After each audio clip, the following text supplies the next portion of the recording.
Alright, so we're back for the second part of this All Vivosaurs Speedrun. Currently, right now, we are sitting at 9 Vivosaurs. The 4 you can get from Greenhorn Plains, and the 5 you can get from Knotwood Forest. So we're going to open up the game and begin Chapter 3.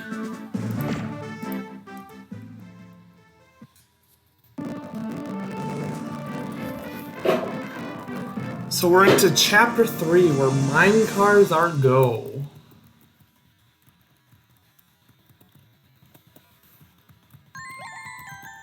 So we are now a level 3 fighter. We can go to Rivet Ravine. And that's where we're going to head, is Rivet Ravine.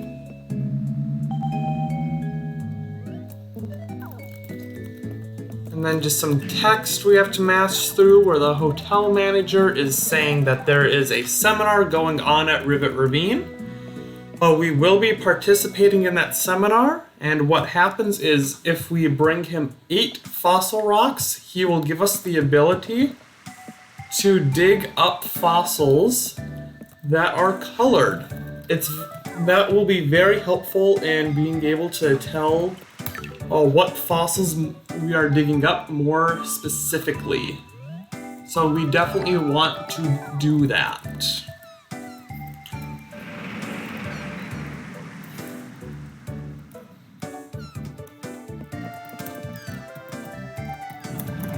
So we're taking the boat over to Rivet Ravine.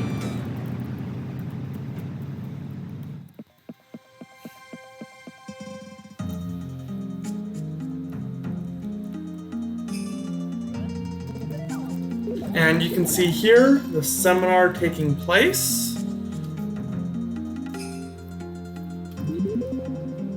So to complete the seminar, like I was mentioning earlier, we need 8 fossil rocks in our case. So we're going to try and dig up 8 fossil rocks.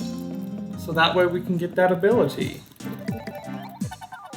And I accidentally said don't attend, but I'll just talk to him again once I get a full case anyways.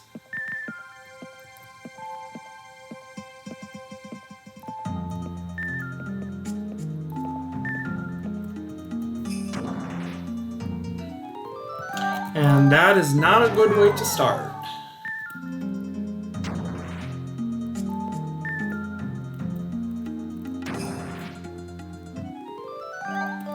And that's a jewel rock, which does count towards that. And we'll accept the battle challenge.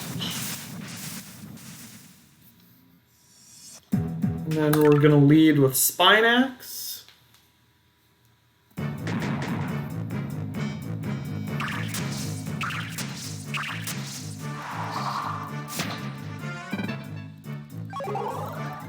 So the fossil fighter attacks first using Serrato Fang.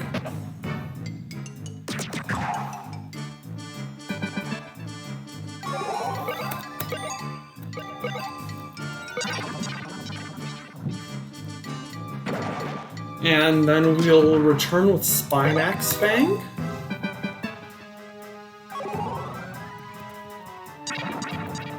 Then Serrato uses Serrato combo onto S-Raptor.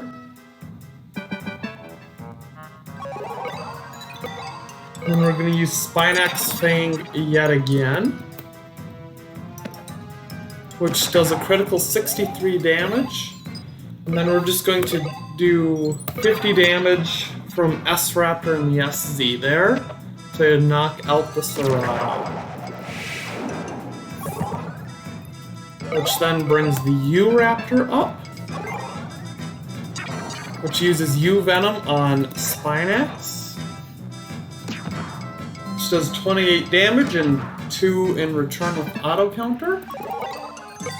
We're then going to use Spinax Fang against the U-Raptor, which does 42, and S-Raptor should be able to do 20 from the SZ here.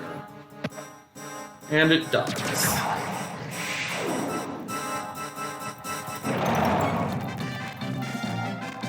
And we get 1 battle point. Come on, there you go.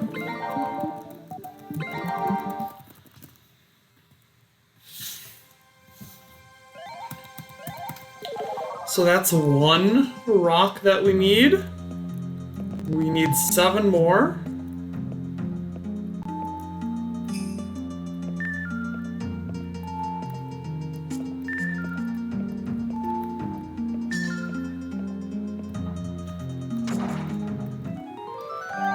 And then here's a new fossil rock. Out in this main area of Rivet Ravine, there will be 3 Vivosaurs in total, giving a yield of 6 new fossils that we can obtain right now. I remember there being a fossil right about here. There's a new fossil rock. So Rivet Ravine is kind of a maze. It isn't quite a maze, but it kind of acts like one, where this path we're going on here right now is a dead end, but fossils can spawn on it, so it's a good idea to go down here to get those fossils.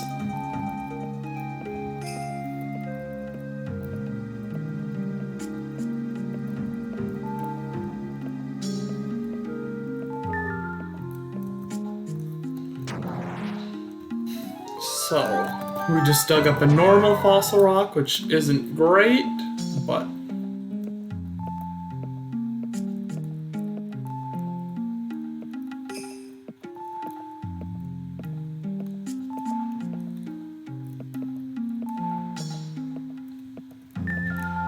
so there's a fossil there. And we have to battle for this one. So this one could potentially be a rare fossil. And then here we'll be fighting a Megalo and a Nichus. So this is our first encounter of a neutral type Vivosaur. Nothing's too special about them, but it's just the first time we have fought a neutral type.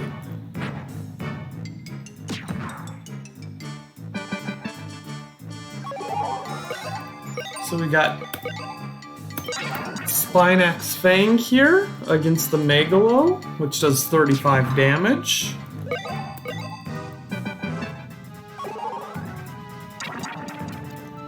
And then Megalo combo in return.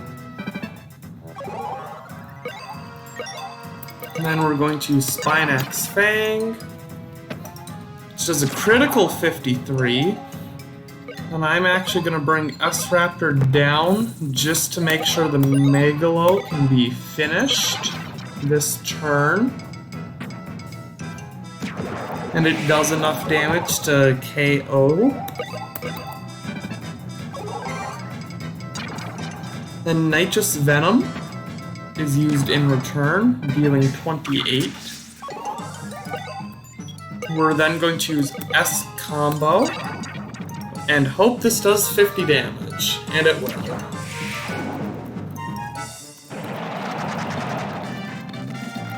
And we beat the Fossil Fighter, giving us 1 point, meaning LP increase.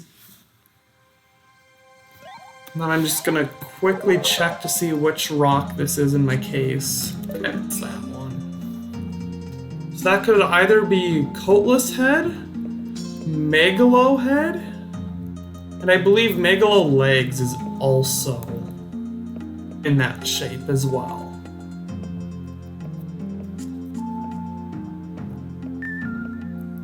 And that's where it will be helpful to have the colored fossil rocks, because it would be a whole lot easier to tell the difference. But we don't have that ability yet, but that's why we're trying to get it. So that's a new fossil rock, so we just need 1 more, and then we can show that to the seminar person, Sam Inar. I know this game loves to make puns with its names of characters. So I'm just gonna dig up this fossil right here, which is just a rock.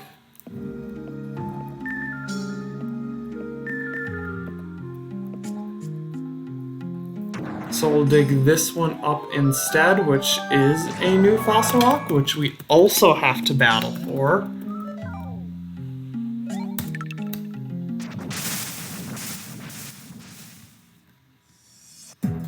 And then this will be the same battle as last time.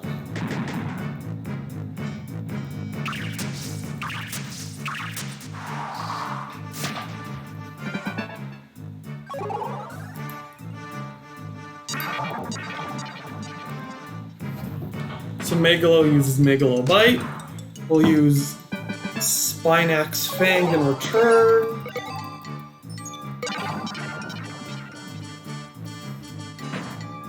Which does 37.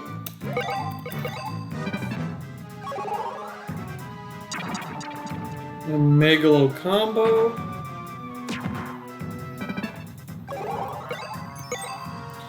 And Spinax Fang. Again onto the Megalo. And then S-Raptor will not be able to get the KO there.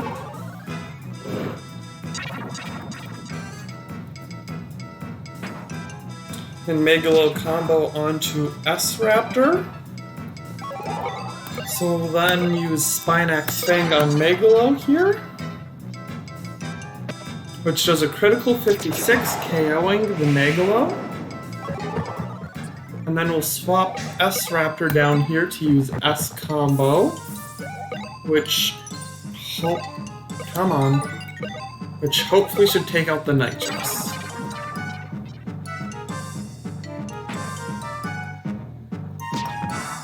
And it does. So we have obtained this fossil.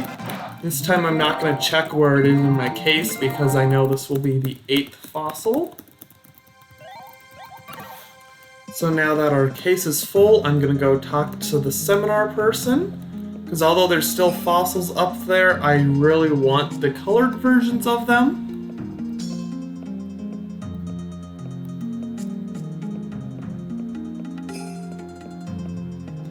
So we'll just go down here and then talk to Sam Inar. Or Sam Inaro, I should say. So we'll attend. And then just clear out his text. We've already gotten the 8 fossils we need, or 8 rocks that we need. So he's then going to teach us our skill that we get, which is the colored fossils.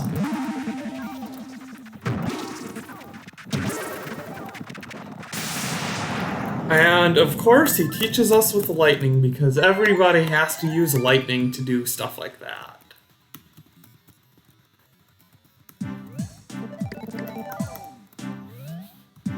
So we can now dig up colored fossil rocks, which will be very helpful.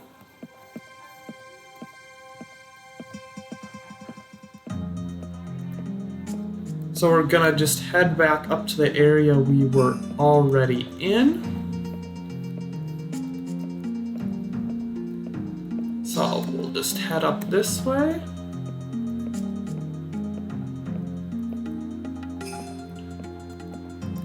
And up here. And then we'll want to finish going up here. So here we can see we have a blue fossil now, which is a water type.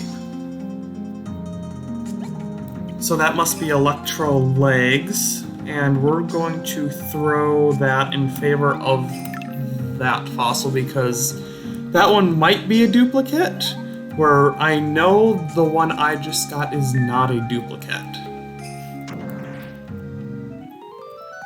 And here we get a coatless part.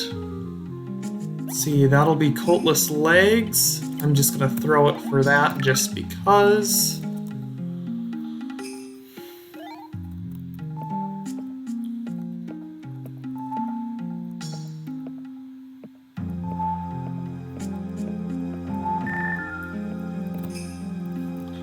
So then we'll just dig up the last few things over here. Here's a jewel rock, which we'll want.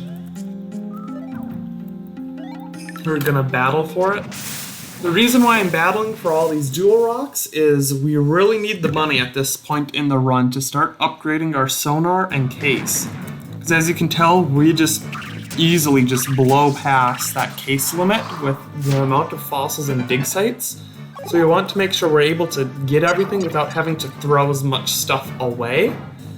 And then also, we want to eventually buy those fossil chips so we can get more parts for our Vivosaurs, which will result in less grinding later on. In favor of, I guess, more grinding now, but this grinding is shorter than grinding up a Vivosaur 2 ranks.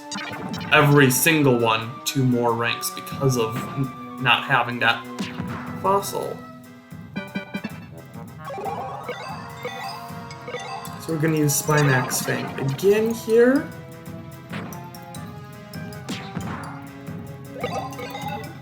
As you can see, a lot of these battles for Jewel Rocks are very repetitive, because this is the 3rd time we've got it up against this exact team. But whatever. So this time the Megalo did not get KO'd. So what we're going to do is just bring S Raptor down to do an S Fang to kill the Megalo, and then just end our turn. I could have done it to have Venator attack from the SZ to kill Megalo, and then use S Fang to kill Nitrous. However, S Fang actually wouldn't have killed Nitrous, it just would have done some damage. So we would have had to wait for this turn anyways, when we know S Combo already can kill Nitrous in 1 hit. Especially when it crits like it just did.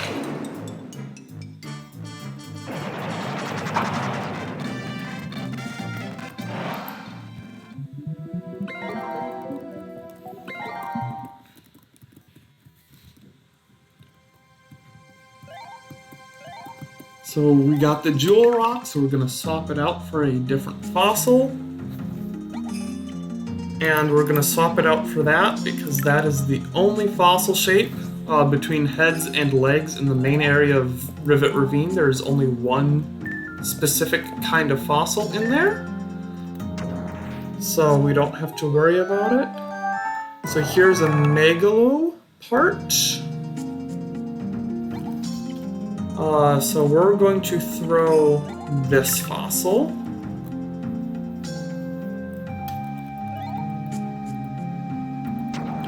And then unless if this is a jewel rock, okay, it's just a normal rock.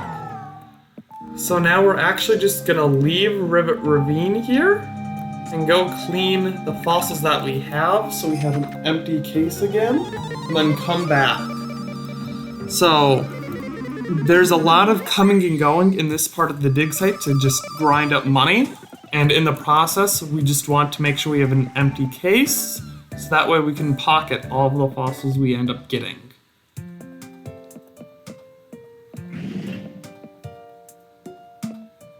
So then we'll talk to Clean here. So our cleaning submission was complete, giving us 8 donation points, which is nice. So we're going to start here with what might be the rare fossils. This one was not rare, but this here is Megalo Legs.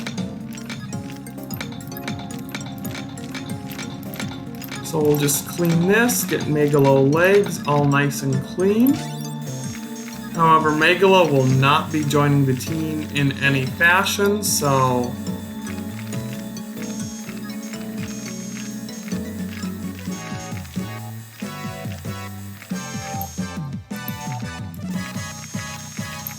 this here is not to just cleaning good here is just to make sure Megalo is as close to rank 12 as we can get it right now. So rank 2 with 1 fossil here. Granted, it won't revive, so it'll revive above rank 2, but if we get 100 points here, can guarantee to add 2 ranks with 1 fossil, which is very, very helpful.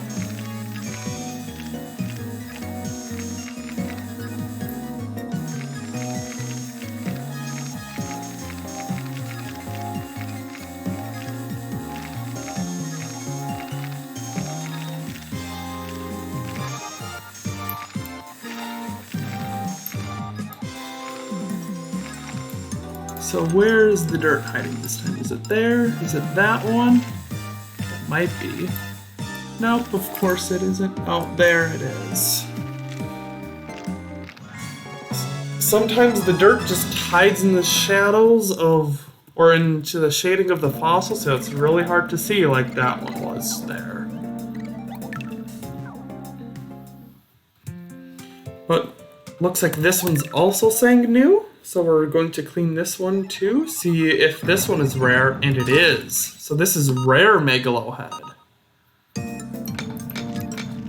So that white fossil we put up above we know is worthless, because that white fossil up above will also be Megalohead.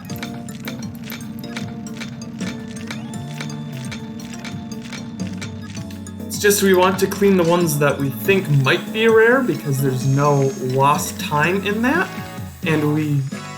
but if we do, or if we don't clean the ones that we think are rare first, we end up not cleaning them because it just is slower to clean duplicate fossils.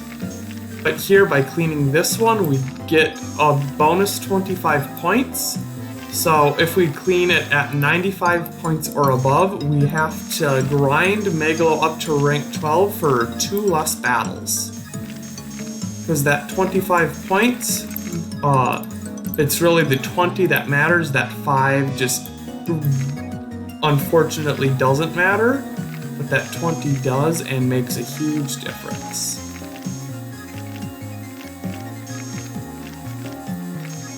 But we did damage it right off the bat, basically, so that's a shame that we can't just get a fossil that'll say max. Because if you clean a fossil to 125 points, it will just say max.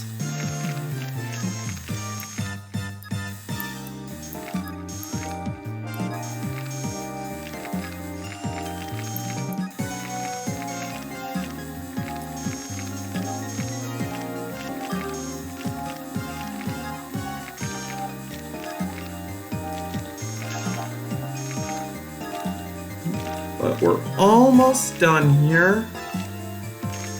Just have to clean the last little bits here, and there we go. It's cleaned to 99 points, so effectively 124 once the 25 point bonus is added.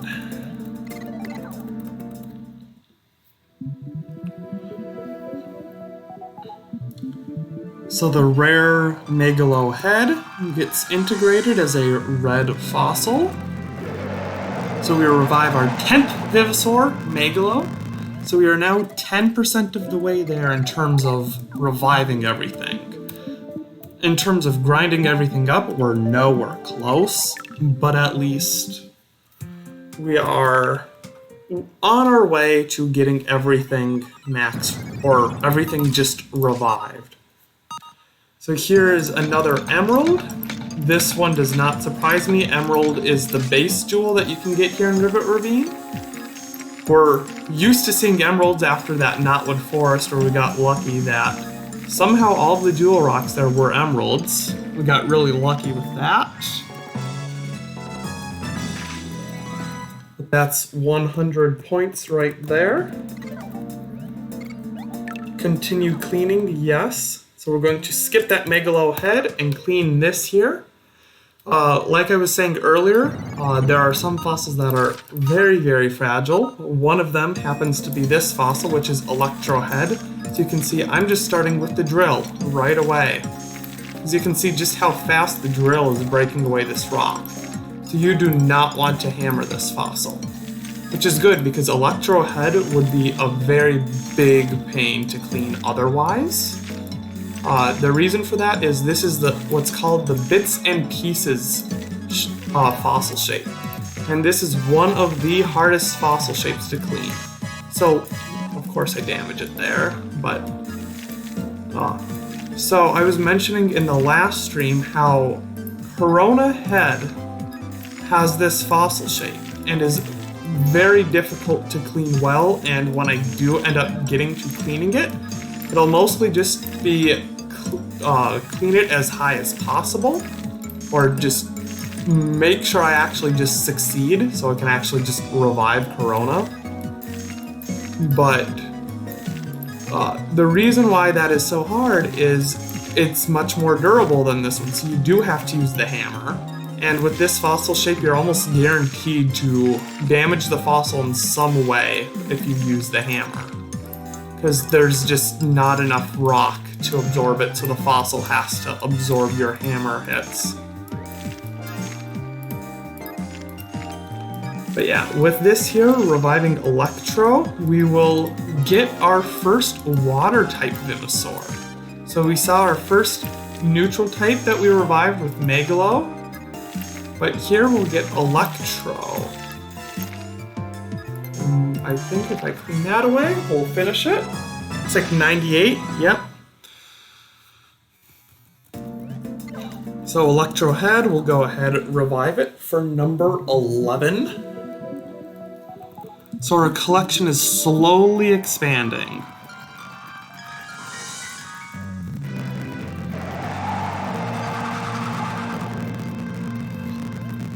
So here we go, Electro Head. And then we'll continue cleaning. We'll clean this jewel rock here.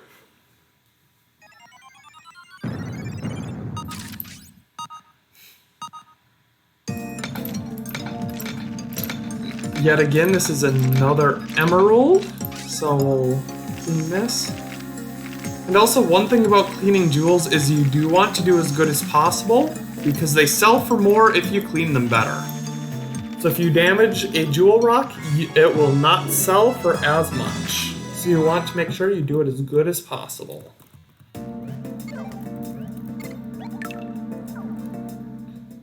So we're going to continue on cleaning. We'll clean Electro legs here.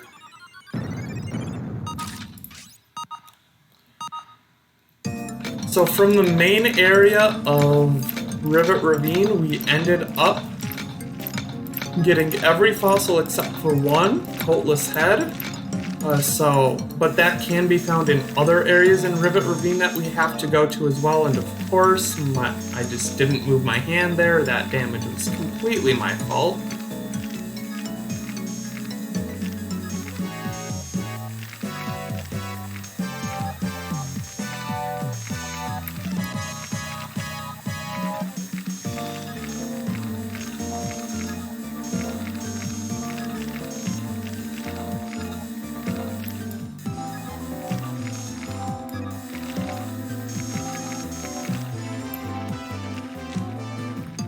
But there we go, we cleaned Electro legs, 99 points, sadly not 100, but this will make our Electro level 3. But since we're adding Electro to our team before the grinding stage anyways, those 3 points that I missed between the head and the legs should easily be made up.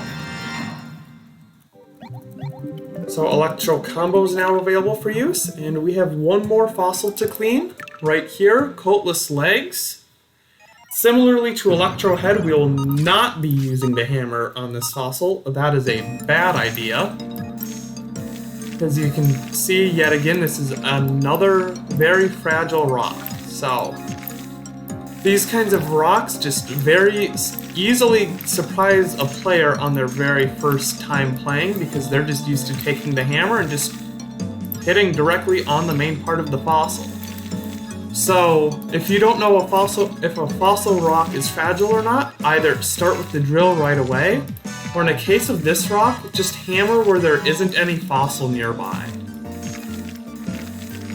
That will make it so if it is very fragile, it'll just break away stuff that is nowhere near the fossil and you will not damage it. Speaking of damage though, this fossil did get a little bit of damage on it, which is sad.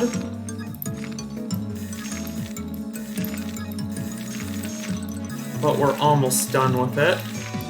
The one nice part about these very fragile ones is they don't take very long to clean. You can just drill everything away very quickly. There we go, coatless legs. And we are not going to continue cleaning. And then we're just going to drop off for cleaning the singular megalo head that we have. And then we're going to make a quick run to the shop. This will be very important because that will give us enough money to upgrade our case size. So instead of only being able to carry around 8 fossils at the most, we can carry around 16. This will make it so every time we go to a new dig site, we can carry around more new fossils, which is very helpful. And along with carrying around new fossils, all old ones, we're able to keep more old fossils as well to give to clean, to donate, or to drop them off for cleaning, which then means that we then can get more donation points per drop-off, which is very helpful because we need a lot of donation points.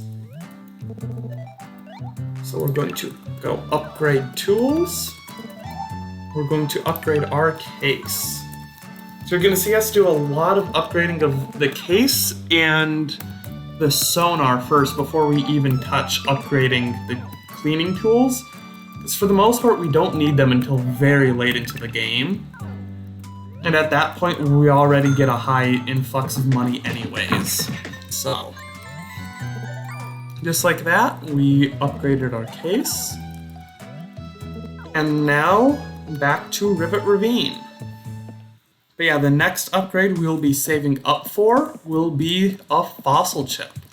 This will allow us to dig up either body or arms. It'll be randomly determined. It doesn't really matter which one I get at this point.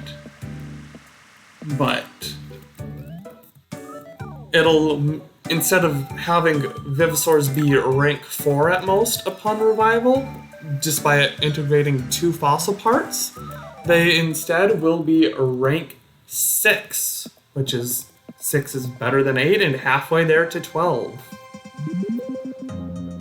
So in this main area here, I'm just going to do a little bit of fossil searching, but as soon as I see a green new fossil rock air type affiliation, I'm just going to head into the second part of Rivet Ravine, which is the mines. I don't care about water. Let's see. Is this coatless? Nope. And I'm not gonna battle for it because I already have it. So in theory, I could get it and hope that it's a rare, but that just wastes too much time. So it is not worth doing. And we're gonna hope though that Rivet Ravine here gives coatless head soon, so I can just move on to the next area. Because it doesn't matter too much, honestly, if we get coatless now or later. However, since we have to grind here a lot anyways for money, it would be nice.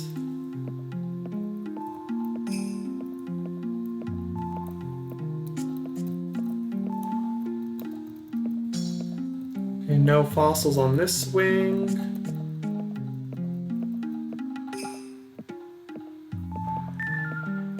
And there's a fossil right here. And some people watching this might know that there are clips to get into little sub-areas, because right here there's those rocks blocking that bridge. It is possible to get around some of those rocks. However, I'm not going to bother doing that because we have to come back to Rivet Ravine much later anyways for other Vivosaurs as well. It's just, there's no point in doing it. There we go, there's our cultist head. So we're just going to make our way to the mines with just one little detour, because there's one section of Rivet Ravine up here that seems to always give a jewel rock, and we really want those jewel rocks right now. And it's right up in here. There seems to almost always be a jewel rock somewhere around there. And there's that jewel rock. So we will battle you for that, because we want Jewel Rocks. So here we get to see a new combination of Vivosaurs we'll be fighting. So right now Luxo is in the AZ, while Coatless is in the SZ. So they're saving up, and I probably just should have started with S-Raptor in the AZ to begin with, but we'll just do that.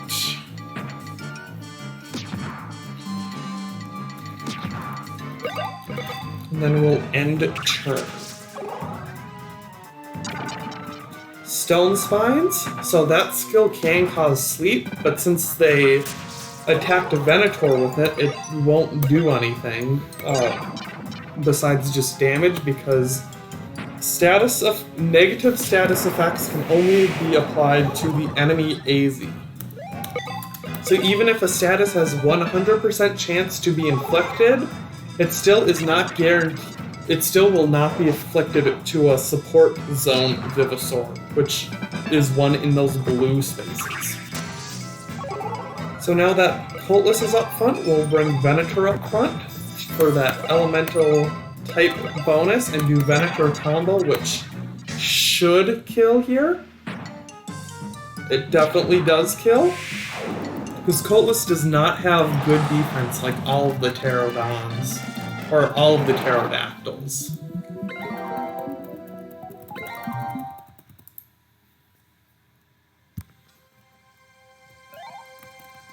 And then the fighter is left, so we got the Jewel Rock.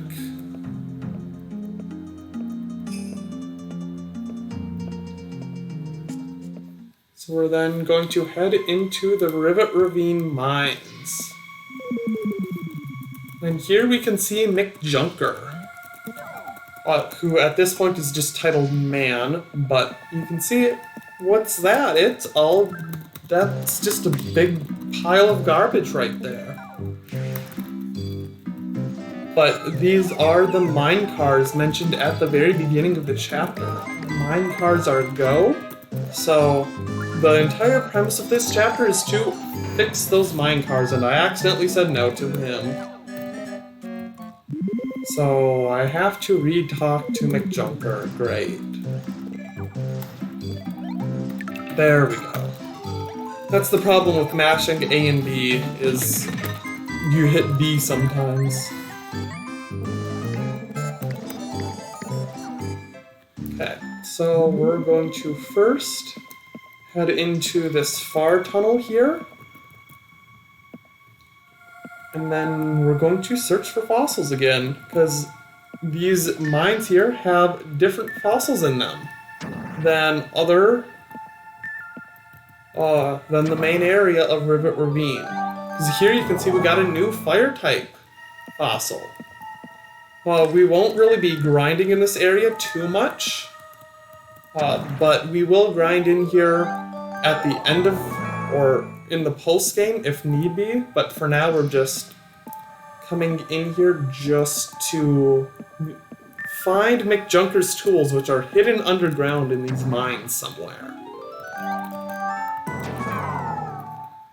But since we're in here, we might as well grab these fossils because we'll need them eventually.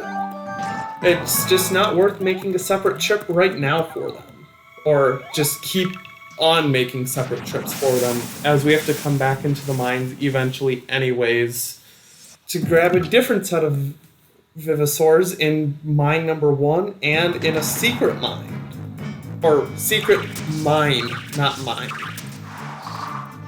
But again, you can see it's just a generic one of these battles here.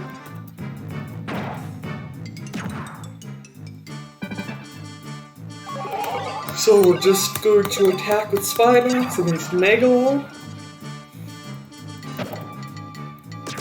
Does 54 damage as a crit.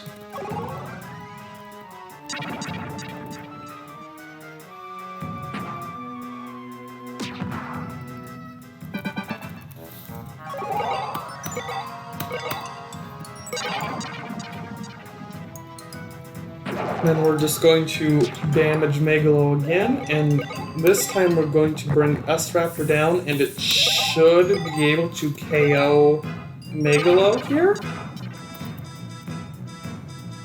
And it does. That crit made sure it especially did.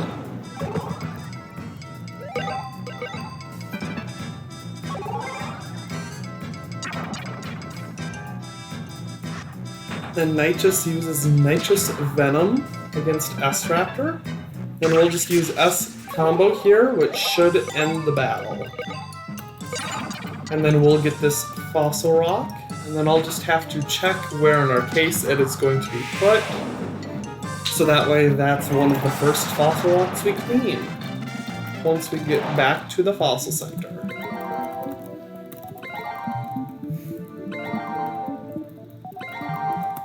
But yeah, back here in these caves, there's 3 sets of Vivosaurs that are the most common to find. See, right? Okay, we just got a Coltless head, didn't we? So yeah, this is what I meant by Coltless could be found in other parts of Rivet Ravine as well.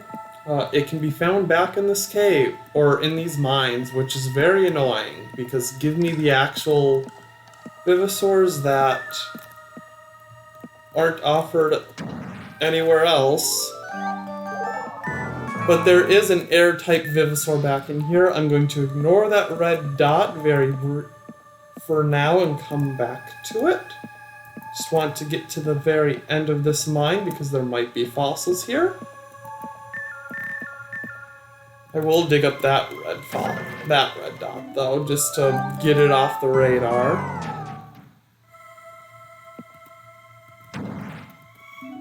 And then a new blue fossil rock. So yeah, there's 3 Vivosaurs very commonly found back in here, which are Nassar, Elasmoth, and Stygie. Fire, air, and water type. So there are different sections. I'm just going to briefly switch Electro onto my team here. So Goyle gets to come off, so we can put Electro on.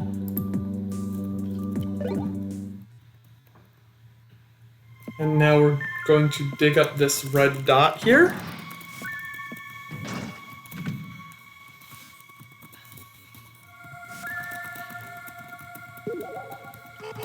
But there's also 2 other Vivosaurs that can be found in these tunnels as well. Giganto and Sucho. A fire type and we're going to put you up front. But yeah, a fire type and a water type between those 2. They are a bit rare, but they do come up fairly regularly, so it wouldn't be completely surprising if we were to find them here. Yeah, we're going to put Electro up in front. And then Patchy is going to use Iron Headbutt, which does a crit 24 on S-Raptor, and then Fiendish Headbutt on Electro, which does 10.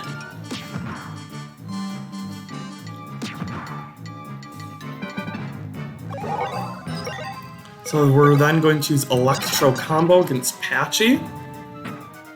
But yeah, switching Electro onto your team, one of the reasons for this is its second skill just happens to be your FP recharge. So you're able to fire off your second skill just right away at this point of... just fire away your second skill, which is stronger than your first, so you get to do more damage. That kills the kills the Patchy, leaving the Stygie. And then the Stygie attacks with Fiendish Ram. And then Electro should be able to kill here, because it does have the elemental type advantage. Yeah, it does. And now we beat this BB Bandit, who then gives us a tool in return. One of the 2 tools we need to find. And then we're just going to walk out of this tunnel and go into a different one. So we're just going to leave tunnel 2.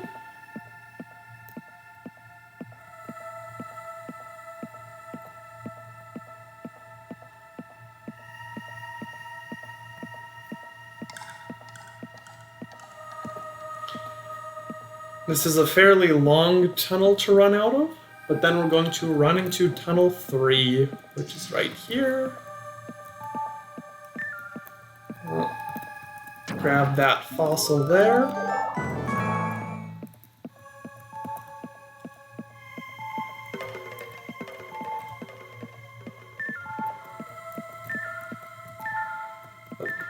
There's that fossil there. Grab an air type, which I'm also, once we beat this battle, gonna look to see where it is in our case. Oh yay, we get to face 3 Vivosaurs here. Fun! So, we have the Stygian Patchy, which we had in the last battle, but then also a water-type Nassar. So this is our first time battling against a water-type. Obviously, we've seen water types already. We have one of them on our team right now. But I did not want to do Blue Fang. Electro combo, please. So we do 37 damage to Nassar. Should be able to knock it out next turn. Nassar is very frail. It's more used as a supporting role. So it doesn't really last super long. But we're not Blue Fangs. Actually, sure, we'll do Blue Fang. That actually might be better. Yep, and it was.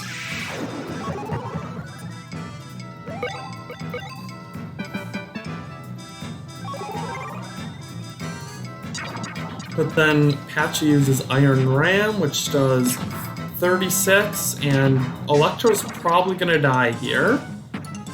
Yep, it does.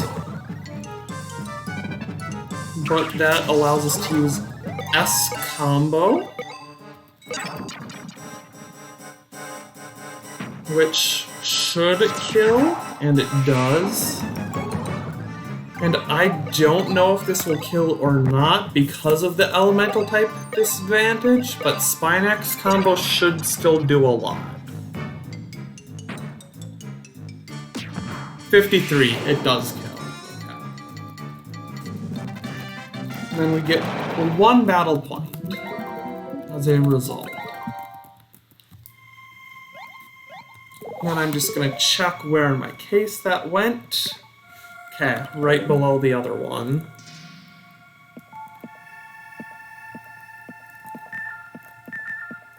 So we're going to pick that fossil up. And we're just going to leave that red dot alone because it's not going to do us any good.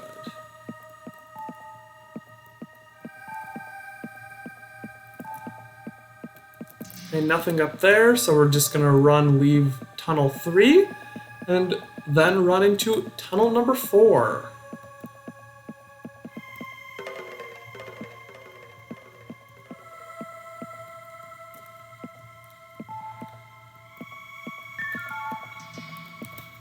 And tunnel number 4 has a lot of branching paths to it. Of course, we get a just normal fossil rock there.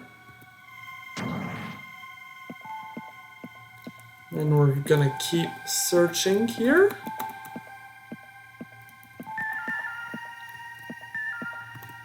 There we go.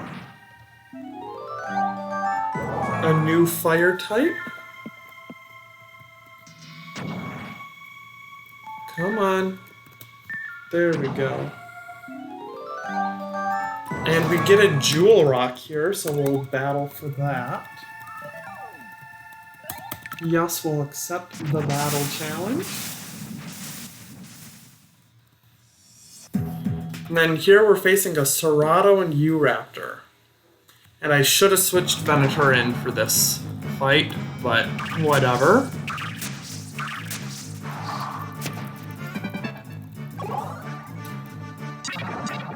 I'm shocked the Cerrado decided to target S-Raptor there.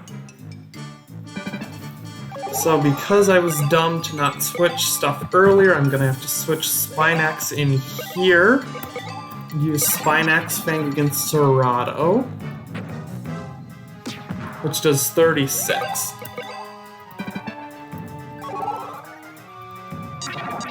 Then Serrato combo against S-Raptor yet again, which, or not again, it didn't use Serrato combo last time.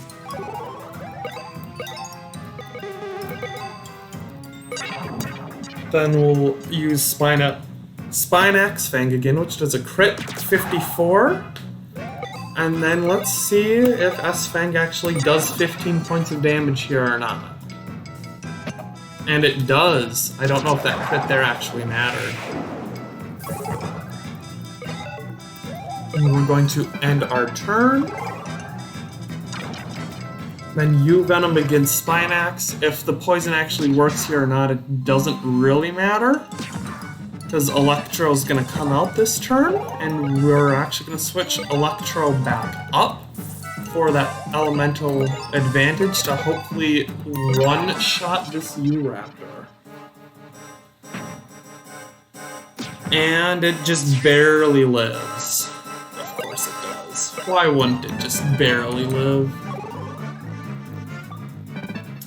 We're still gonna win here though. We're just gonna Blue Fang to win.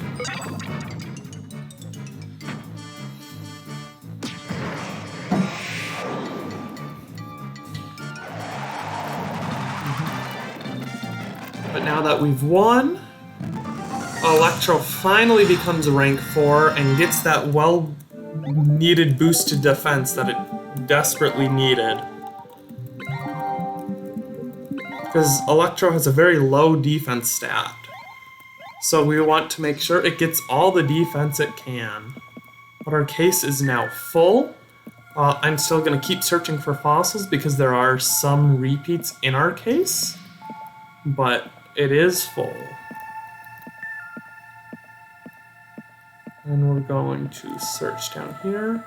Yeah, like I was saying, tunnel number 4 has branching paths to it. So it's a little bit harder to navigate, and I don't want Megalo legs. So you have the 3 Vivosaurs, Megalo, Electro, and I'm leaving that red dot alone. But yeah, Megalo, Electro, and Coltless all can be found inside of these mines as well. And it's just very annoying because you're already found in one place. Let the Vivosaurs that can only be found in here be easier to find, please. But we're going to switch out this Megalo head.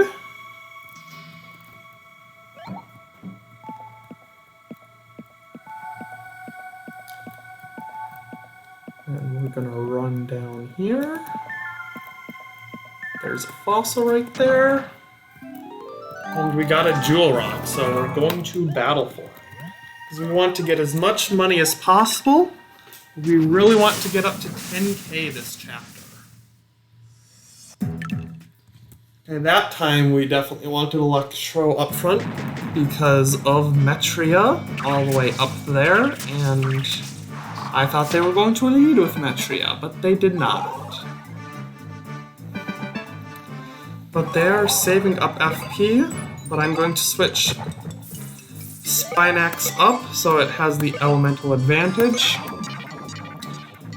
Yeah, you can see we're doing a lot of switching around for elemental advantages, but once we hit Chapter 4, we're going to be receiving our first member of the team that's going to be on here for quite some time. That Vivosaur will be, we'll find out once we get there, but this Vivosaur has the highest attack stat of any Vivosaur in the game that you can obtain before the post-game. So it's very crucial that we put this on our team so battles go by faster, and that Vivosaur will always be up in the AZ. We're going to take a lot of damage from poison here, because Super Poison does, which was that gold there, that does 30% of your max health, so it really does hurt. But Metria combo does a critical 46, and of course it enraged.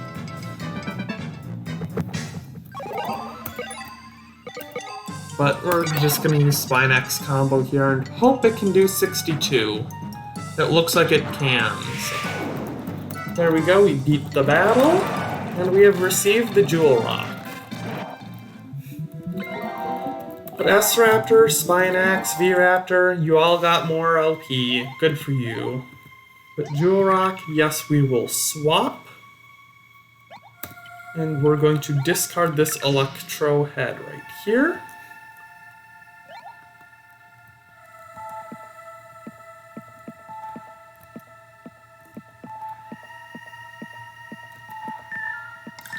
So we're going to dig up this green dot here. New Fossil Rock, we will take that and swap that out for something that is not new.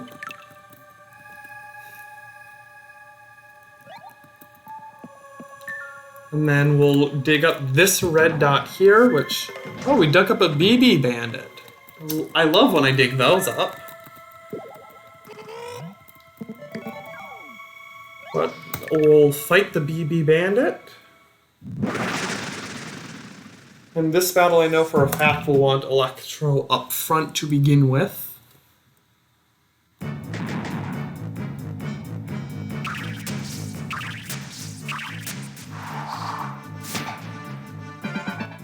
But the BB Soldier gets to go first and swaps out, as expected. But just by leading with Electro there, that swap saves some time, because instead of that Stygiate also attacking that turn, it just swaps out and can't attack. But now we'll use S-Fang against the Patchy here, which does 58 and almost KOs, but not quite. But then Patchy will use Iron Ram.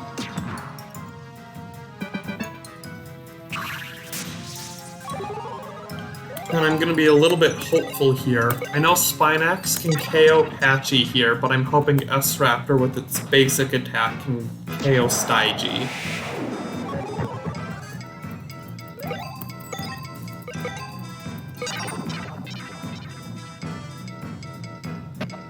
Which does a crit 62 and it just barely lives. But Fiendish Missile, which does 33. And then we'll just use S-Fang because we know that will kill. Which does another crit 62. And we beat the BB Soldier.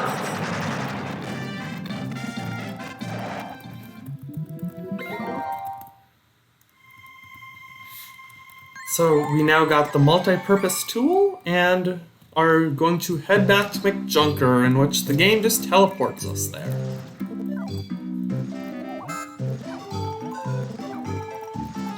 And McJunker says, and of course that's the very fun part about mashing B, is, again, I had to click something there where I needed to say yes. But now McJunker wants us to clean his tools. So we might as well just clean them. Yeah, you don't want to hammer McJunker's tools here, just use the drill.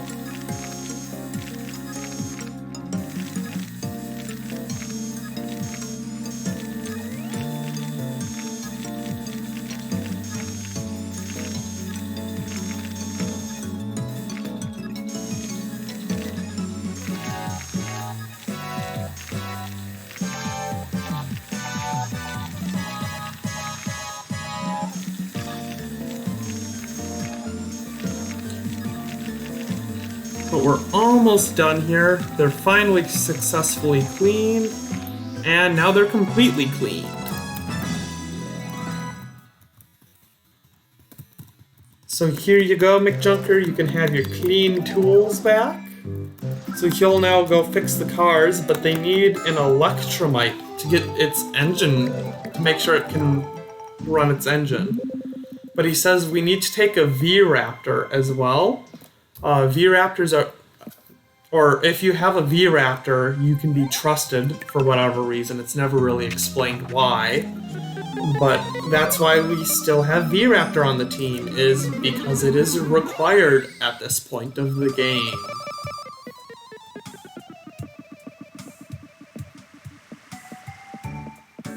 But first we're just gonna head up to the fossil center, clean the fossils that we have. So we'll talk to clean here. We got 2 donation points from the 1 fossil that we did clean. But we're going to clean the 2 fossils first we'll clean this one first, and it is indeed a rare fossil. So we'll clean this one. And this is a rare coatless head.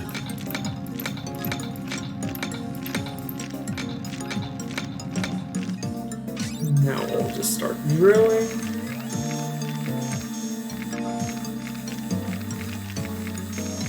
It's always nice to see rare fossils because it just means that's a little bit less grinding you have to do later on.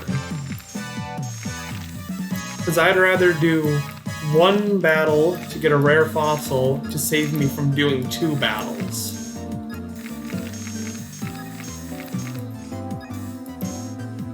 Come on. And of course that damaged. Why wouldn't it?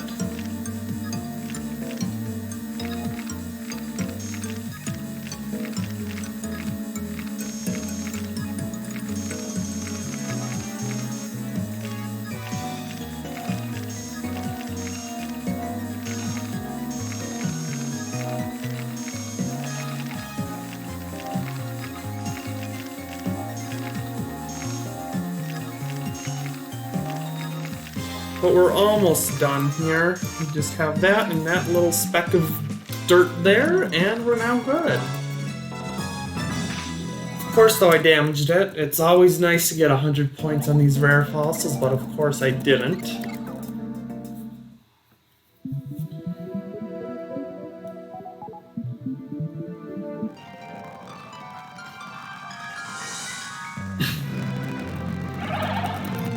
But we've now revived Coatless. There's its head. And its 98-point legs. And then yes, we'll continue cleaning. Then that's the other fossil that was rare.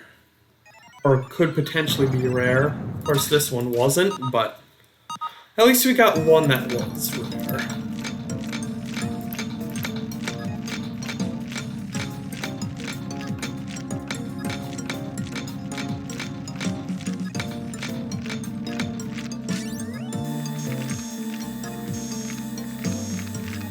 Here we go, using the drill.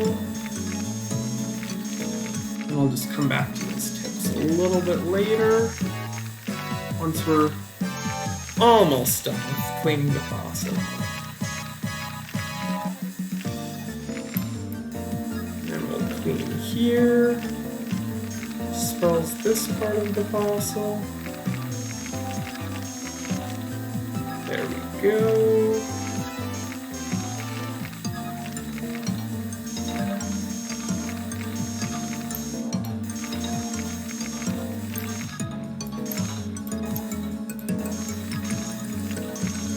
Of course, damage, I hate you.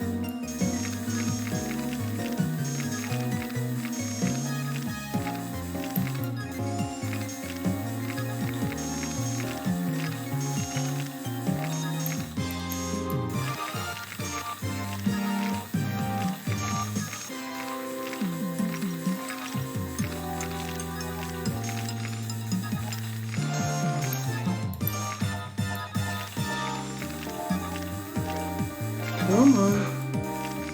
Okay, that one it literally just revealed and then broke immediately. I very much hate when the game does that.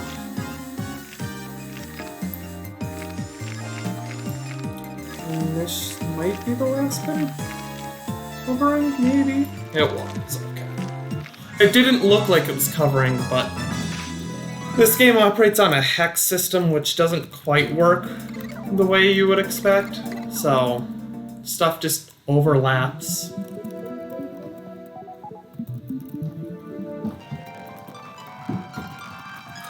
Here we get to revive Elasmoth.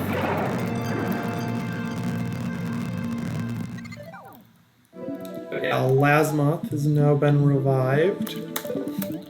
And yes, we will continue cleaning. Now we'll clean you. This should be Nasar's head, if I remember correctly, and it is.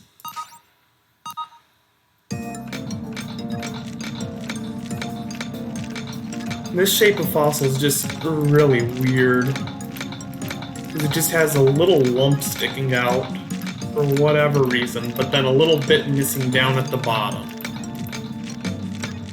It's one of the weirdest shapes of just continuous fossil, or of just continuous rock, where it doesn't break apart at all. It's all connected on itself.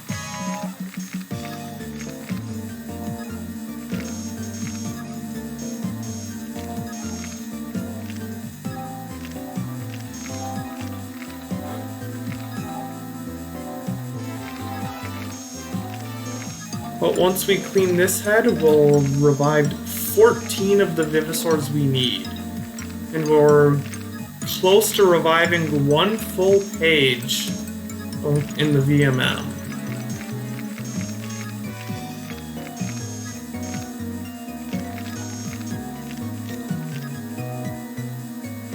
Alright, come on. You're just being annoying now, Fossil.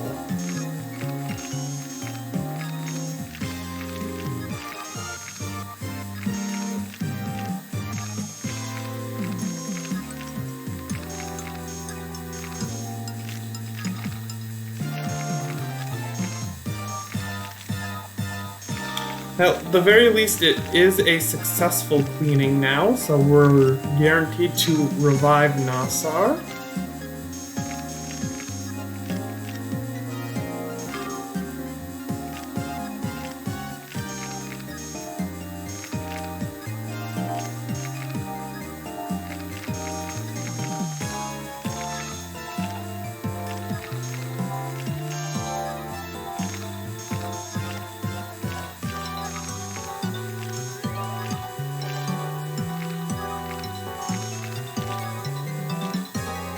Come on. Yeah, it looks like this might be our first fossil that we don't completely clean away all the rock. It's still gonna be fairly high point total wise, but...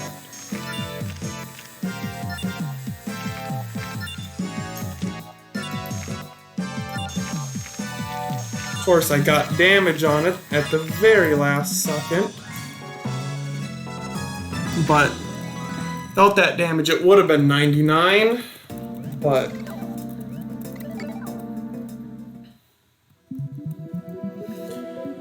at the very least, here comes Nasar to be our 14th Vivosaur.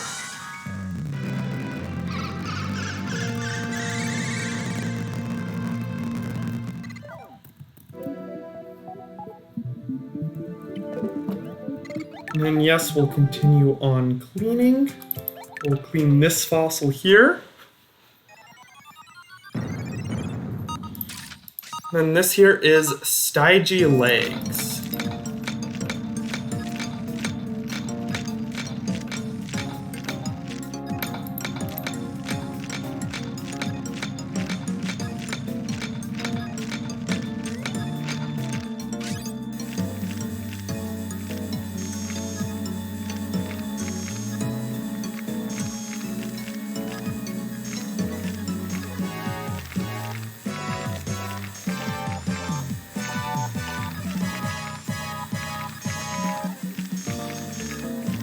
But we're just drilling away more and more bits of fossil.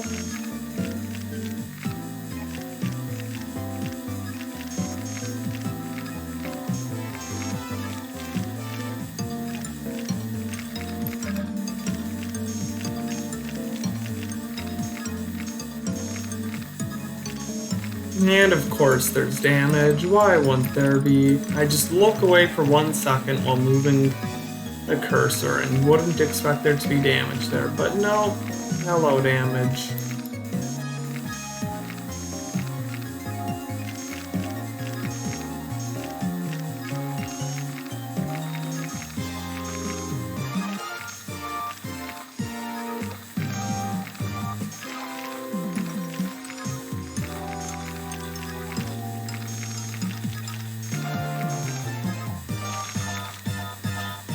almost done here.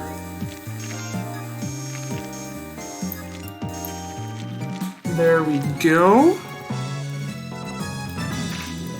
97 points, which is kind of sad with just that one little bit of damage ends up doing 3 points.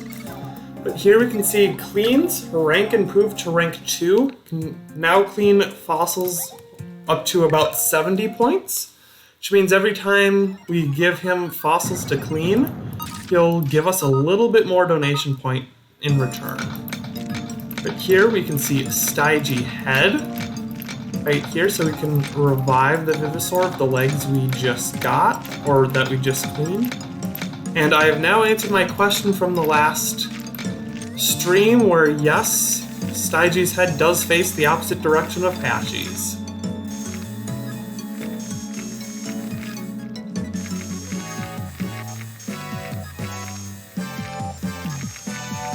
But again, you have to have that damage right at the start just to be like, hi, you're not getting 100 points.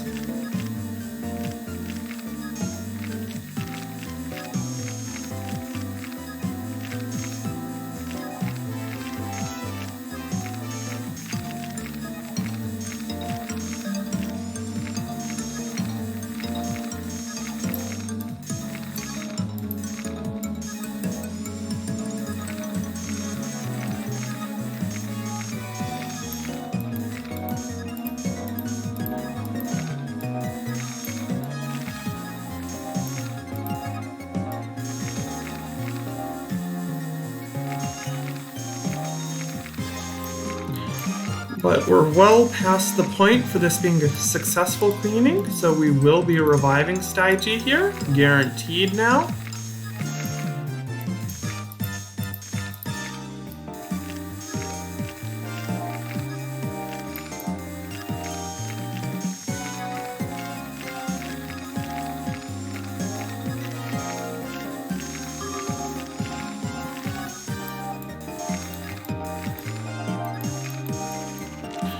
But here we go, we revive Stygie, and yet again it's a shame that one little speck of damage somehow causes 3 points. But either way, here's Stygie.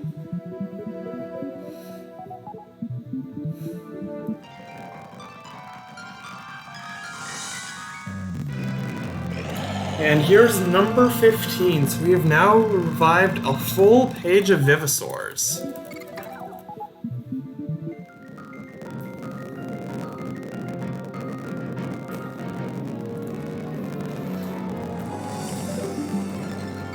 So yes, we will continue cleaning. And this here is a jewel rock, another emerald. Of course, we got lucky Knotwood Forest when the jewels there don't matter as much, and here, when we're hoping for diamonds, we're not getting them. Because diamonds are really useful because they give you an extra 500 when you're trying to grind up a lot of money.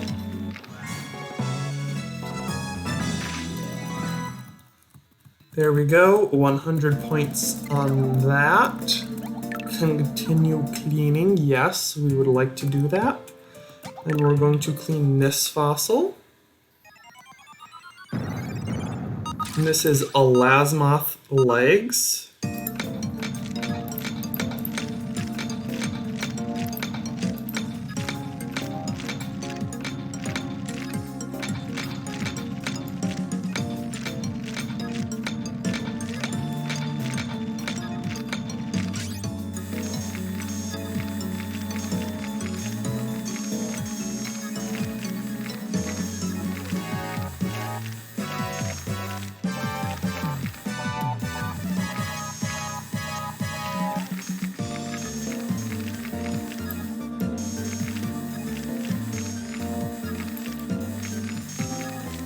Here we go, we're already successfully cleaned it, so we will be getting more ranks on Elasmoth. But if we can get 100 points here, well, it'll still be rank 3, even if it gets damage here or not, it'll be rank 3. if we get a 100 points, it'll be even closer to rank 3 than if we got damage. About 100 points. Can integrate that.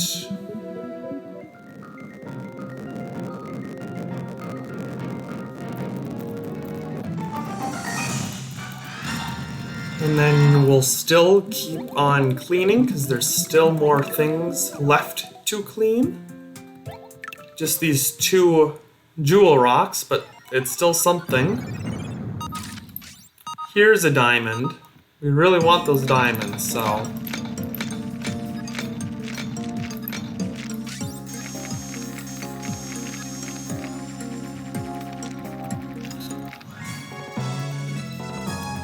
And 100 points there, which is nice. And yes, continue cleaning one more time. We're going to clean that jewel rock. And an emerald.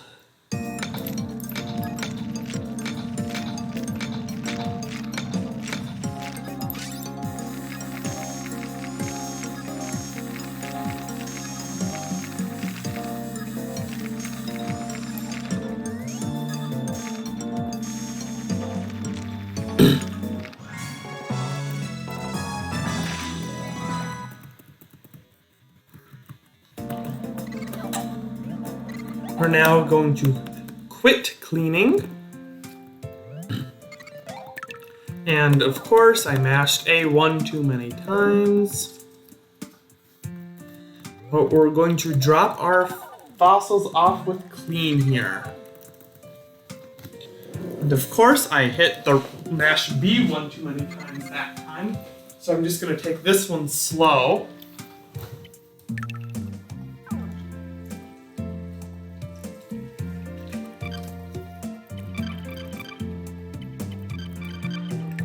There.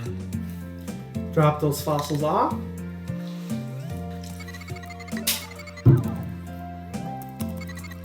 And then exit out, and we're gonna make a quick run to the shop.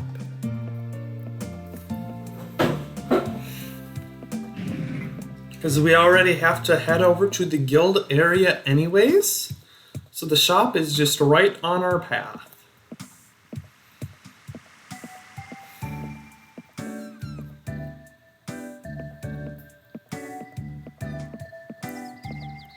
But we're gonna head up into the Fossil Guild.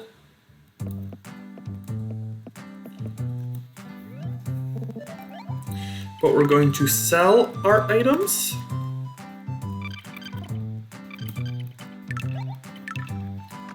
That puts us just shy of 5,500. And no, we don't want anything else.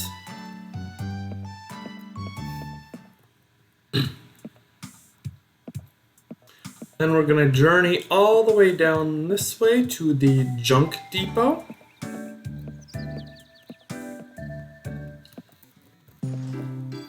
And here's Holt here.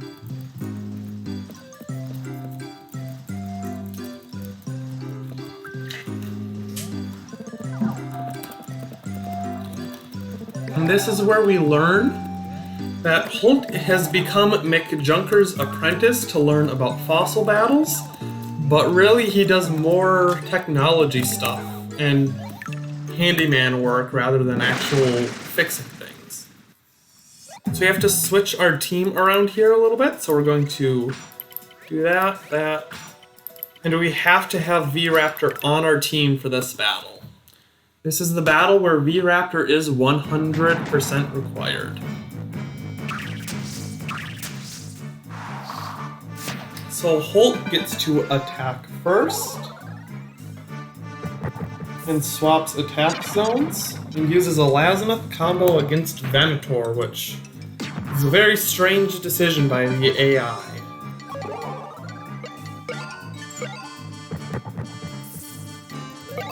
And then we're going to use Venator Bite against a Lazineth, which does 40 damage.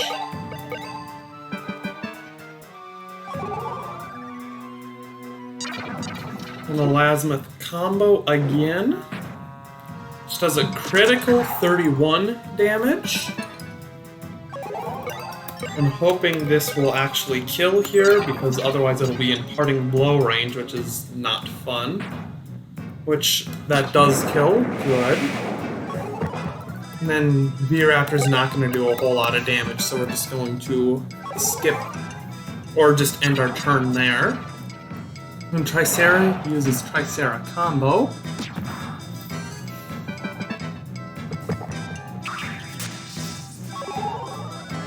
And we're going to swap Spinax down there.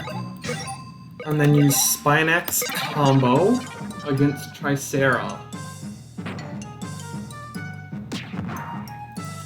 And that does not kill, which surprises me.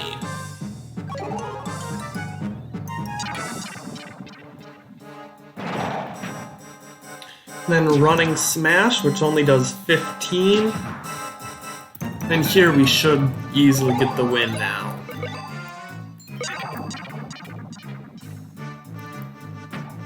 $51 points of damage, which does seal the victory.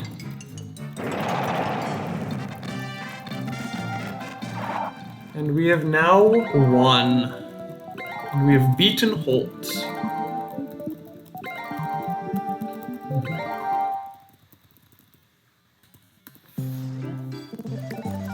But now that we beat Holt, we got the Electromite.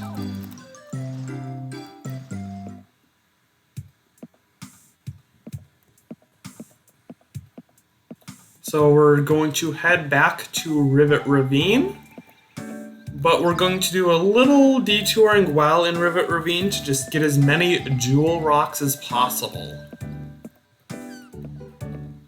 Because like I said, we want to get up to 10,000 for that fossil chip. We want to do that before entering the level 4 dig site. Because once we get it, we're not going to backtrack quite yet to all the other dig sites to get fossils. We're just going to need it for the next dig site.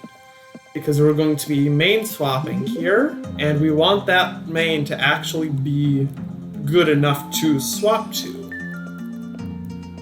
Because it also doesn't have the greatest fossils to clean. So it's not going to have the best stats there. Or it's not going to be as strong from that. So we want that second or a third fossil for it to back it up and help to add to its strength there. But yes, we want to battle for this rock.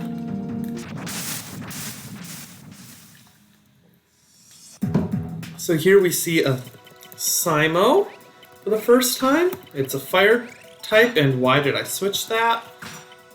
Sure, let's go with that. That's not the battle formation I meant, but it's the one we're getting. But Simo will attack first, probably using Simo Fang, in which it does. Which does a critical 55, but auto counter does 5 back. Then we'll use Electro combo.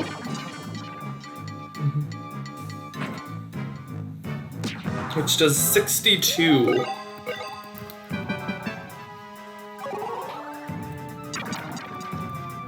And Simo Fang again, which does 38, which 3 will be dealt back by counter.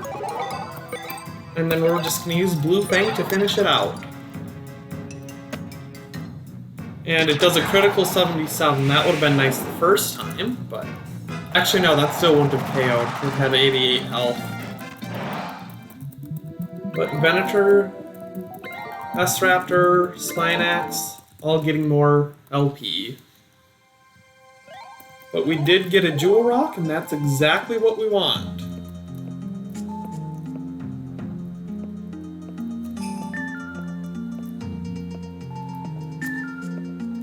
I was gonna say, I'm hearing a fossil somewhere. And also getting these just regular fossil rocks are nice too, because we can just donate them to, or not donate, but give them to Clean, That sounds weird out of context, but clean to clean for more donation points. We're probably going to get about 21 from the fossils we just dropped off to clean.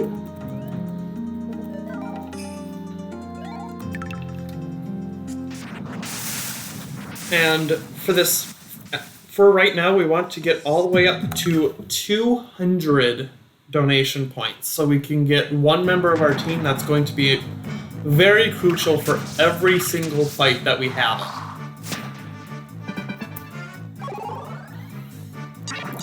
Because yes, every single fight we do, that Vivosaur will be on our team and will greatly speed up battles, while also giving us a lot of extra security as well.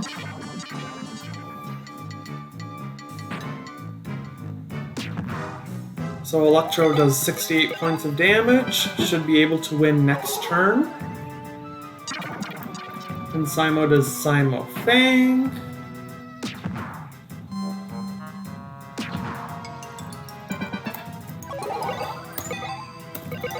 And then we'll use Blue Fang back in return to end the battle, which does a critical 74.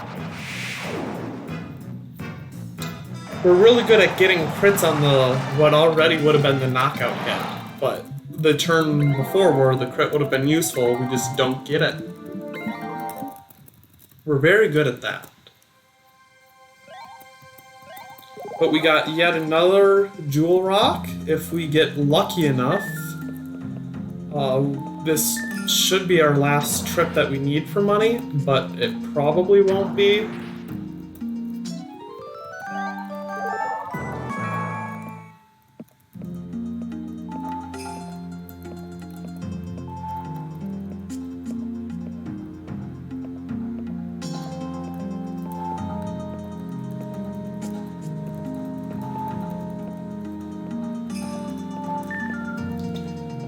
There's a fossil there.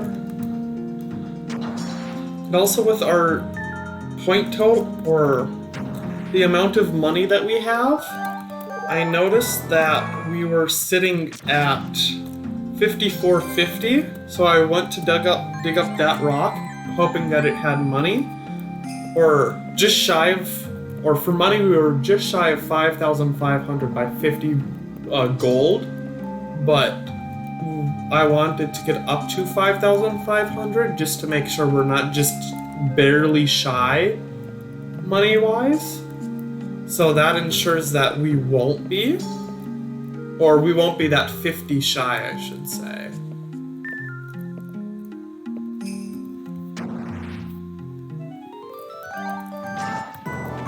But we're not going to be battling for any fossil rocks. The only thing we'll battle for is jewel rocks.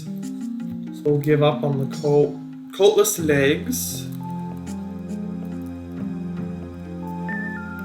Oh, fossil all there.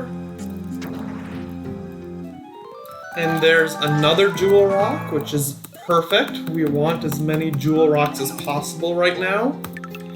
Which is weird because at the end of the run we want to avoid jewel rocks at all cost, but they just keep coming and coming and coming without stopping. So, we want, no, not that, we want that, and that, there we go. Yeah, it's nice once we get to Chapter 4 and we can establish that official main that we use for attacking, so that way we don't have to juggle around stuff like that as much in our inventory or on our team.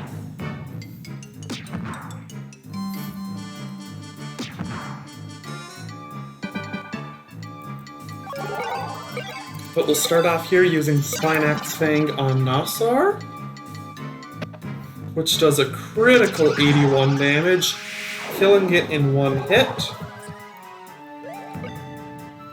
And then, actually, no, we're not going to end turn. We're going to swap Electro up and then end turn. That'll make it so Spinax comes out of the easy one turn earlier. That's really nice. That way, once Stygie is down, we can swap S-Raptor in one turn earlier. Because it's not like Spinax wouldn't be able to take those hits. It easily would be. It's just more for swapping later. The Spinax will already come out next turn.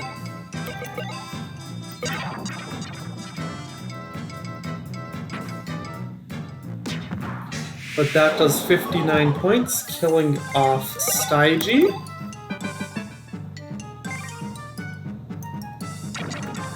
And then Patchy uses Iron Ram. But then we'll switch Electro on down in favor of S-Raptor. So S-Raptor can get the KO for the win. Come on. And that time the leg ate my A input, so sometimes it's making me press A one time too many, and then times like that it doesn't have me press A enough times. Very fun with this leg. There's Spinax, there's Electro, V-Raptor. But we got the Jewel Rock, which is nice.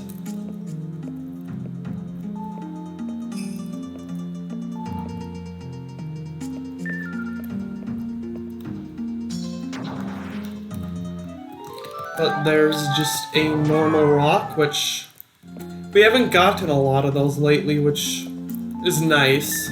It's a whole lot better to get actual fossils rather than rocks. But there's Electro.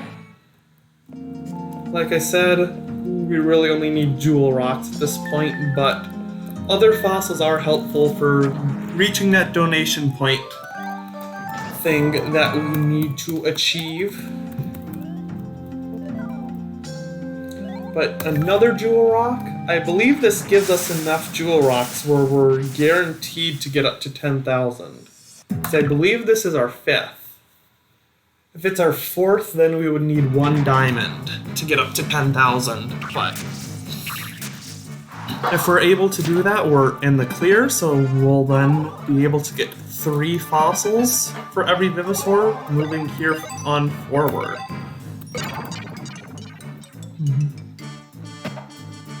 But Spinax there did a critical 86 damage. We'll take 8 damage in return, and we'll end our turn.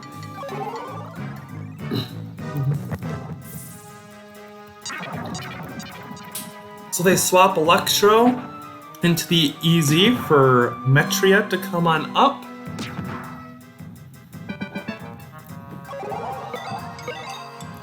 But then we'll use Spinax Fang, which does a critical 54 damage. Then I'm just going to use S-Raptor from all the way up there. It should easily be able to do at least 9, and it does double. So we get the KO there. Then we'll end our turn. The Electro probably will use Poison Breath, which it does. Which is a move it shouldn't know for the rank it is, because I believe it is rank 2. Oh, it is rank 3. Never mind. Because Poison Breath is Electro's 3rd skill, so to do that you need at least 3 fossils to be able to use that per Vivosaur. So the minimum rank you can be with reviving 3 fossils is a rank 3. Because each fossil must be at least 50 points, and it's 50 points per level. So if you clean every fossil at exactly 50 points, no more, no less, you will have a rank 3 Electro with Poison Breath.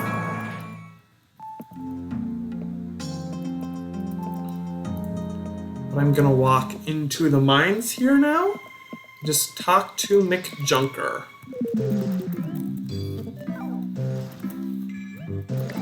But there's just some dialogue that goes along. He then installs the Electromite in the mine cart, and now we can use it to ride to Tunnel 5, which has its own unique Vivosaurs in there. There are 2 of them in there, So in total there are up to 4 fossils. 4 unique fossils we can get from in here.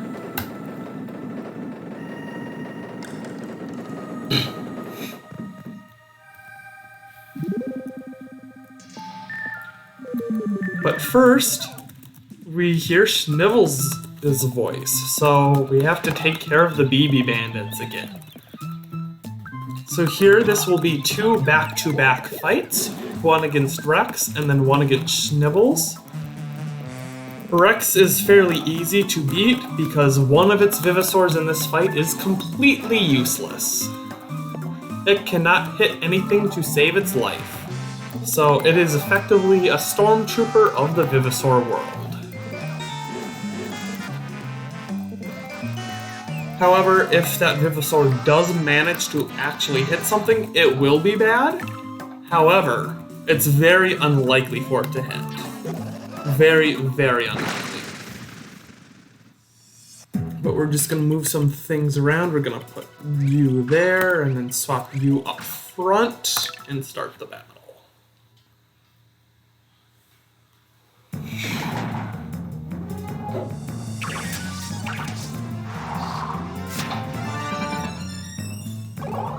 But Rex gets to attack first, swaps Noto back in for Xeno, which uses Reaper, and oh look, it missed. What a completely useless Vivosaur, it just can't hit at all. But honestly, this is the fight that Xeno is the scariest, because your Vivosaurs are low level, meaning your speed is lower, and that's what's used to calculate a miss chance or not, is your opponent's the attacker's accuracy and then your speed. If your speed is higher than their accuracy, it is likely they're going to miss. If they're about the same, misses will happen from time to time. If your accuracy is way higher than their speed, you're just gonna hit like every single time. But so Xeno has 6 accuracy and will always have 6 accuracy. It does not improve. But since your Vivosaurs are the lowest level here when you fight Xeno, it just gives it the best chance of it hitting because you're a lower level, so it's just, you have lower speed. So you're just more likely to be hit. It uses Blue Fang against Noto, which isn't the greatest. I wanted it to swap in for Venator on its own or just not to attack, but we'll do that. And then if it doesn't confuse, we'll win next turn, I believe. But it does confuse, so we'll just see what Venator decides to do on its own free will. Okay, it decides to use Venator Bite, which is the only skill it could have used, and did actually attack, so we will win here. So we have now beat Rex.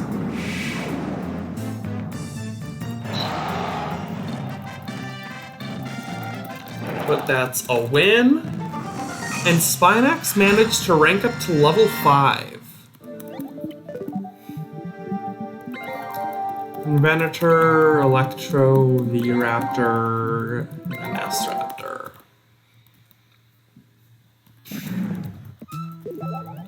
So now that we beat Rex, we'll be battling Schnivels, who, like I said, loves his Earth types. So we're going to be doing that, and just in case, because Serrato is there, I'm going to switch those 2 around as well. But as you can see at the very beginning of the speedrun, it is basically like a just normal casual playthrough, where this is the playthrough team a lot of people end up using. So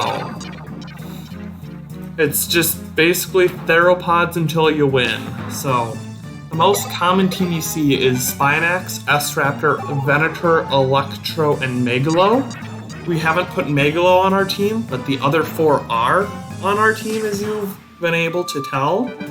So this is definitely a very typical strat you would see. I don't know if that'll kill, so I'm just gonna be safe and do that. But as we get a little bit later, you're going to see our team deviate a lot from that normal strat into a strat a lot of people would see in basically making the game easier than it already is strats.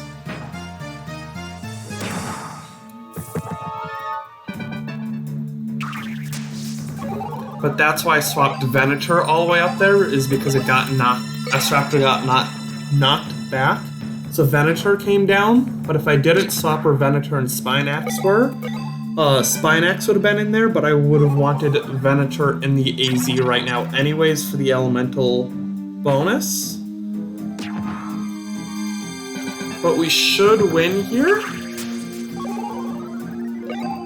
Off of Venator Bite.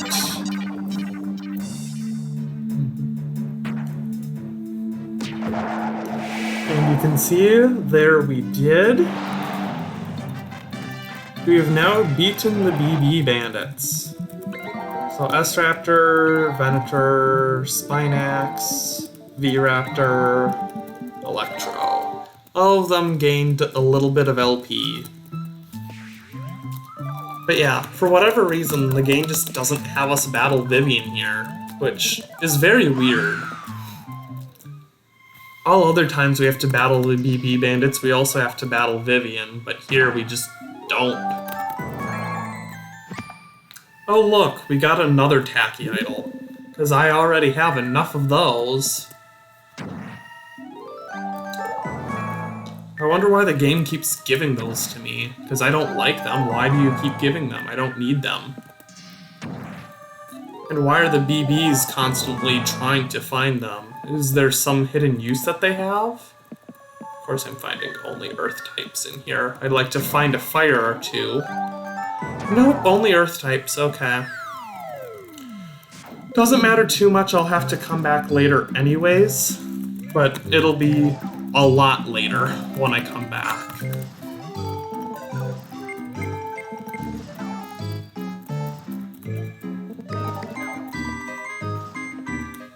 So yeah, in that tunnel number 5 there, the Earth-type fossils belong to Orano. And then there's also Fire-type fossils that belong to U-Raptor. So there's 2 Vivosaurs that are in there, but we didn't get a single Fire-type fossil, so it's only Orano fossils we have.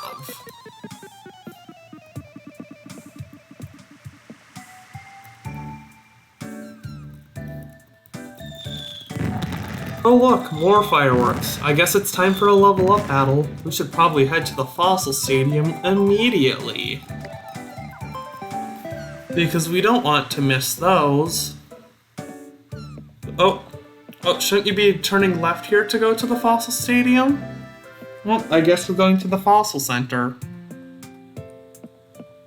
So, I guess since we're already in the Fossil Center, we might as well do some cleaning. So we got 19 donation points there. But let's just clean some of these jewel rocks that we have. Please be a diamond, at least one of them. Because I think we got at least 4 jewel rocks. If one of them is a diamond, we have enough money. If one of them isn't, well, we don't have enough money.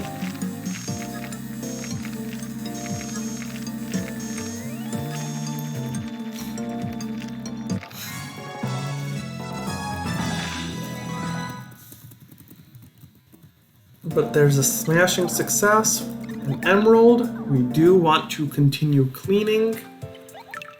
Hopefully this one is a diamond, because I believe we have at least 4 dual rocks. Nope, that one's an emerald.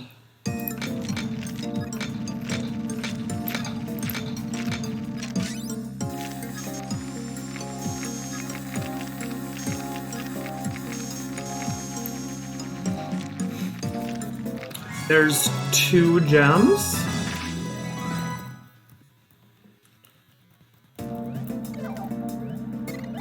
Yes, we will continue cleaning. We'll clean this one now.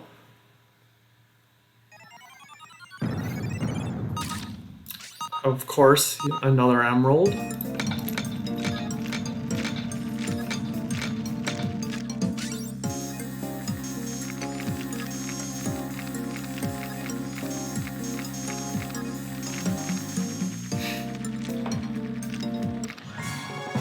But that's 3 gems.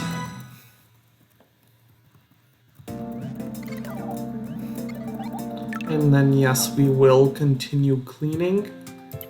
Please be a diamond. A diamond would be very, very helpful. If this is a diamond, which it isn't. But if it was a diamond, we would have been guaranteed to get up to 10,000. I just can't remember if we had 5 or 4 dual rocks, but this is the 4th. If we have 5, we're fine no matter what. There we go.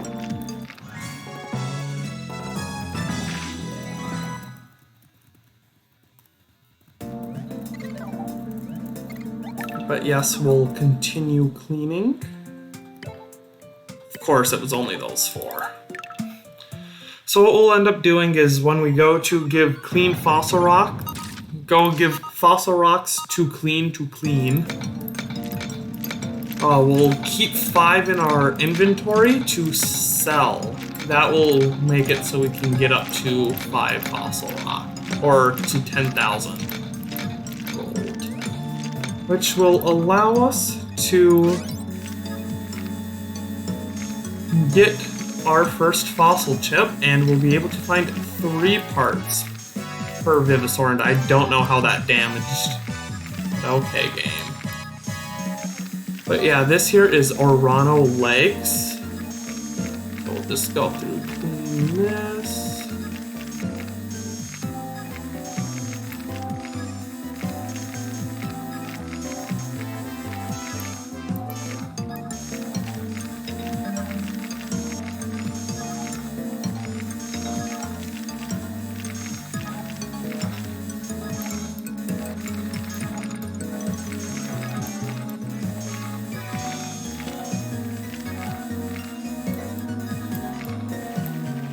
But there we go.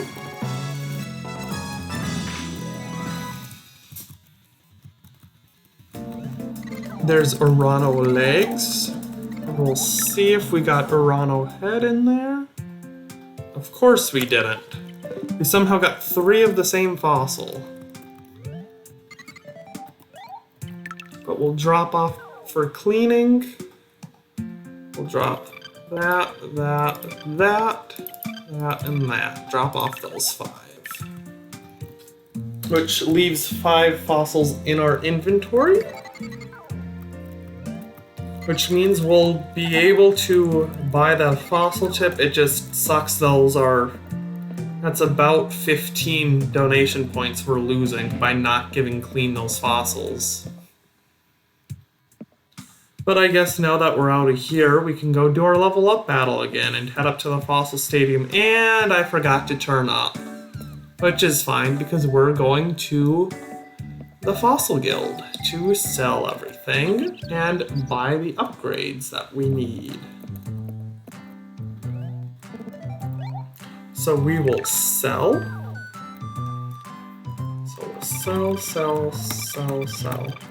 But yeah, this is why I specifically, I forgot to select that.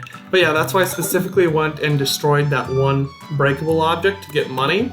If we didn't, we would be just barely short of 10,000 right now.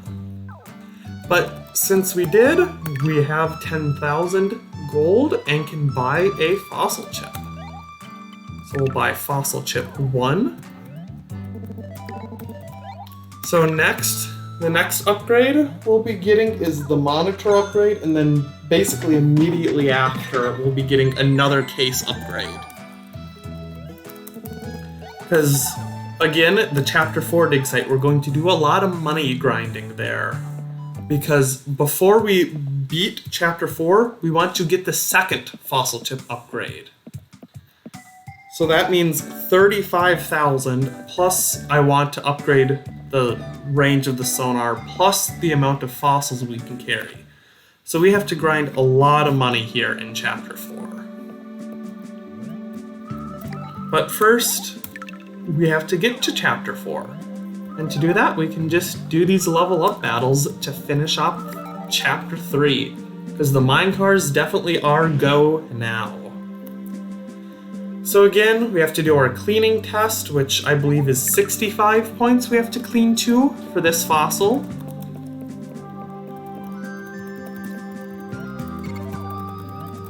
Cleaning test, 65 points, yep.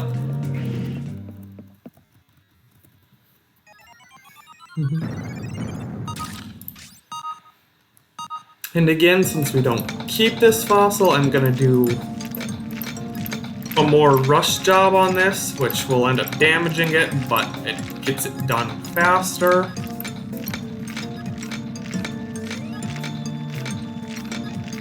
And ultimately, that's what we want is fast.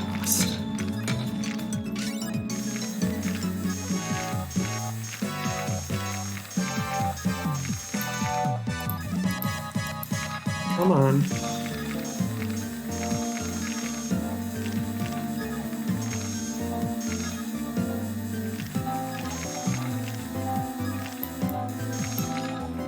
But we've already passed the 65 point range. We're now just cleaning just to end before time runs out. It just sucks because you can quit cleaning fossils, but it always results in a failure. Always. Even right now, if I were to quit, it would be a failure. Which is a really nice change that they implemented into the second game, where if I were to quit right now in Fossil Fighters Champions, it would be a success. But here, it would be a failure. But we did our fossil cleaning test, so now it's time for the battling portion of our level up battle.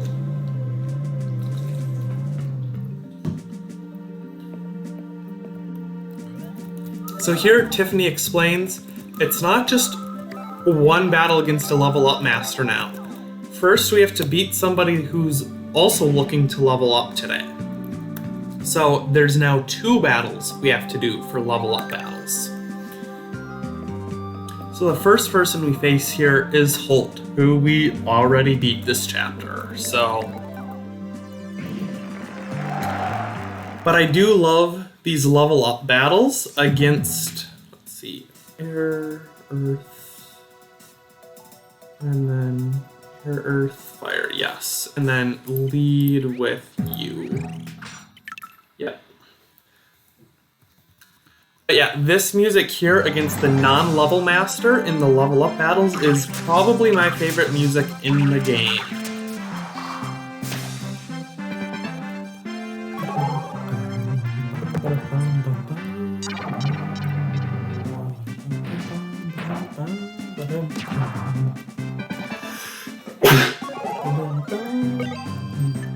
So we're gonna switch S-Raptor on up and attack Patchy here.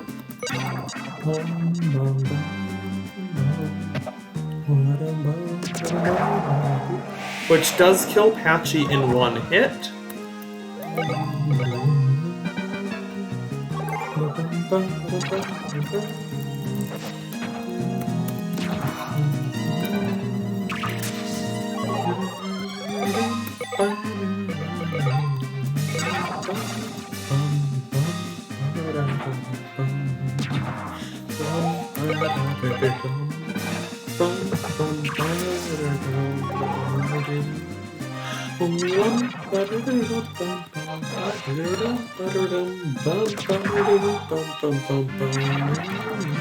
So S-Raptor will die here, which is fine because S-Raptor's part is done. It did take out Patchy, and that's the sole reason why we had it there to begin with. But we're going to switch Spinax down to take care of Tricera, which this probably won't kill, but it'll do a very big chunk.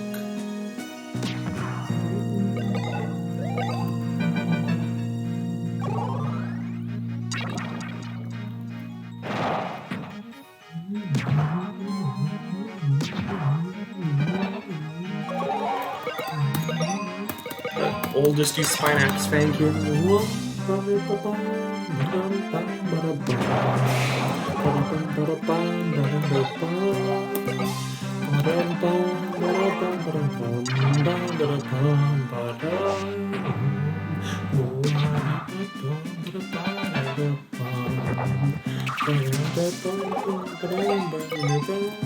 And then we'll just use Spinax to kill off Coltless or Quatless.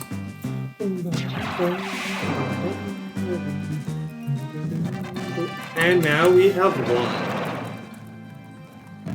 And now V-Raptor is rank 5. Then Spinax, Venator, S-Raptor, Electro.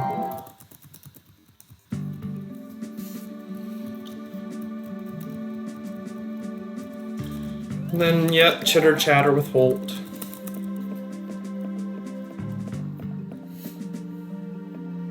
But we'll go to Tiffany now, talk to her and say, hey, I beat up a fellow kid like me. And she then opens up the door so we can face the level master. Who is always somebody we've already met before, and in this case is McJunker.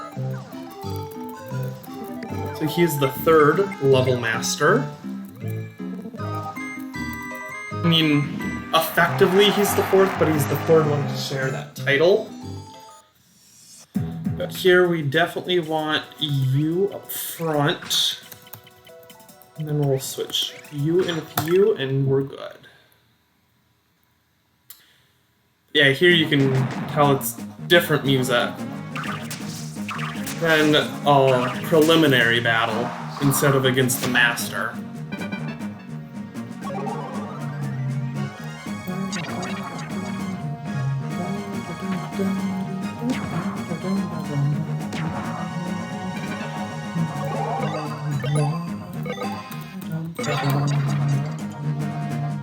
I mean, this is still good music, it's just not as good as the other music.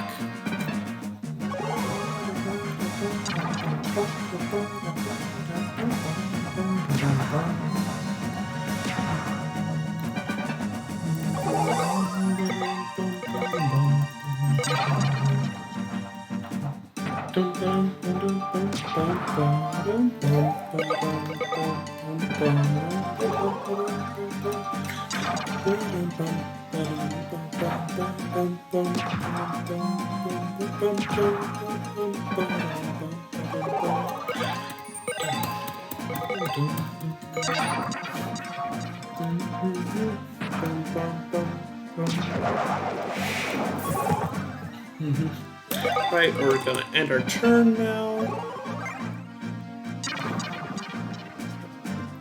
A lot of this fight is very straightforward, where they just keep attacking Electro, so they just don't attack her main attacker.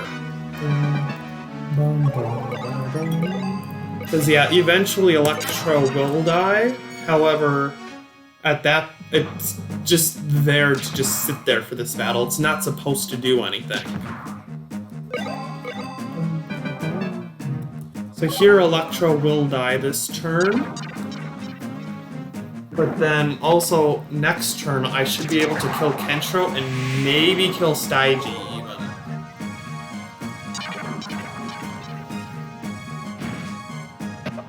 But we'll see what happens here. But yeah, we'll just use Venator Bite, which kills the Kentro. And then we can swap Spinax on down to do Spinax combo, which, if I remember correctly, should kill.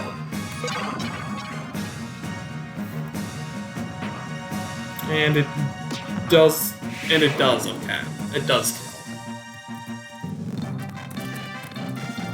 But yeah, they kill Electro at just the right time where you're able to get a Spinax combo and a Venator Bite in the same turn when you definitely need it.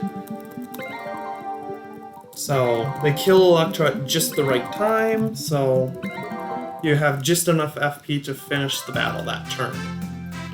But we've now beaten McJunker, so we have cleared Chapter 3 and have become a level 4 fighter.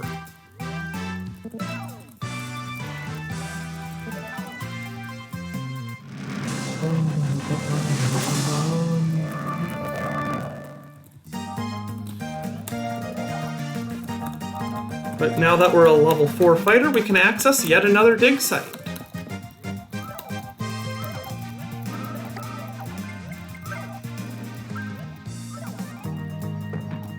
But we have to tell Rosie, oh yeah, we found another tacky idol that we don't want. Like, why? I don't want anything to do with it. Tacky idols suck. But we're going to want to save our progress here.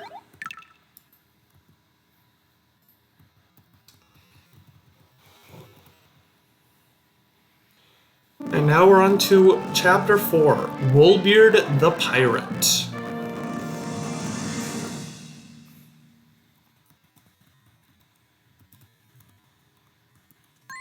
So yay, we're a level 4 fighter, and plus we can use tag mode to get other fossils, but wait, we can't. That's A, against the speedrun rules, and B, I don't have anything to send fossils to an emulator.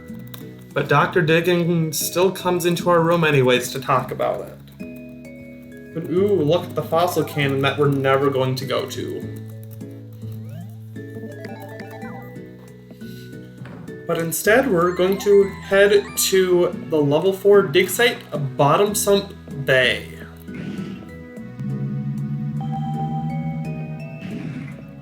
So that's over this way.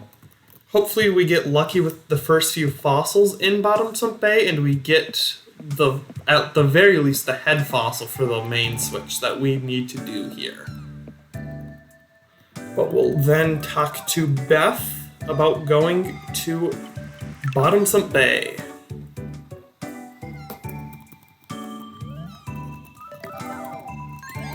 But we have to wear a diving mask when going there. So there's our diving mask right there.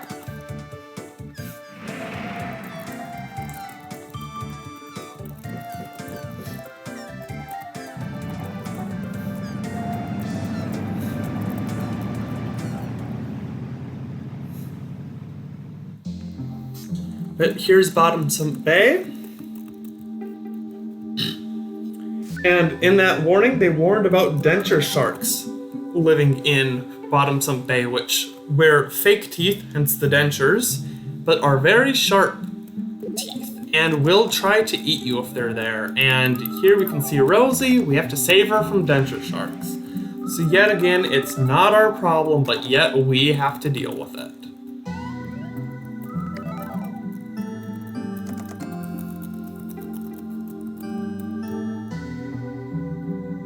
And the other sad part of denture sharks being here is there's no fossil rocks in this entrance area to Bottom Sump Bay here.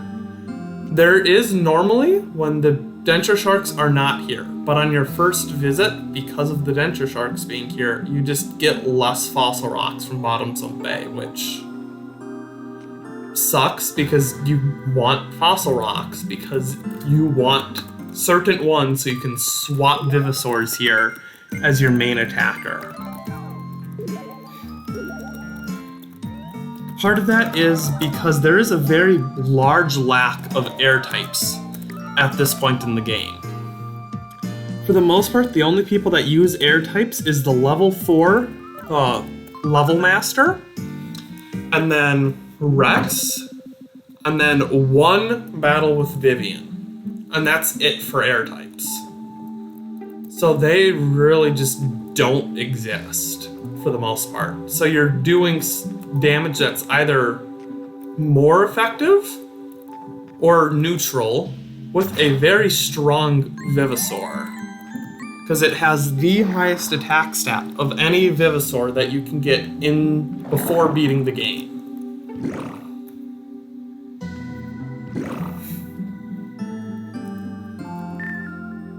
But yeah, once we get into the post-game, we'll do yet another main switch, because the post-game does have Vivosaurs that have much higher attack stats.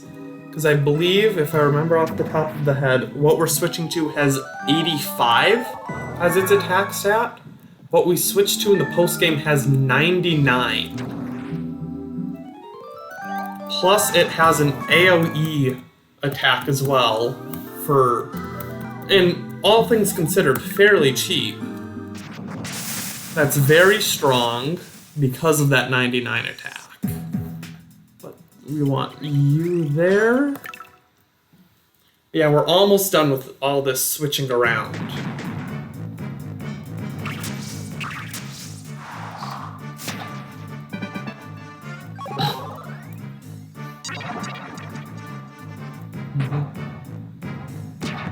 But right now we're battling for a jewel rock, which at the very least is a diamond. Diamonds are the base jewel rock here in Bottomsome Bay. So you're guaranteed to get at least $1,500 or gold per jewel rock here. But the bonus, I believe, gives you 3,000, which is a huge jump up. That's why Bottomsome Bay is one of the best spots to grind for money. The only better spot is in Chapter 6, is when it unlocks. But that's so late in the game that you need that money sooner. So this is the place that you do it, and since this is the earliest we're in Bottomsome Bay, you might as well take advantage of it now, because we have to do it at one point or another anyways. So it's just better to do it now. Yeah, U-Raptor here does U-Venom. But yeah, as you can notice, our FP recharge is now at 100, which is very nice because the Vivosaur we're swapping to, its base attack costs 100 FP. So it's really nice where we can still just attack every turn.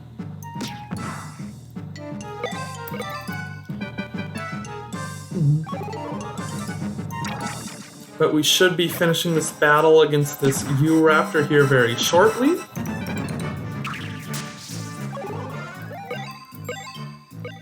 But we'll use Electro Combo, which should hopefully take out... Yep, the got a crit, definitely took it out.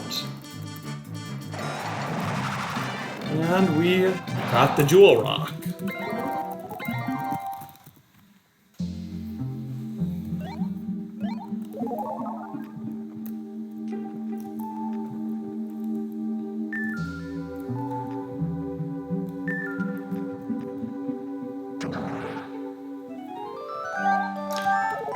But look, it's a shock. We're getting all these new water types here in this underwater dig site.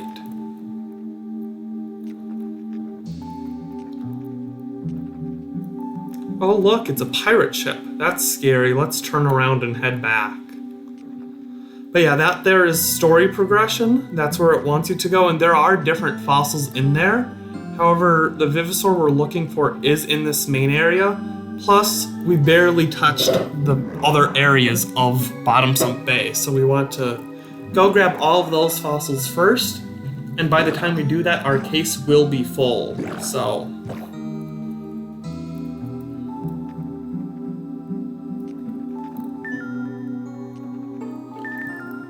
But yeah, Bottomsome Bay has its main area that you walk into when you start, or once you walk into the dig site, it has that one huge area. But then it has 3 little sub-areas that are covered up by breakable rocks, which I believe that is one of them. No, it isn't, it's farther down. But yeah, when we got to the pirate ship, that was covered up by one of them. That's the one we're looking for. Yeah, this one has another hidden passage right there. But yeah, there's 3 of those in Bottomsome Bay, which holds the pirate ship for story progression, and then the 2 others, which you go to eventually for other story-related things, but there's this one, they just give more fossils as well, which we want more fossils. Fossils are a good thing. And hopefully we don't get too many repeats, because there are 4 Vivosaurs? Yes, there are 4 in this main area you can obtain, giving 12 fossils in total, because now that we have the first fossil chip. But yeah, now that we have the first fossil chip, we can get 3 parts per Vivosaur instead of 2. So there are 12 unique fossils in this main area of Bottomsump Bay. Here we get to do a little bit of a different fight. This is against a Megalo, and instead of a Nichus with it, it is an M-Raptor. M-Raptor, surprisingly enough, is found inside this dig site. Yes, an air type is found under the water. I don't know why it is found here, but it is, and don't question me on it. But that's the only commonly found Vivosaur in Bottomsump Bay that is not water type. I say commonly because there is one earth type, I believe it is Acro, that can be found in Bottomsump Bay as well. However, it is rare and I've only gotten 1 fossil to it before. So, it's not very common you're going to see it. So that's why I said commonly you're only going to see the one, which is M-Raptor.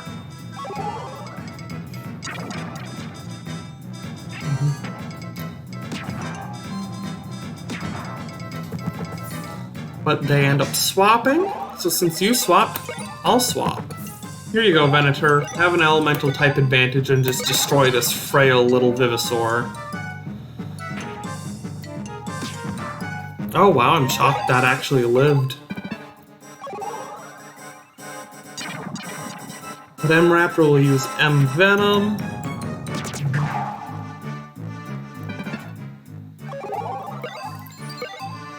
But M-Raptor will die this turn.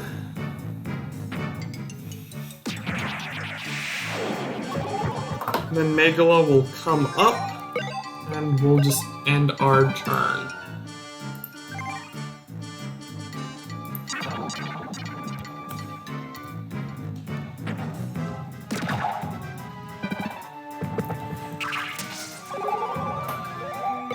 Let's see.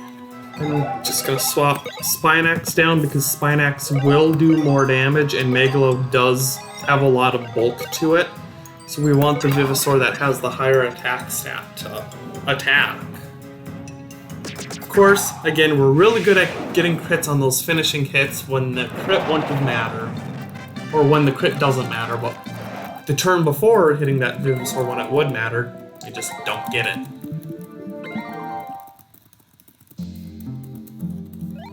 But we got this Jewel Rock.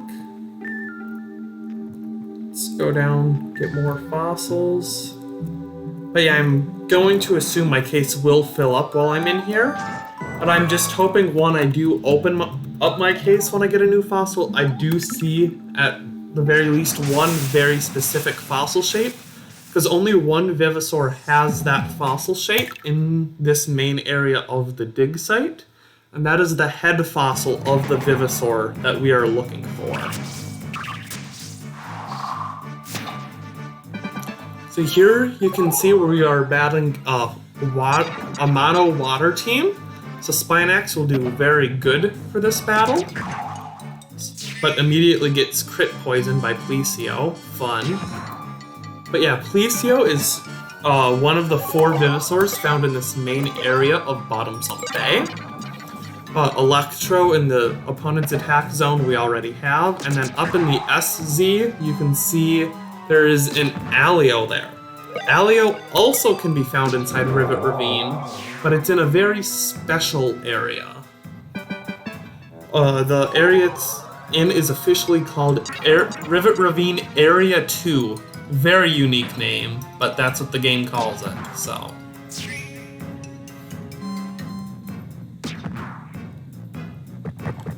Okay, so they swap Electro out for Alio here.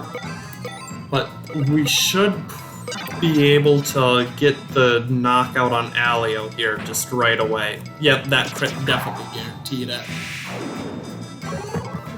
So now Plesio comes up, which is nice because Plesio is horrible in the AZ, and we can finally stop this poison madness that it is doing. It's probably going to use...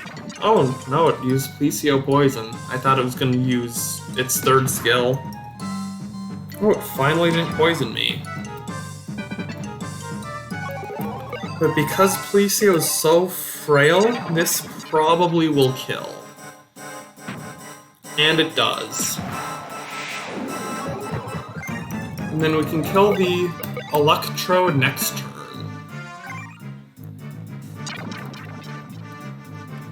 And then it uses Poison Breath, which would be really annoying. However, it does no damage on the initial hit, ensuring that Spinax stays alive and can kill Electro right here. And we now got the Dual Rock. And Spinax, Venator, S-Raptor all got extra LP, which most of it doesn't really matter now because we're about to have a new friend that we can use in battle.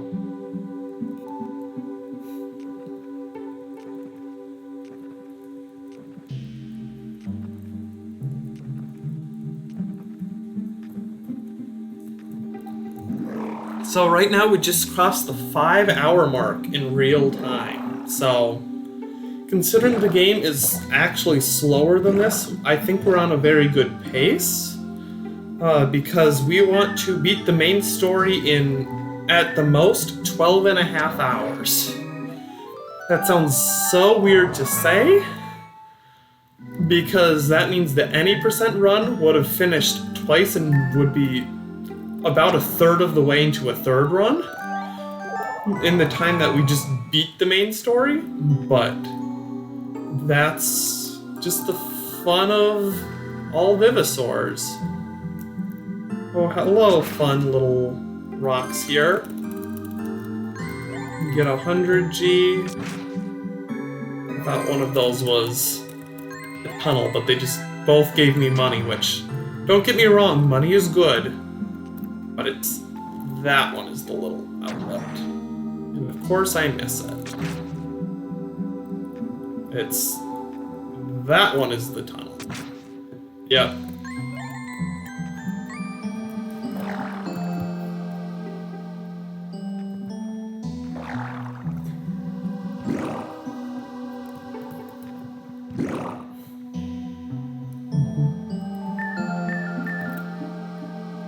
Come on, Rosie, you're in the way, Rosie. Let me get this fossil.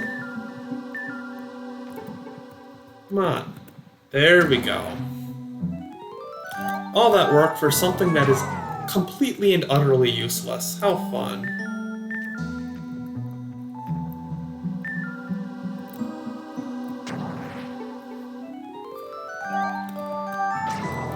Okay, well, we'll battle for this, and then we're just gonna check to see where it is in the case, just so we know what to clean first.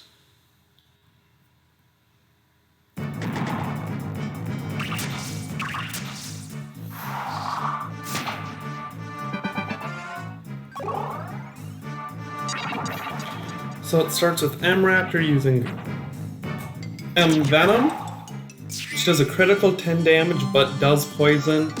Auto counter does 1 back.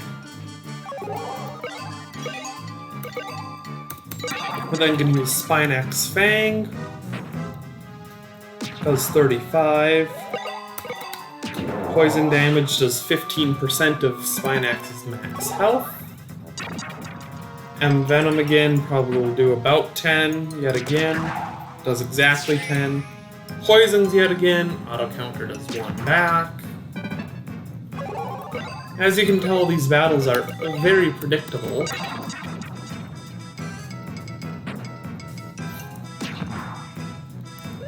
But we're going to end our turn here. They're probably going to swap Megalo back this turn. They do. And Venom, if it poisons, it doesn't matter. Of course, the time it doesn't poison is the time it doesn't matter because we were going to switch anyways. Let Venator come up, deal damage to M-Raptor.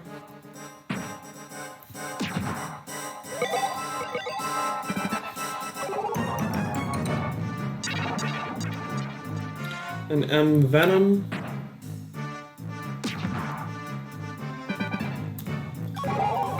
And we're just gonna get the kill here on M-Raptor.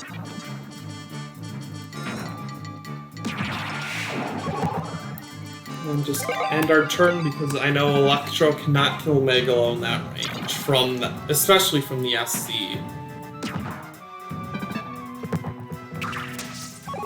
But we will swap Spinax in here because Spinax I know is guaranteed to get the kill. It does, and we win.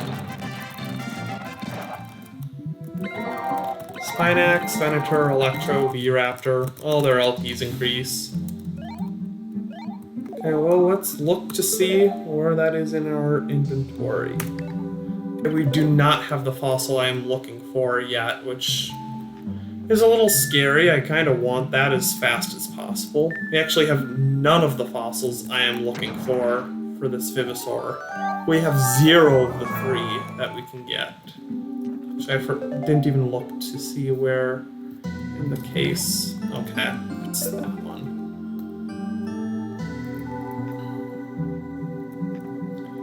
Right now we have a lot of Shoni and Plesio fossils in our inventory, and not a lot of Corona or Elasmo fossils.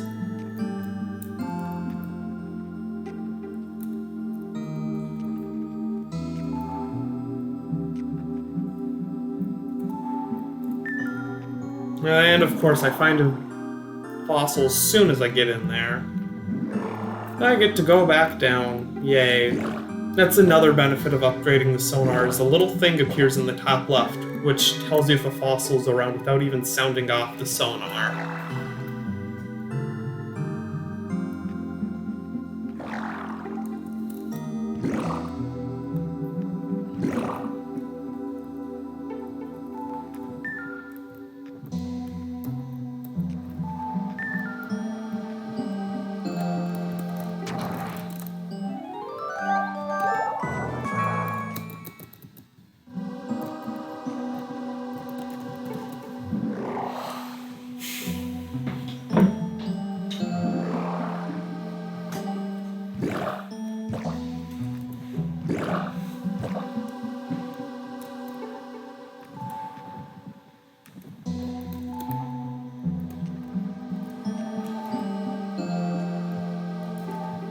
There's probably just 1 or 2 fossils that are left in Bottom Sump Bay. So we'll just go pick those fossils up.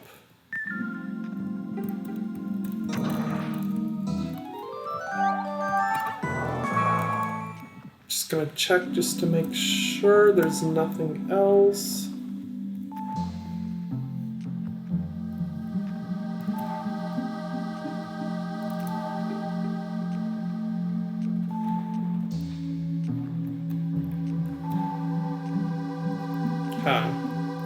So we'll now return to town. I'm just gonna very quickly check. Okay, that very last fossil is the head of the Vivosaur we are looking for. We only have the head, I believe, but it's a start.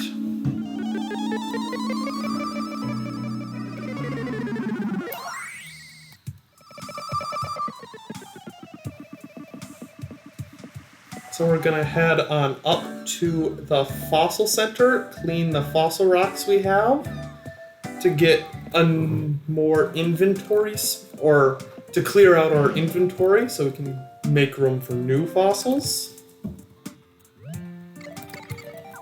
Got 12 more donation points, like seeing all the donation points coming in. But yeah, also we got that new fossil chip, so I don't know if body or arms is our other part that we're getting. But we're gonna start with this fossil because it's the one that we battled for, so it could have been rare. But this here is Shoni Legs. But it's just a regular fossil, which is fine. Regular is fine. It's still a fossil that we didn't have before, but it looked like we have a lot of in our case. Granted, there are 3 fossils that take this shape in the main area of Bottom Sump Bay, being Shony Legs, Shony Head, and Plesio Head. I believe I'm not forgetting any, but there's 3 right there, so having a lot in our case does make sense, but I believe there's only 3, and there's more than 3 fossil rocks that have that shape. But we're just going to go straight ahead and clean this fossil, because this is one of the most important fossils to get. It's just sucky that it's such a bad shape. Because yeah, like you can tell, we're already damaging it badly. And we're not even anywhere near done hammering. There. We're done hammering, but we're still not in the clear yet. But this is one of those fossils I mentioned. You just clean it and hope you just succeed, because this is one fossil that we 100% need to finish the run, because it's a head fossil. We need to revive it to revive it and to get it to max rank. Plus, this is the fossil of Vivosaur we're using on our team and need to use on our team.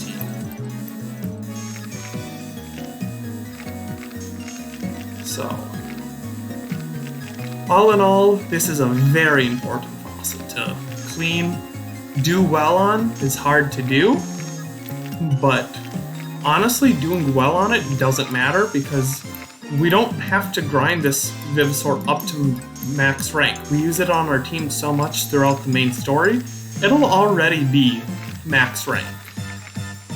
Or it should be, or if it isn't, it'll be very, very close.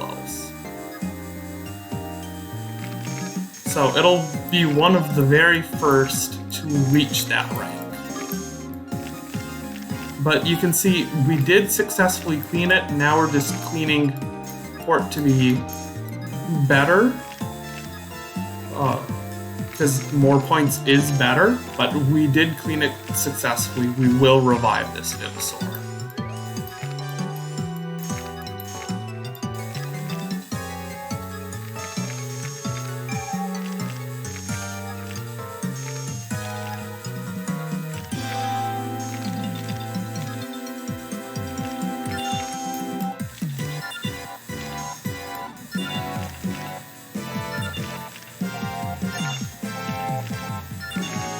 Holy cow, this is a really good cleaning for this head fossil, given that I don't have the super drill. If you have the super drill, this fossil does become a lot easier, but it's very hard to get 90 plus points on this fossil without the super drill. So it's nice seeing I got 91 on this fossil, which happens to be Corona Head. So there it is. Corona is the Vivosaur that we will be using as our main for quite a while. But it's just a nice little loop where Corona does happen to be my favorite Vivosaur, and it's the one that carries the run during the main story. As you can see, it already has 24 attack, and it is level 1. That attack will just skyrocket as it grows. So it is such a good Vivosaur to have, and it's so nice that it turns out to be the fastest one to use in the main story. Which is wildly different from the best to use in the any percent run. Because with Corona, your main swapping so late that you need to get that fossil chip to get it up in rank. But since we have to get things up in rank anyways, I should... See, here, another one that I almost used the hammer, but I caught myself on. But, yeah, since we already have to get everything up in rank to literally the max rank, it doesn't matter that we have to grind for money, because we would have to do that anyways. So what would be losing time in the any percent run, we're not losing any time at all. And I'm doing a terrible job on this fossil. Which sucks, because this is one that's very easy to clean normally on actual console. But yeah, we still don't know what that third type that we can get now is. Because we've only seen head and leg fossils still, because this is elasmo legs.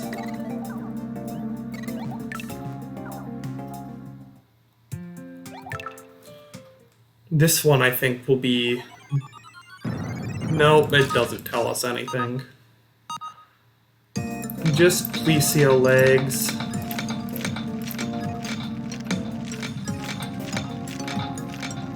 But yeah, just looking at the other fossil rocks in the case, I can't even tell. I think it's bodies we got based off of one singular fossil, but I was trying to see corona-wise because corona fossils... Well, I guess the body and legs share the same shape, but if we got arms, the corona fossil is the only one that has that shape as well for corona arms in Bottom Swamp Bay, so that would be another easy one to tell.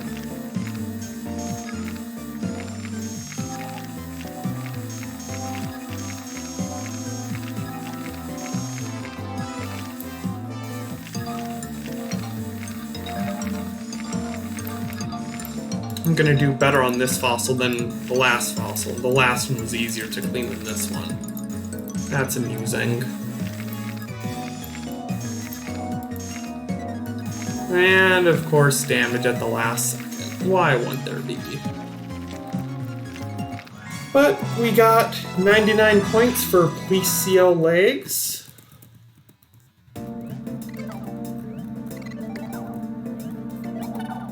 And I meant to continue cleaning. But yet, we still don't know what that third type is, but like I was saying, I believe it is bodies based off of some of the shapes I'm seeing here. But I can't confirm it yet. I can now confirm it is bodies. Because this is a body, for sure. Of course, damage it literally as the very first bits of the fossil get revealed on literally the easiest fossil shapes. Okay, that one I strongly disagree with their game. I did not damage it. I didn't even touch the fossil on that one.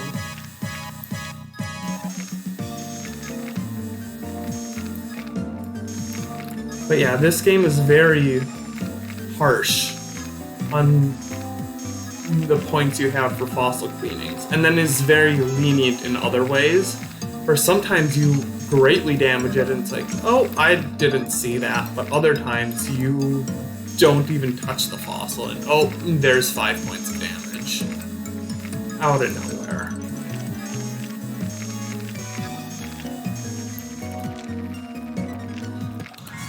But here is the body to, I believe, Elasmo, but it might be plesio, but it is Elasmo, yes.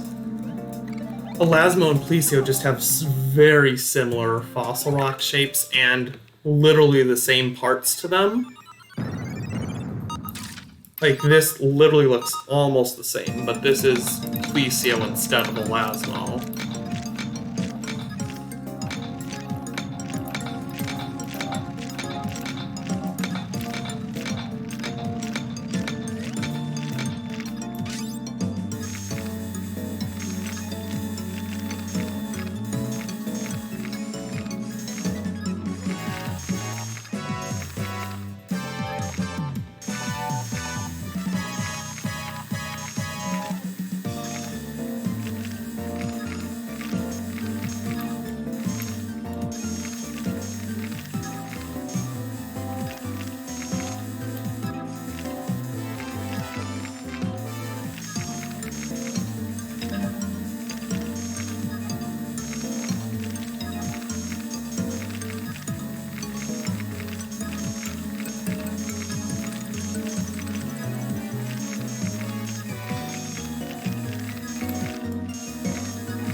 There we go. There's a 100-point cleaning.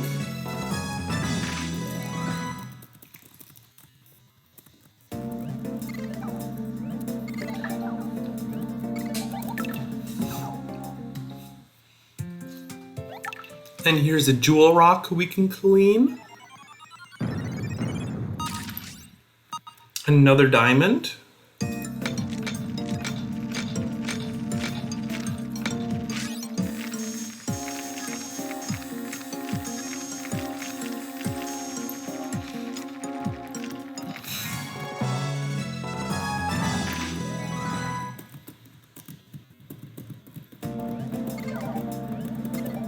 But yes, we will continue on cleaning.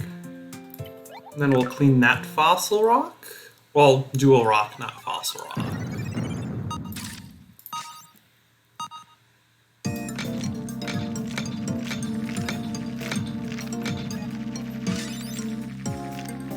One of the fun parts about diamonds, though, in this game is they are very, very durable. So you can just hammer on them a lot, and they won't break for quite a while. You can still damage a diamond in this game. It just requires a lot of effort to do so.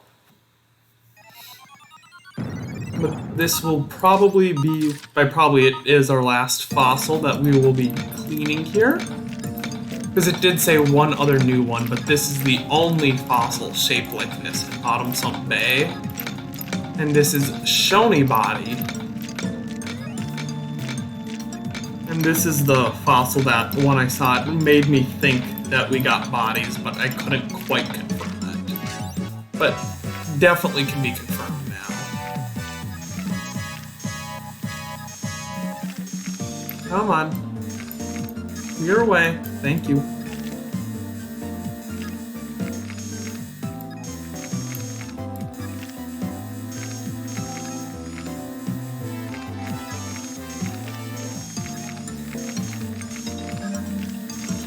Oh, that damages it.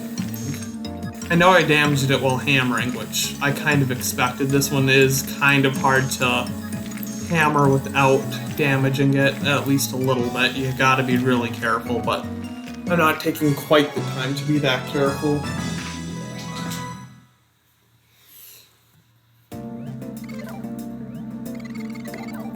There's Shony Body, and we will not continue cleaning. We will drop off for cleaning, and it sucks that we have 7 repeated fossils from the first trip to Bottom Sump Bay, but or 6.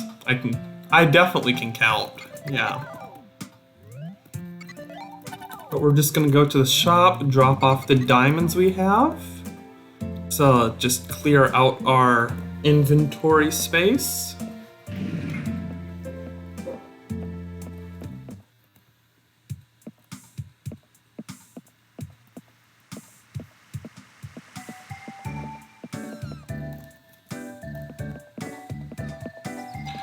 But yeah, up to the Fossil Guild.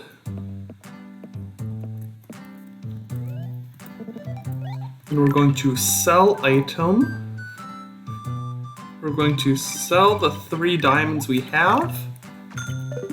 And now that we have enough money for it, we're going to buy a sonar upgrade. And it'll improve our vision. So we have max range for our sonar. So we'll buy the monitor upgrade here.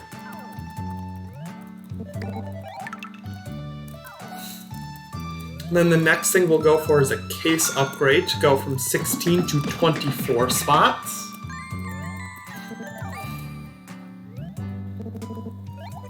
And we'll exit out there. And we'll head on back to Bottom Sump Bay.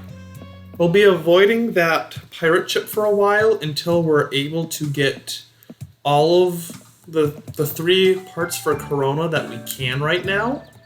Because Corona is just that important, or we can't just progress while keeping it at rank 1 right now. We have to just get its parts right now.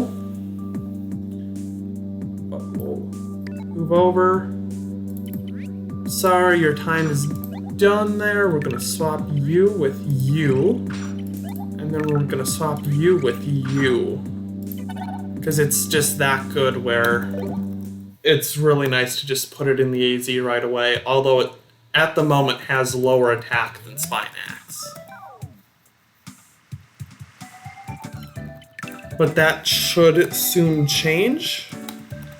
But another benefit to Corona is it is a long-range Vivosaur.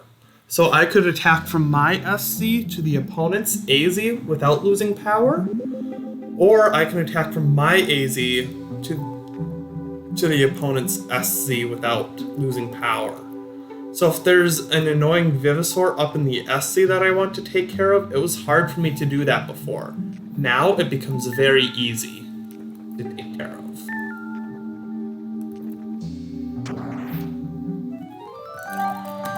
And there's a Jewel Rock.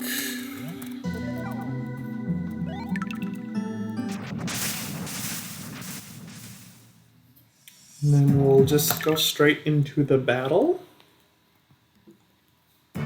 Yeah, the one negative part of Corona is if it ever ends up in the SZ, it has very bad support effects. It reduces everything on our own AZ by 20%. But for the most part, that's not gonna happen too much, but say that as it gets crit for almost everything, so it will end up into the S or into the EZ, like right away. I'm gonna swap you in, just so Corona doesn't die.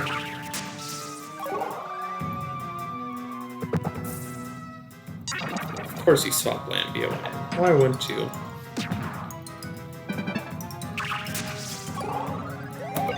So this isn't going to do a whole lot because of elemental type coverage, but I can't I'd rather still attack with Venator than Spinax because Spinax is in the SC and not a long range.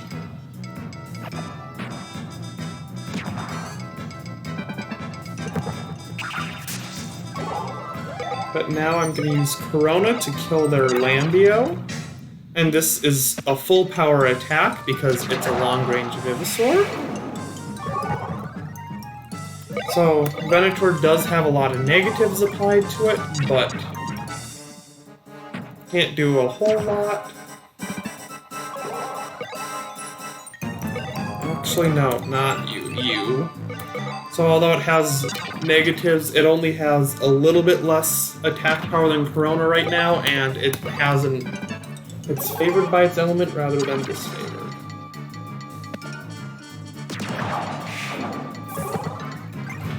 But yeah, it looks like that Cerato's gonna do a lot of carnage to my team. Like, whatever, I know Spinax won't die, and at the very least that's what matters, is one of your things is living. Spinax is gonna do a lot here, and can potentially kill, and it does.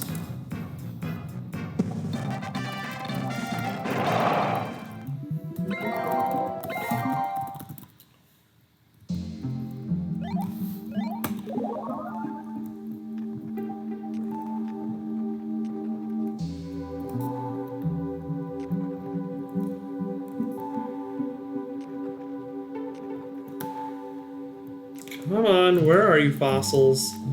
I know you're in this area now.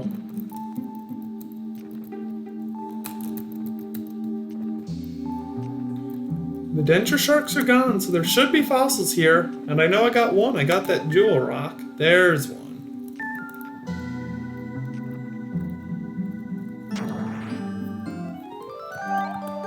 It's nice seeing new. New is good. This new means it could be a Corona part. And granted, other new parts are good as well, but the Corona ones are very, very crucial to obtain.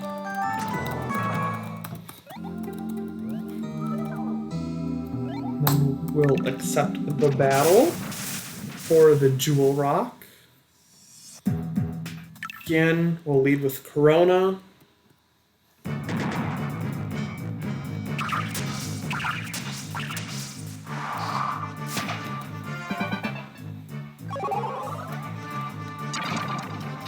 Onyx uses Onyx Bite, which only does 27 that time as a crit instead of 101. Yeah, you can see how with Corona, that's just a full damage attack. And since it has the elemental advantage over U-Raptor, it's just smart to do that because it is giving a support effect to Onyx. However small, it is still 1. So if I take that out, Onyx will be a little bit weaker.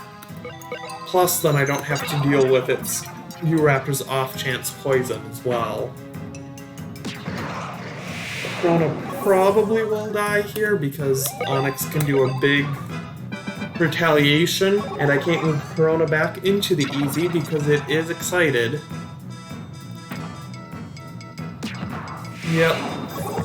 But I can move Spinax on up for what should do a whole lot of damage. Because it does not have a good defense stat, Onyx. But it doesn't quite kill. Probably should have attacked with Venator, then swapped Spinax in, but...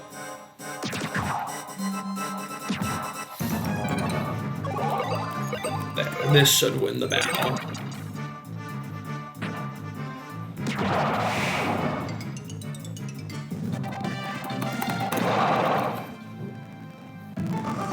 You know, S-Raptor is rank 5, but it doesn't really matter too much. I mean, it's nice seeing S-Raptor get higher and higher level, but...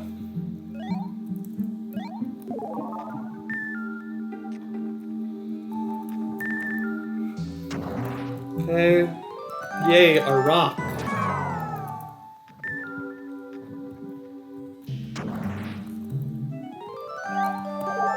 There's a fossil I already have.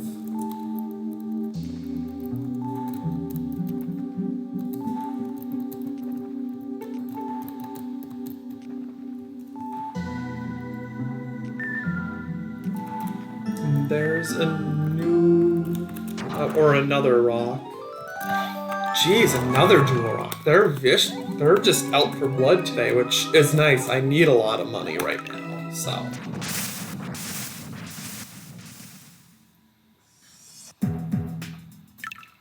But yeah, if this was the sequel, Fossil Fighters Champions, money just wouldn't be an issue because that game just force feeds you money down your throat because you don't have to battle for Jewel Rocks like you do in this game. And the Jewel Rocks start in Chapter 1 and just go very high up. Where here, the Jewel Rocks start in Chapter 2, so you're already behind from where Champions is. Yeah, just like that, we're able to kill Stygie. And next, there are 2 Vivosaurs left there. The one in the attack zone is Shoni. That's found in the main area here. And then in the top SZ is Elasma, which is also found here. As you can tell, both are water types. They're found in Bottoms of Bay, of course they're water types. But Shoni is very slow to develop at low ranks right there. It's at rank 4, so every Vivosaur develops as it grows stronger, but Shoni has an even stronger curve. Because basically what happens is some Vivosaurs go up linearly, where their stats is just a constant boost every level. Others, they slightly improve every level, more levels. And Vivosaurs that do that just aren't that good at low ranks, and Shoni is one of those. So that's why I'm trying to take out Elasmo here, because Elasmo's more scary than the Shoni is. Plus, it costs 110 to do an attack, which the recharge is only 100. So it doesn't quite get off in attack if it's at 0 FP. But it doesn't look like that's really happening. But if it's smart, it will kill Corona here, and it does. So I learned from last time where I'm going to do Venator Bite here to whittle down Shoni's HP a little bit, and then swap Spinax to do a big hit, so I can potentially end the battle this turn. 149 is a lot, though. Yeah, it doesn't do enough. But I definitely can win next battle for sure. Or next round, not next battle. Next round. But you can see my Corona here is dying almost every single battle. That's mostly because it's only rank 1 right now. And at rank 1, when you're facing rank 4 Vivosaurs, you're just not going to hold up as well. Plus, Corona doesn't have that great of a defense stat at low ranks. Once it gets to 8 and above, its defense does become much better. But as of right now, it can't take hits. But it also gains a lot of LP, or life points, once it gets more levels as well. Its max, I believe, is 600 or 620, which is one of the highest life point totals of non-legendary Vivosaurs. Because legendaries just have ridiculous amounts of LP. And then there's Persa, which has, I believe, 700 LP itself. And it's not a legendary, it's just a regular Vivosaur.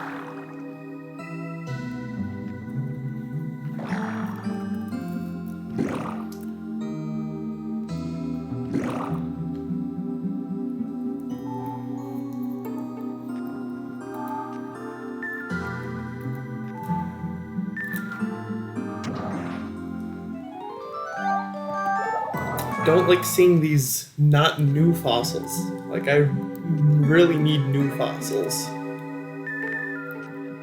Well, there's 3 right there. Come on. Well, another jewel rock.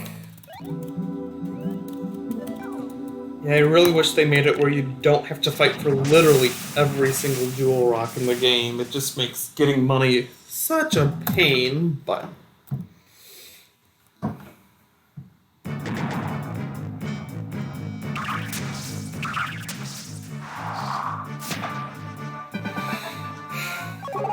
Mm-hmm.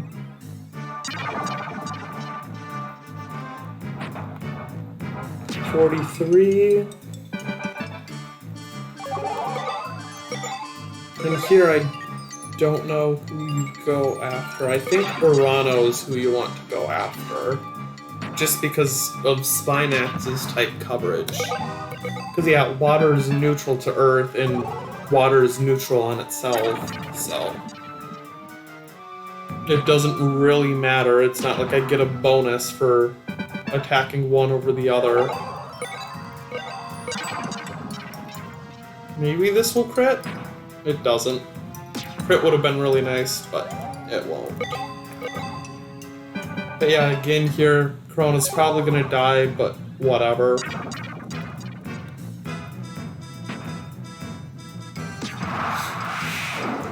But yeah, once we get more parts integrated to Corona, you really start seeing how Corona shines. And then it gets really good synergy with the donation point Vivosaur we're looking for and the one in Chapter 6. Of course, you live on like 1, 3, same difference. But it's dead now.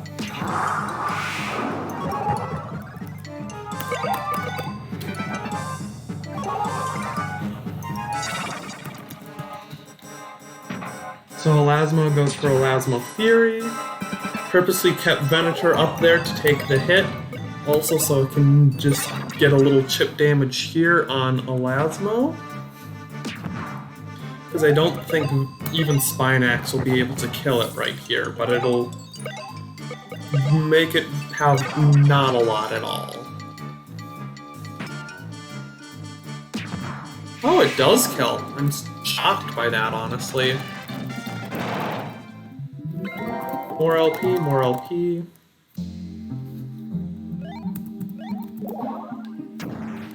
There's a jewel rock, and just a regular rock. Are none of these 3 fossils here actually fossils? Okay, at least one of them was, but it's completely useless. We already have a Elasmo body.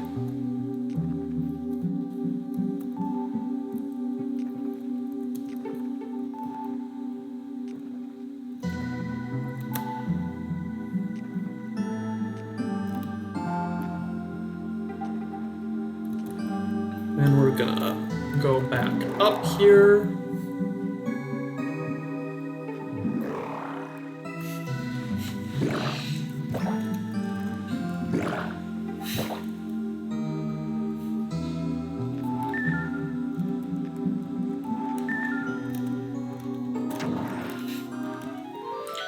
But there's another new fossil.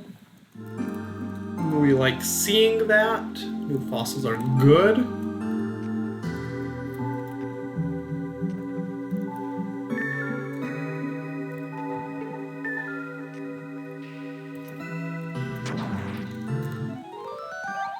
Another new fossil? Great.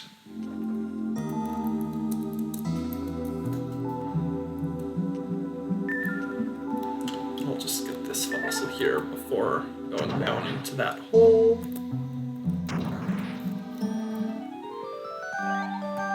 Okay, elasmo legs. We had that one already.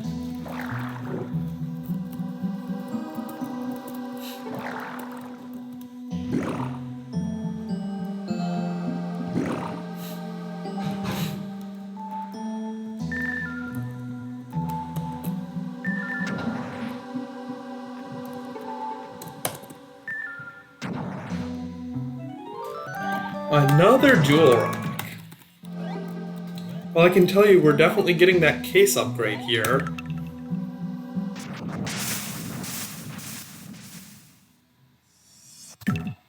So this is going to be the same battle as last time.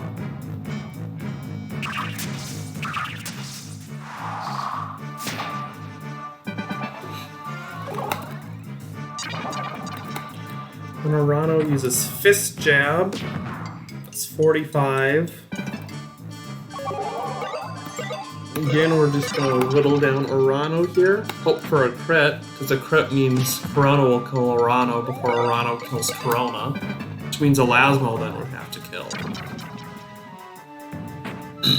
But yeah, that is Urano. That's the Earth-type Vivosaur I was talking about in tunnel number 5 in Rivet Ravine. We currently have Urano legs in our in storage because we got those and cleaned them, but we don't have its head fossil yet.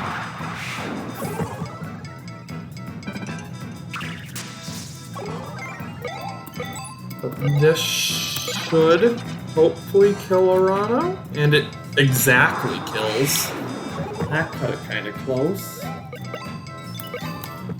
But yeah, this definitely won't kill. Last time it only did 111.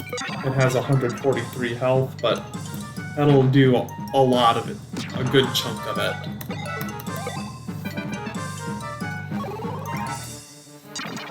And then Elasmo Fury. Knowing my luck, I'm going to get enraged here, although it's only a 20% chance. I called it. So I'm forced to deal with this enrage, but please don't miss. Okay, good, he hit.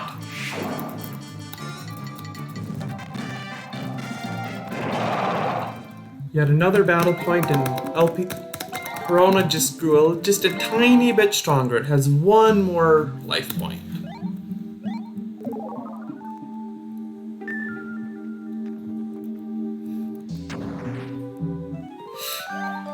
Clecio body.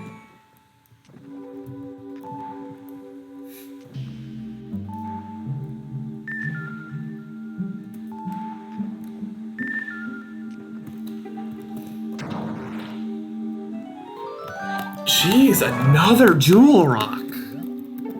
They usually aren't this common when you don't have any of the... or when you haven't upgraded the thing to prevent just normal rocks.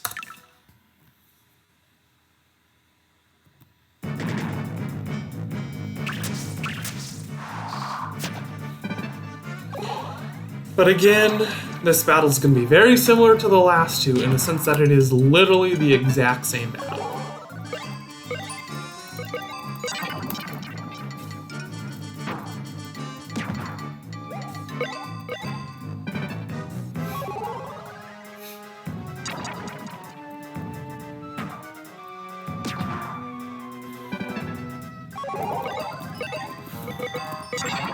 But yeah, hopefully some of those new fossils we got were Corona's body and legs.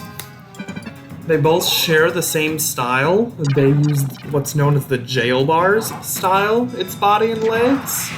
But those are the only two fossils in this part of Bottomsome Bay that use that jail bar pattern. So, okay. And this killed last time. Will it kill this time? It does. Doing 1 point extra. But I probably won't be enraged this time, considering it's only a 20% chance to be enraged.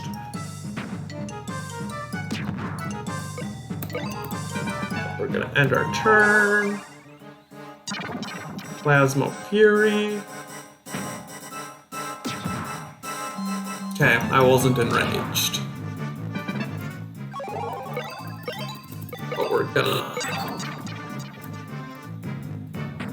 do that, kill Elasmo, get the Jewel Rock. Honestly, with all these Jewel Rocks we got, I won't be surprised if we're already about half-ish way there to getting the next fossil chip. Because those Jewel Rocks are just out in full force today. Okay, that's just a normal rock.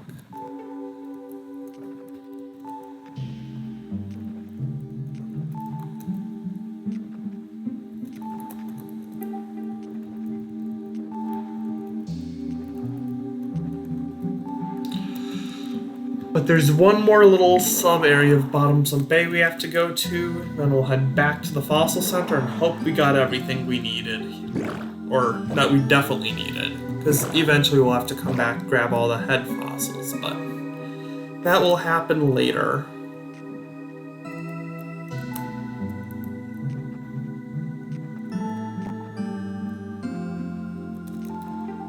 Okay, nothing's up there.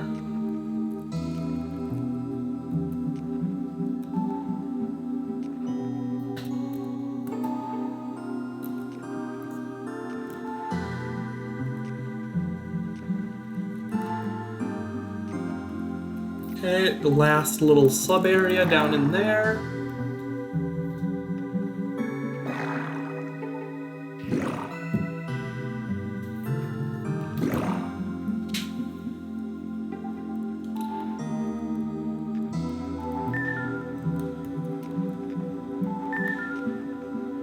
Okay, let's dig this up, see what it is. Plesio body. I do not want that. Honestly, at this point, I'm kind of hoping for no more Jewel Rocks down in here, because I just want to get out clean what I have. And Jewel Rocks do take a long time to battle for right now, since I don't have Corona parts. New Fossil Rock. I like seeing that. I will swap out for that. And that is one of the jail bars we need. I like seeing there are a lot of jail bars in there already, so it's very likely. But we definitely got at least one of Corona's parts between body and legs. But since there's a lot of them there, it's likely we got both of them. And if we got both, that's exactly what we need. A new fossil. Of course, we have to battle for this very last one because you don't know what it is, so we're gonna battle for it. Oh, it's all 3-on-3.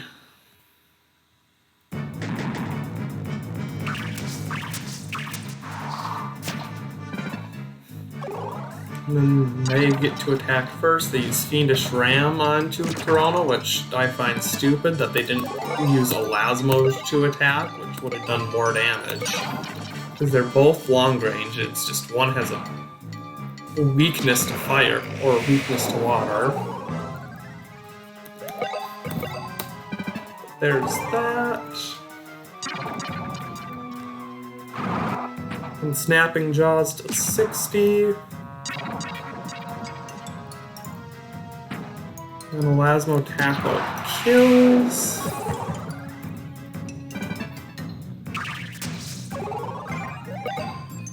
So we're then just going to use Venator Bite on Shoni. which does a crit 47. Seeing that crit is nice. We're gonna swap that up. And then use Spinax combo against Shoni. And Spinax should be able to kill Shoni next turn. Torpedo attack shouldn't do a whole lot.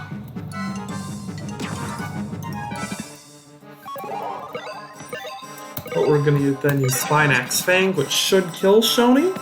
And it definitely does. That crit with 81.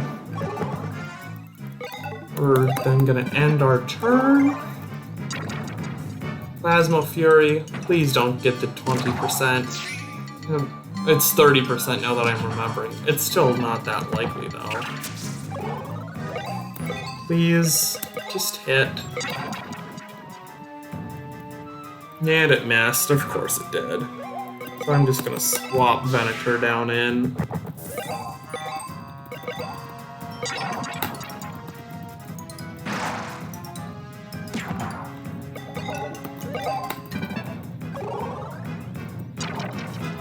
Then a Lasmo combo.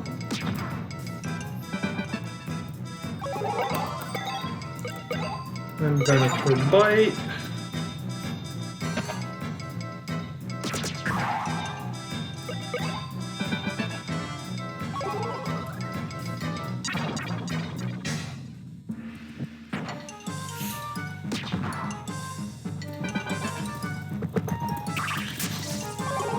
Okay, I'm just gonna swap Spinax down in, because Spinax is guaranteed to kill there.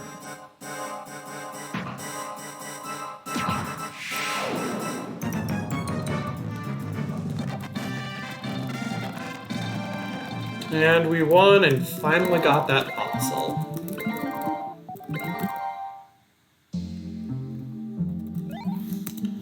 Fighters left. Yes, I would like that fossil, please. Another jail bars. So we'll put that one there and make a note that that one is special. And to clean that one first, and we finally can head back. Yeah, with there being a lot of jail bars, I think we're good on getting the Corona parts, which is very helpful.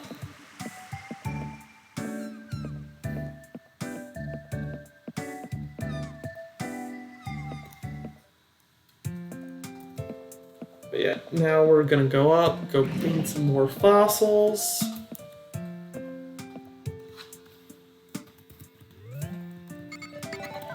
$15 extra donation points, that's nice seeing. And we're gonna clean this one first. Wait, was it actually rare or did we waste our time? We wasted our time. We're just gonna hammer here. But yeah, the jail bar fossils, also very annoying.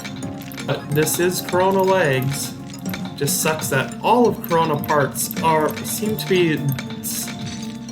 seems to be one of the most annoying Vivosaurs, but combining all 4 of its fossils combined to clean. The only fossil it's lenient on is its arms, and I meant to switch to the drill, but I accidentally hammered one more time. It did more damage. Lovely. Now this is one where we definitely want to make sure we complete it to level Corona up. However, besides completing it, the point total we get doesn't matter that much because, again, we just have Corona on our team constantly, so it just gets all those battle points and will be very close to rank 12, if not already rank 12, by the time we main swap for the last time.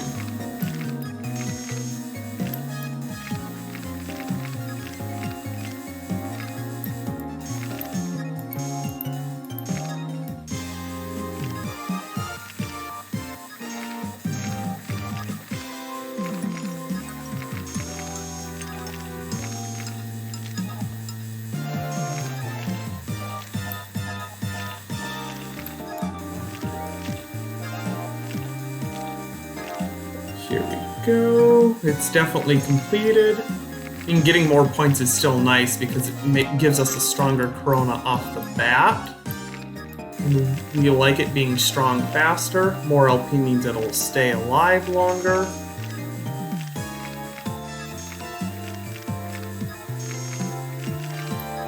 Okay, what's the one part that's choosing to keep it from... Again, a smashing success on this is very good because, again, without the super drill, it is fairly difficult. Corona legs, 93 points. Now instead of rank 1, it's rank 3. So you're just going to see a huge boost here. Attack went from 22 to 35.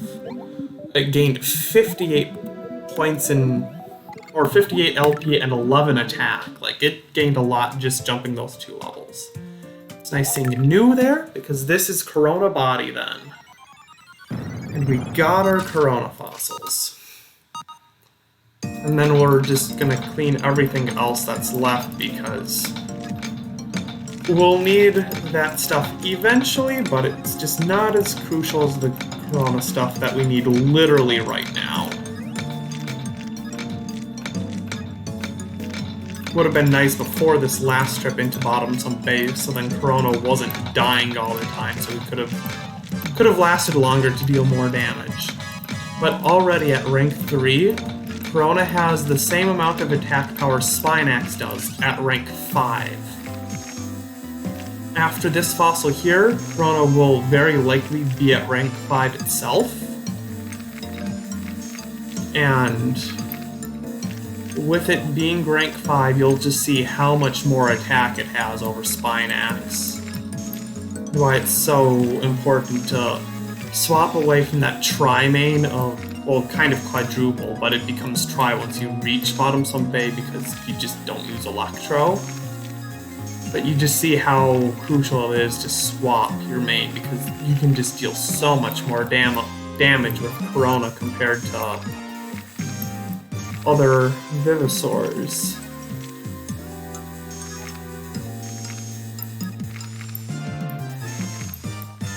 Plus, it also has a really nice design, too. That also helps make it nice to just look at.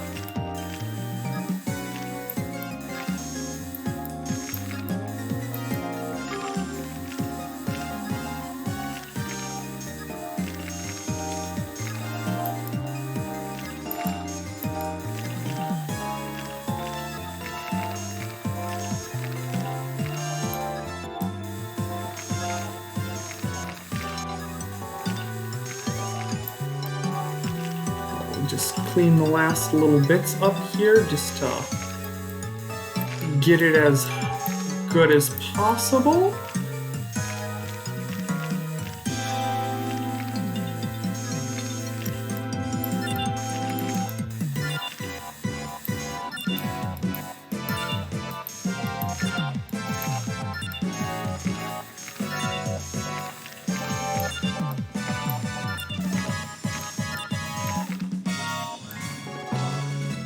Again, another smashing success of 93, which I'll take because these Corona parts are not easy to clean without the super drill, so.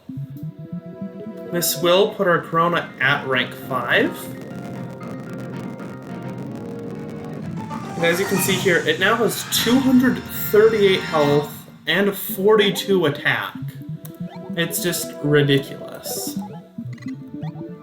It just has so high attack, it just hits very, very hard. And although its defense isn't good, it has so much LP it just acts like it has high defense. But here we have a double pearl. This will sell for 3,000. And I like seeing double pearls over diamonds right now because I just get more money. And more money is better. Come on. Come on. Thank you. Shouldn't have to click that many times on a jewel rock for something to go away. I had to click that many times. But yeah, now that we have our Corona parts, we can progress in the story a little bit more. Well, after we finish cleaning, obviously.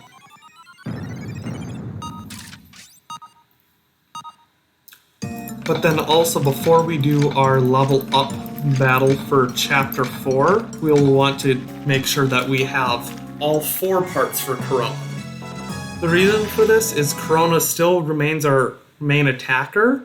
However, the level up master uses 3 air types, which is very annoying to deal with. So we want Corona to have all of those parts to be around rank 7 or 8 and just be so high level compared to its opponents that it just doesn't matter that it's up against an air type.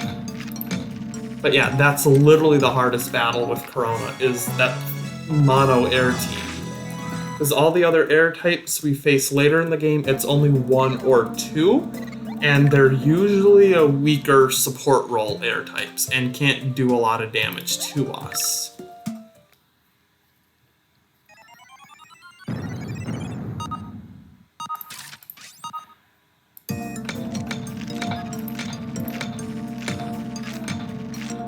I'll use for that a little bit.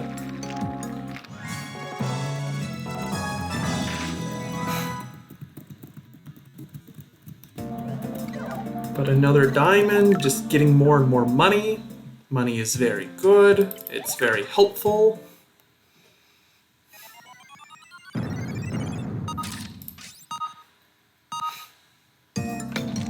But yeah, we definitely will have enough to afford the next case upgrade, which is only 4,000, so we already are at 2,000, so the rest of this is just stockpiling to our 3,500 fund.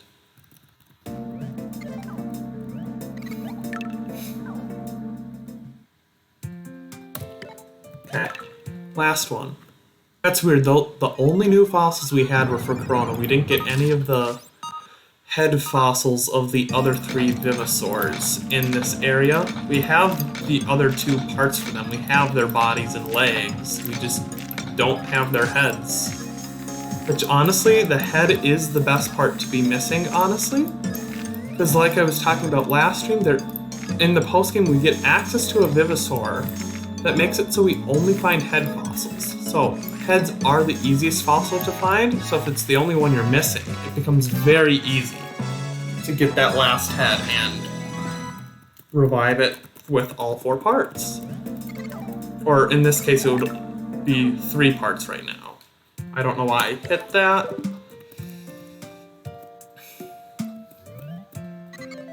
But we'll drop off for cleaning. Drop off these 8.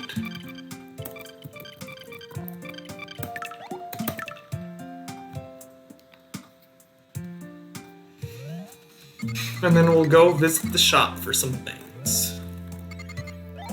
But yeah, now that our Corona is rank 5, it's just going to be so helpful to have. Whenever we go into a fossil battle, we don't have to worry about it dying literally every single battle. It will stay alive.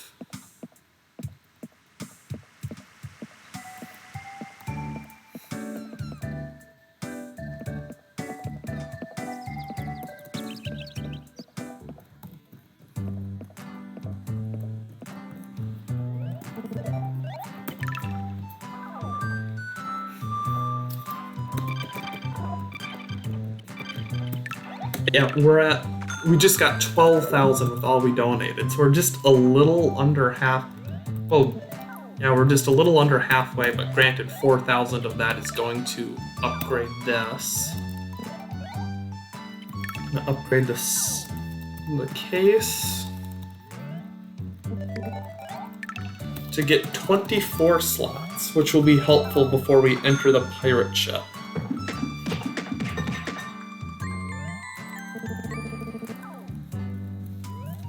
So we're now going to exit out and actually make story progress now that we have our Corona parts. We're actually just going to ignore Bottom Bay digging for fossils in there for quite some time. Because granted, there are jewel rocks in there that we can grab, but we don't... There's other places inside the... inside of the pirate ship we can grab jewel rocks as well. We can grab them from in there as well, and we have to dig in there because the story is taking us to the pirate ship.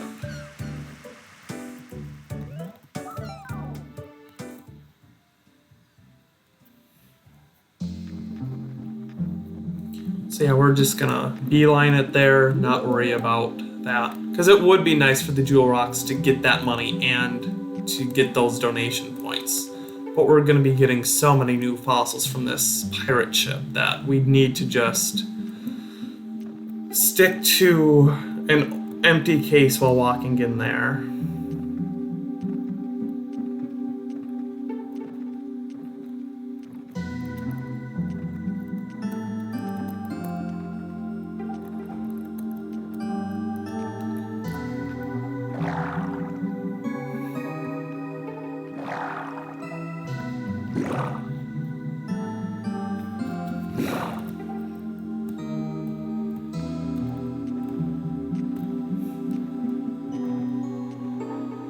Yep, we're gonna head to the pirate ship.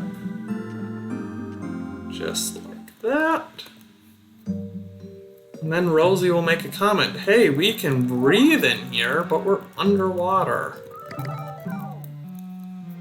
I don't quite know how it is possible to breathe in here. It shouldn't be. Okay, how have I... There we go. I was gonna say, how are there literally no fossils here? Oh, again, big surprise. A water fossil in the water dig site. It's the same thing with the Chapter 6 dig site. A fire fossil in the fire dig site.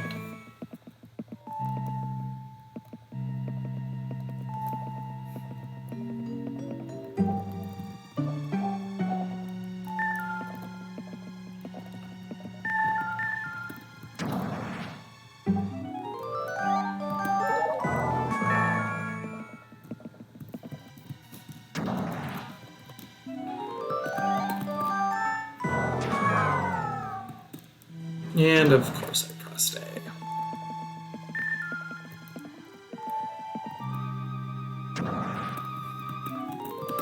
And yep, here's a Jewel Rock, so we're gonna battle for that.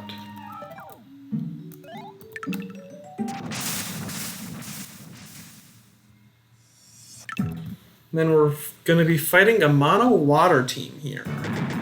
We fought this, quite a while ago, but you're gonna see that this time it's gonna be a lot easier to get through now that our Corona is rank 5.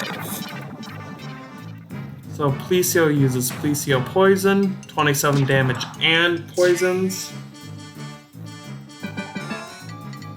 So what we're gonna do first is just use Corona Bite to take out the Plesio.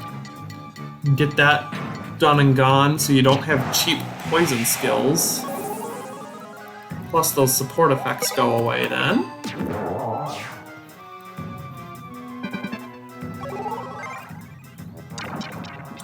But then Alio uses Poison Breath. And Electro uses Electro Combo.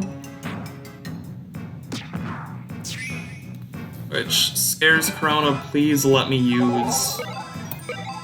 Okay, it does. So we're going to... attack the Alio up there. Does 65. But yeah, you can see Corona's dealing more damage and is able to take more damage as well, which is very, very nice to have.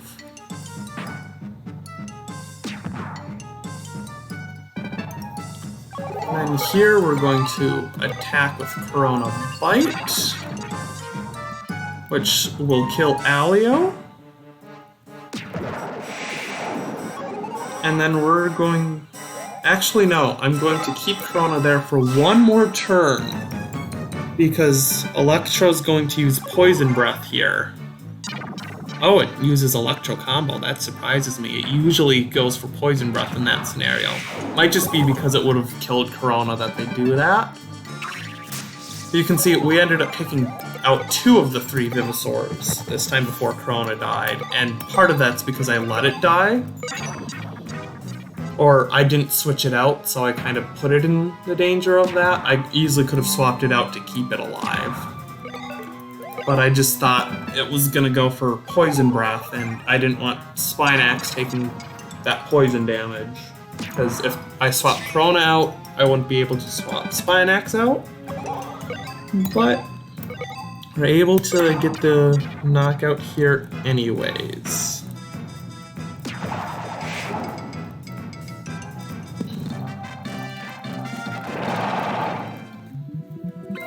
Spinax's LP increased by 1, and that's the only LP that increased.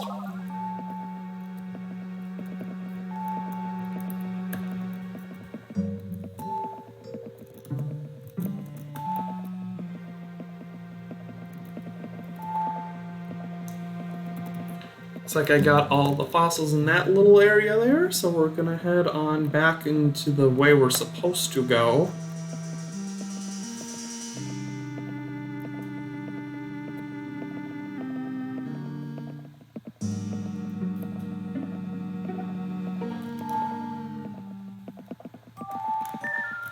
I passed. But yeah, once we get out of this chapter, the grinding for money phase comes to mostly an end, because we'll just take battle for jewel rocks whenever they pop up, because we'll still need some money, but it's not going to be like, we need to get it as fast as possible. So you won't see me making extra trips to dig sites for that, and I won't be making extra trips to dig sites for until 2 more chapters to get parts of a Vivosaur that I need.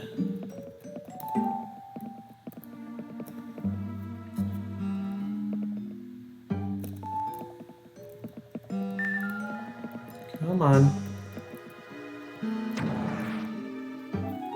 Oh yay, I love rocks.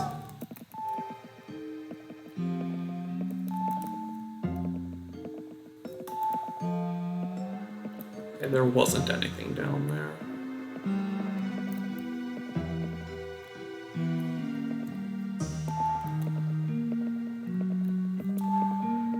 Anything down here? Nope, so we'll just run up there. Yeah, you can see there's some treasure chests in these little side rooms, so we're opening them up because why not? Another jewel rock.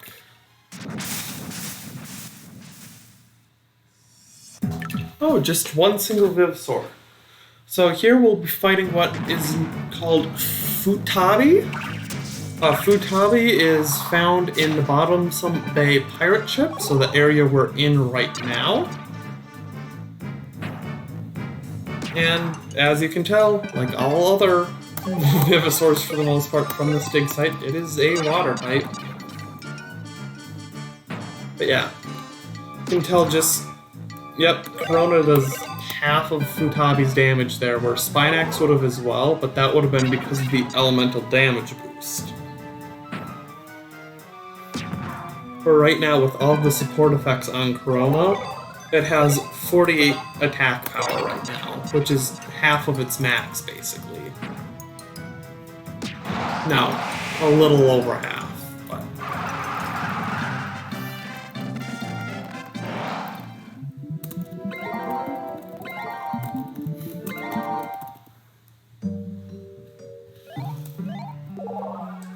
But we got that jewel rock. Then we'll open this up. Oh, we got a jewel rock. Well, the jewel rocks in the chest that you get, there are 2 of them, and they're better than the other jewel rocks you can dig up around this area. And that really helps with that grind up to the 35,000 that you need to do. Because I believe it does about 12,000, those 2 jewel rocks alone. Figure we're sitting at 8,000 right now. So that'll put us at about 20,000, and then plus the other jewel rocks you find in the pirate ship. So, you can see it really adds up a lot faster than you think it will.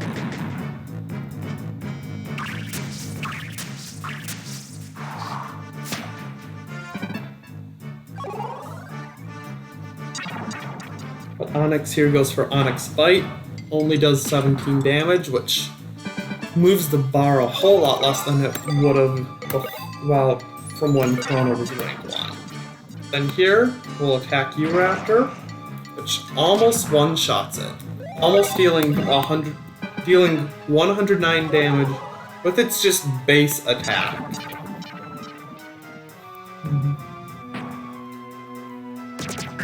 And that crit of 54 did barely anything. And we're now going to attack you, Raptor. But yeah, pretty soon here we're actually going to be able to get our first permanent member of our team, because although Corona's really good, it will have to go away eventually in favor of an even stronger main.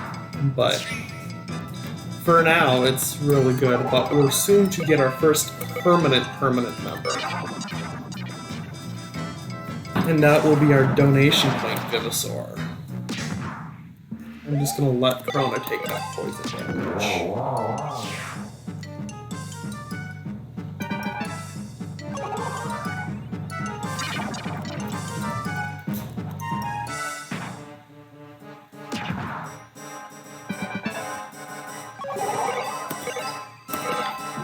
And that should KO, because it did 69 last time and it only has 62 left. So yeah. There we go, we beat the battle and got the jewel.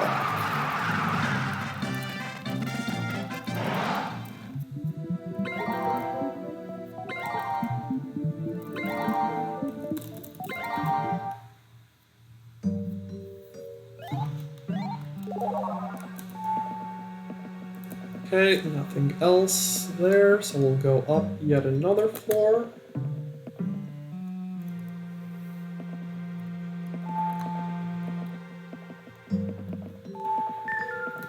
Oh, hello.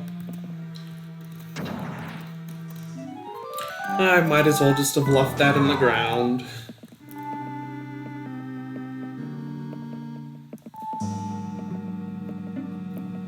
Okay, nothing there.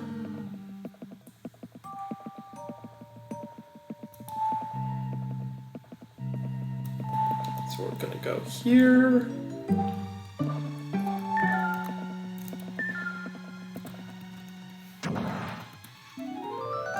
Oh look, an air-type fossil.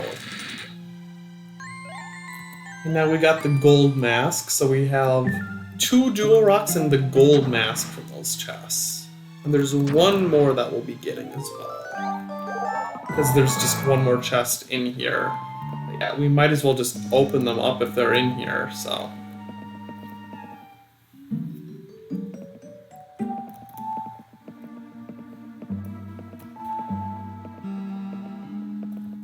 See any fossils out here? There is one. Glad I checked.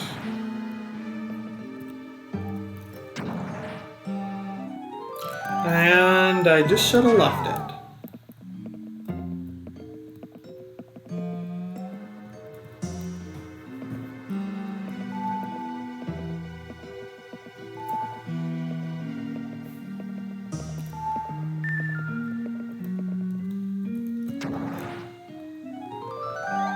Another new water, and this one we have to fight for. So we'll accept the battle challenge. And again, this is the same fight as the last time, so it should be much easier.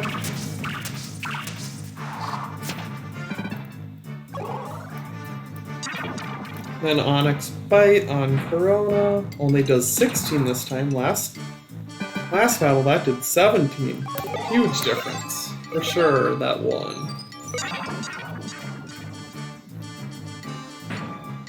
But yeah, 104, nearly KOing Guhwraptor in one hit.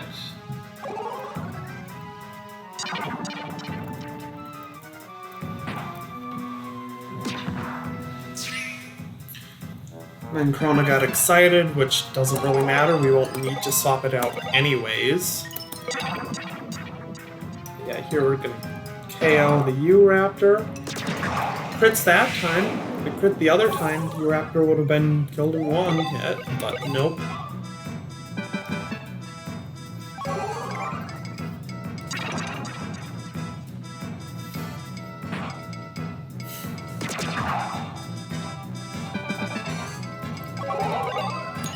So we're going to use Chrono Fight here. Should do about 70. 65. Okay.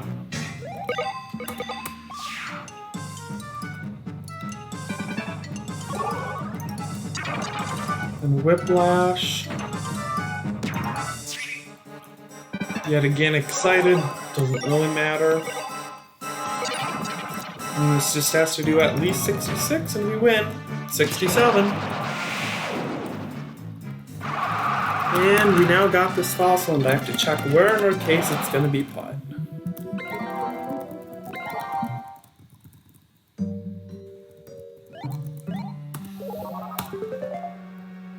So where is it?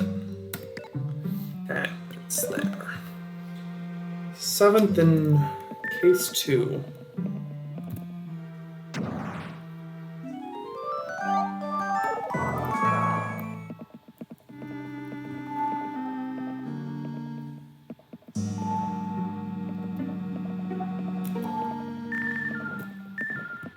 And here's the last little optional area to go into on the pirate ship.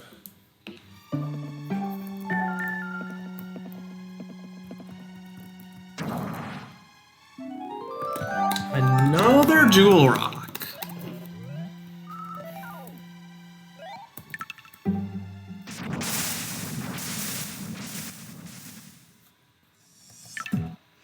This time Megalo and M-Raptor.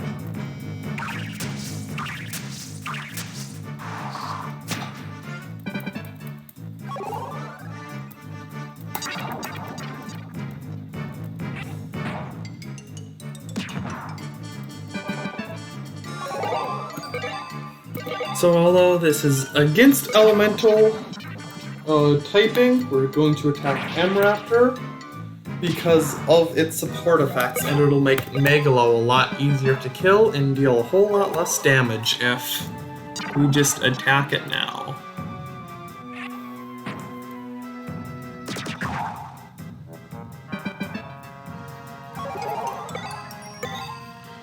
So this will kill M-Raptor. And it's now dead, making Megalo a lot easier to kill because all those support effects go away.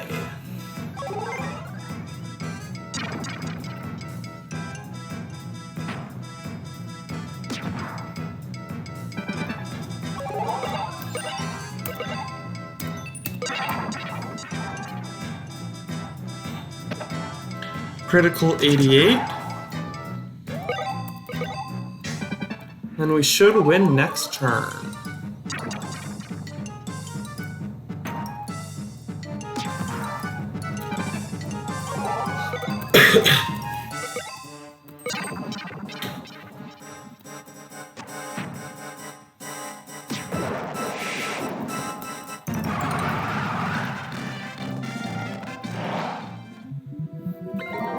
Corona, Venator, Electro, S-Raptor.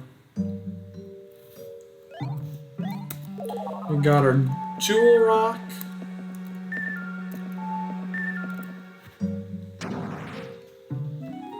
Another air type. It's guaranteed to be an M-Raptor fossil. Now we've got a book on team skills. So if we correctly pair certain Vivosaurs together, they can combine power to do one large AoE attack, which most of the time we're not going to be using because either we're not going to have the proper team or the other side that they just don't do a lot of damage. They just do a marginal amount to everyone instead of a large amount. But because we got the book on team skills, we have Holt here telling us about what team skills actually are.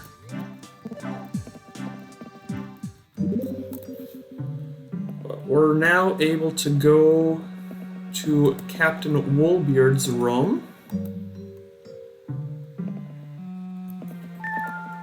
Woolbeard is the captain of this ship. But first, we actually have another jewel rock we're gonna fight for.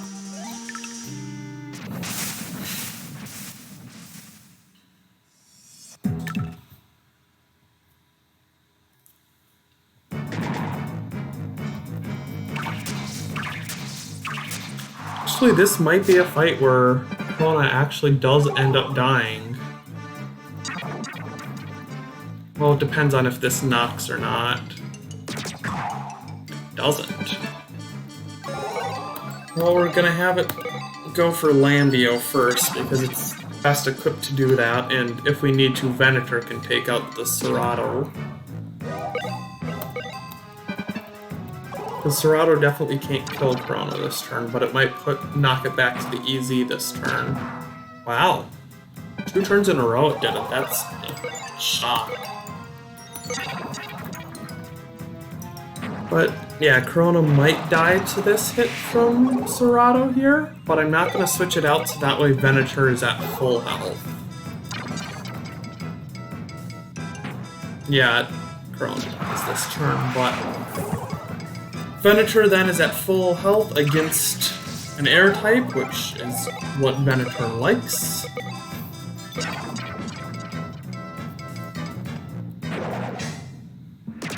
And I don't know if that crit mattered, but it O-code Serrato. Yeah, I honestly don't know if that crit mattered or not. It probably did.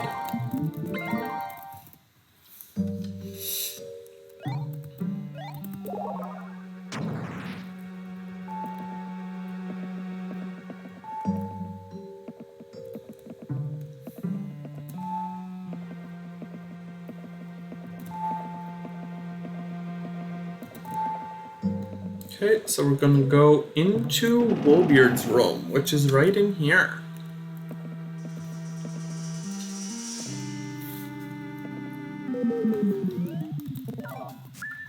Then we'll end up talking with Woolbeard the pirate, who is now a ghost.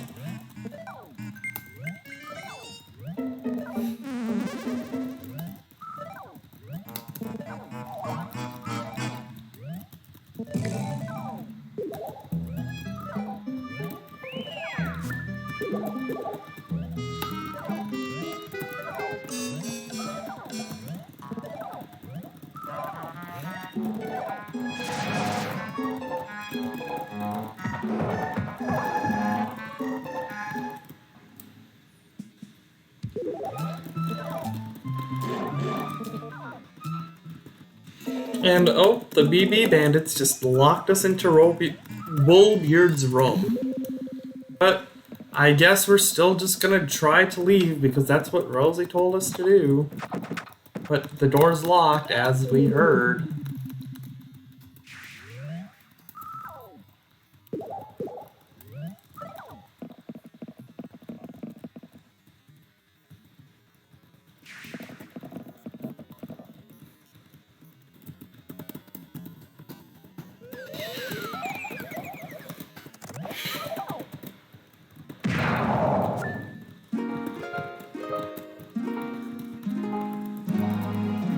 And now somebody just blasted open the door, but who might this be? Some mysterious girl.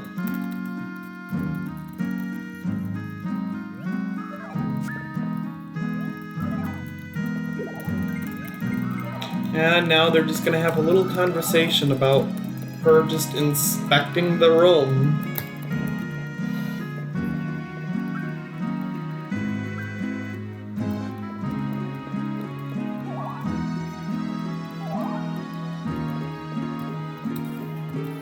And then the backwards map of the world. It's literally just a map of the world, just flipped around.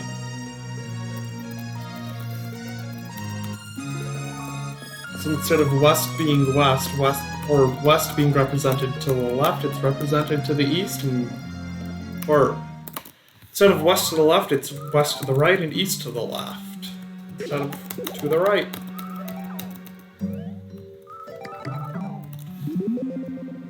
But then Rosie tells us, well, so Woolbeard asked us to go find his beard ribbon.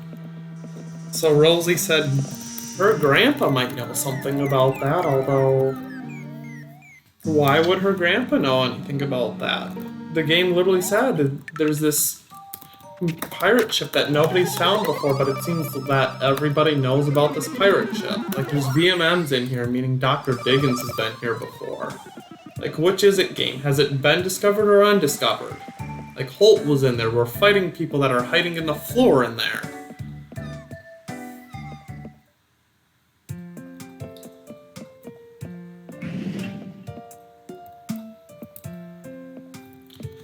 Now we'll go talk to Clean. We got 20 donation points. We gotta be getting close to 200 now. So we're just gonna... Oh, there was one rare fossil that literally was this shape that I should have done.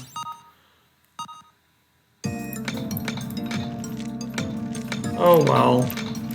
I'll look back, see if it was the same one. It probably was, and if so, I'm not gonna give it to... No, I will still give that one to Clean. Yeah, this here is Django Legs.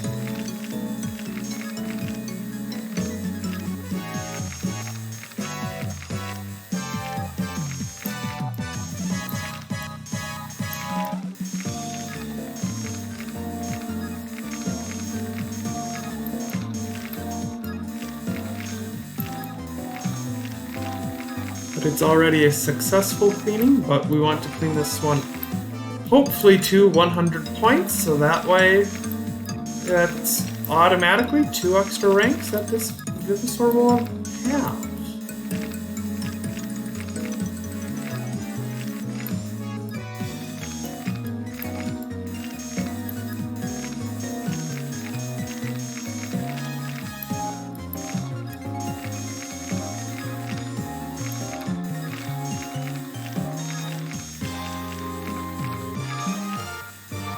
And we're almost done.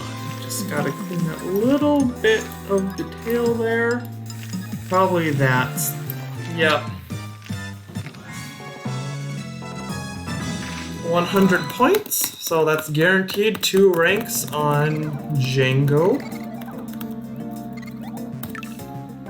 I'm just gonna look at that other fossil. Yep, that was indeed what that was. This here will be Futabi Legs. Futabi Legs. Again, just try and get this as good as we can, because we know Futabi, or I should say, I know Futabi's head I will not be getting 100 points on. It does take the jail bars shape, and the jail bars is just that shape where it's like, well, we'll just do as good as we can, and hope that we just clean it successfully.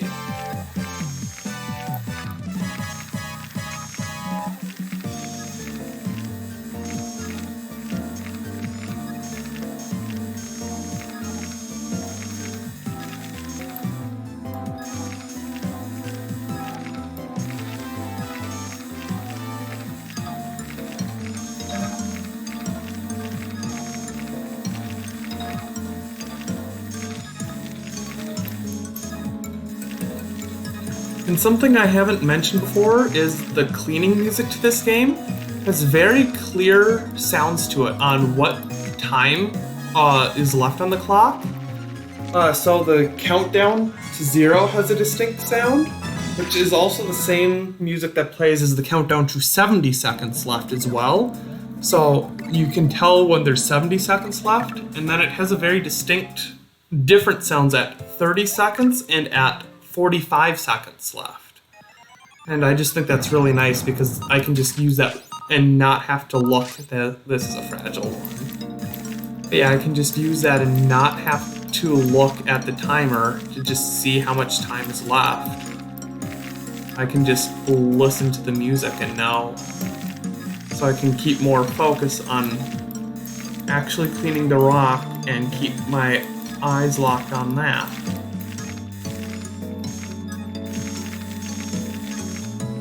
Because without looking, we're at like 75-ish right now, and this is the countdown to 70. So I can also use that for cues for things. Once I hear that, I know if there's still hammering to do, to stop hammering the fossil and just switch to the drill to just get as much done with the drill. And then 45 just means, hey, you're halfway done. 30 means, hurry it up a little. And then 10 means that you're almost done. You just clean the very last few things that you need to. I hate this fossil. I damaged it so much. I shouldn't have this.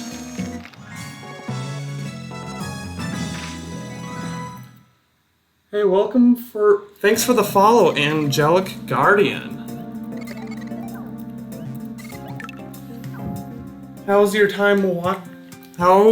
day going?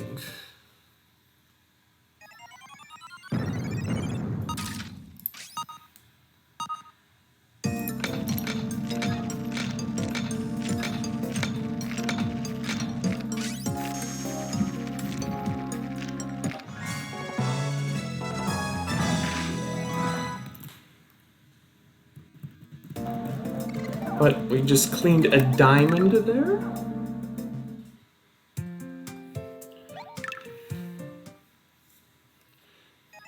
Yeah, thanks for watching. This stream definitely is going well. Right now we're just trying to get, and I knew that one and I saw that coming. If we have another Onyx head, we're gonna redo that one. But yeah, I'm having a great time going through this, trying to get every Vivosaur in the game. It's gonna be a very long grind. So currently, what the objective for this game is get literally every Vivosaur in the game. This includes the legendary chicken Vivosaurs, which not a lot of people know about. But to get them, you have to grind literally everything up to max rank, so it'll take literally forever for me to get through this. I've done this speedrun once before, but it's been a while, but I've come up with some new strategies to see if I can cut down the time a little bit. Come on, there we go.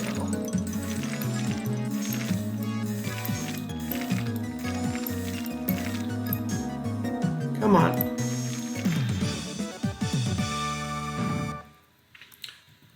Oh yeah, I can definitely tell with some of these fossils as well, where we'll see with the next one, but it's definitely a lot of work trying to memorize some of the shapes and where everything is, but yeah, it's just a lot to do, and it's a very overwhelming run once you start it out. But once you start getting into about chapter 6 or 7 of the game, you have most of the Vivosaurs that you need. So it's more just kind of a little cleanup.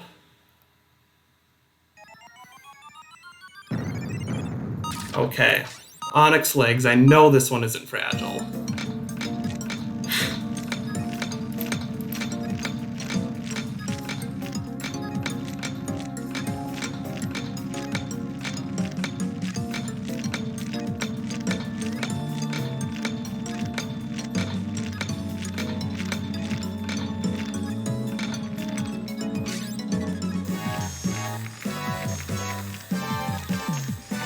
I don't know what you mean by slowing down the timer.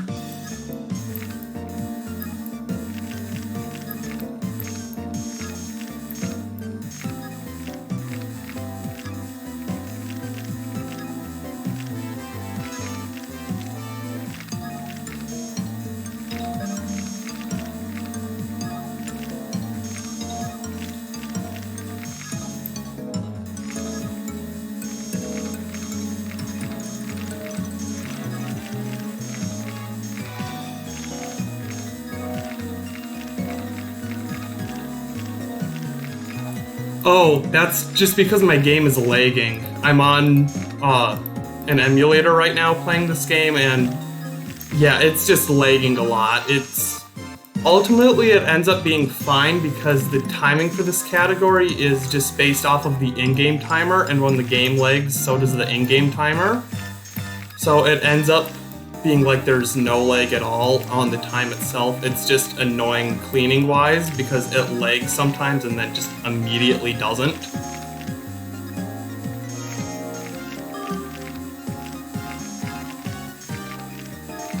So yeah, it's not me slowing down the timer at all, it's just the game running very, very slowly.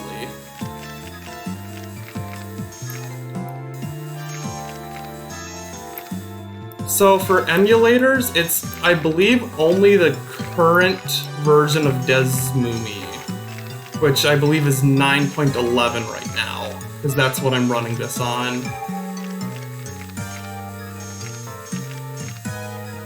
It just makes life so much easier once you get to the grinding stage, because you can also use speed up as well, because it speeds up the in-game timer, so it's, again, no effect, or no neutral effect, one way or the other, so the time is still accurate for in-game, and since that's what the time is based off of, because it's just so hard to track real time for this one, because it's just such a long speed run.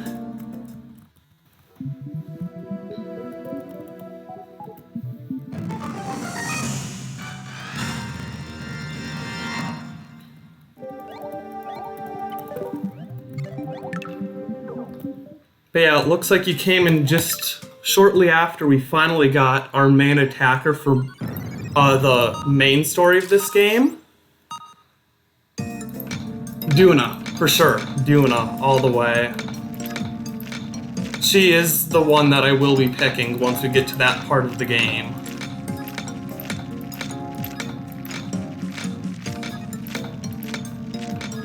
Favorite dino is Corona, so what I was saying earlier is Corona is my favorite dinosaur, and it works out so nicely that Corona ends up being the fastest Vivosaur during the main story of the game. Once we get to the post-game, we'll switch away from it, but during the main story, it's just so nice to me that Corona ends up being the fastest.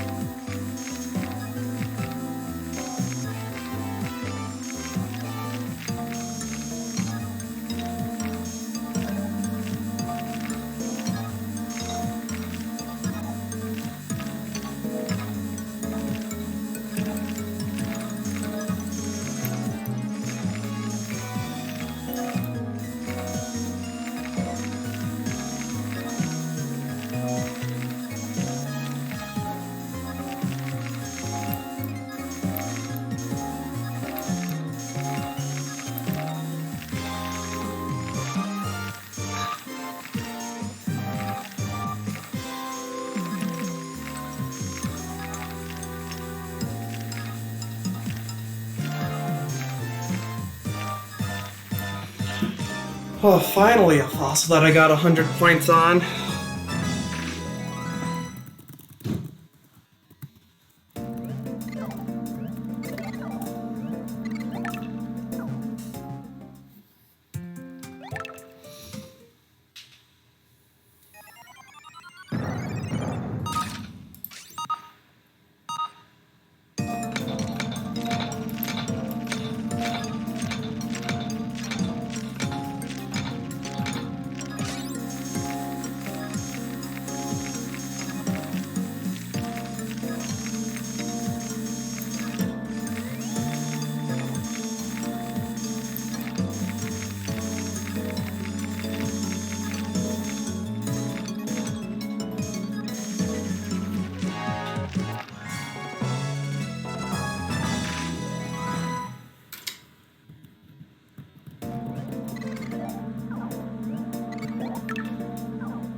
Yeah, Nassar, for being a small support role, and there being a lot of Vivosaurs that fill those small support roles, Nassar is surprisingly good out of all those support Vivosaurs.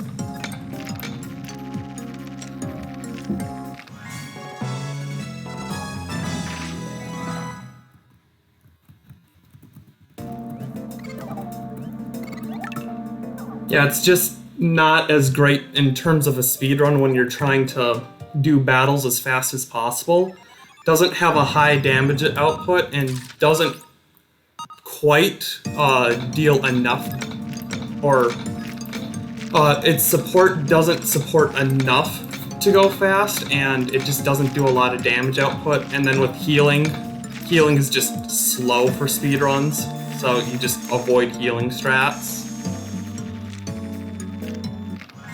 But yeah, like, in not a speedrun, it is surprisingly good.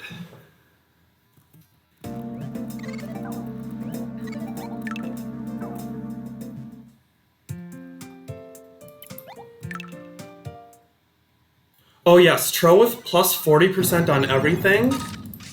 For sure. Tro would actually be one of the Vivosaurs I'd use on my team if Guhwhorn did not exist as a Vivosaur. Like, Tro would be on my team otherwise. Well, once I get that far. It's just... with plus 90 to attack from Guhwhorn, it's like, you kinda need that. Yeah, Compso as well. I'll be using Compso. But Guhwhorn does plus 90 to your attack. And plus, if your main dies, you can transform it to a T-Rex for a second main. It very rarely happens, but it's a very good backup if you need it.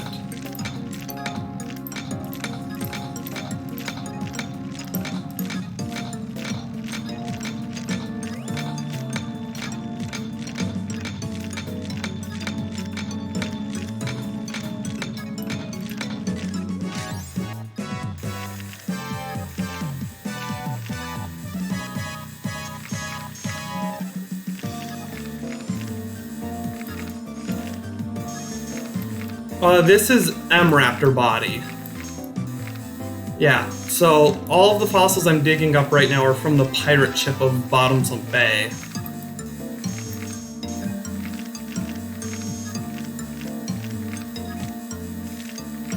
Yeah, Styraco won't be until next chapter.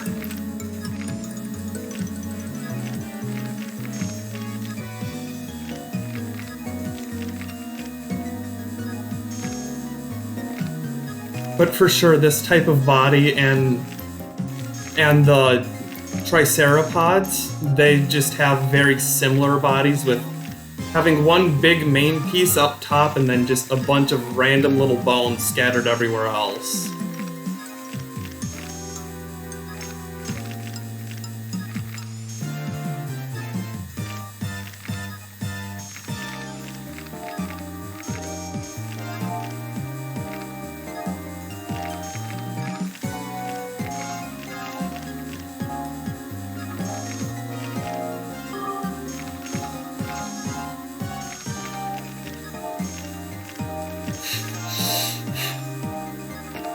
See, as a kid, I always was, like, afraid of Megalo, honestly. It just looked scary to me as a kid.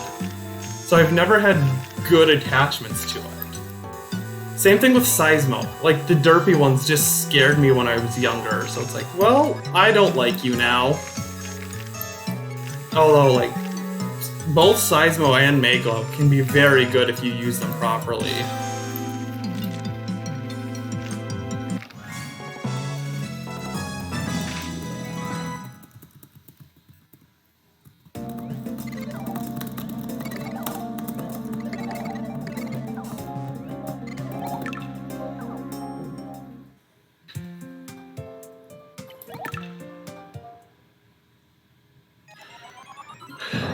I've just kind of practiced so much on DS where it's just...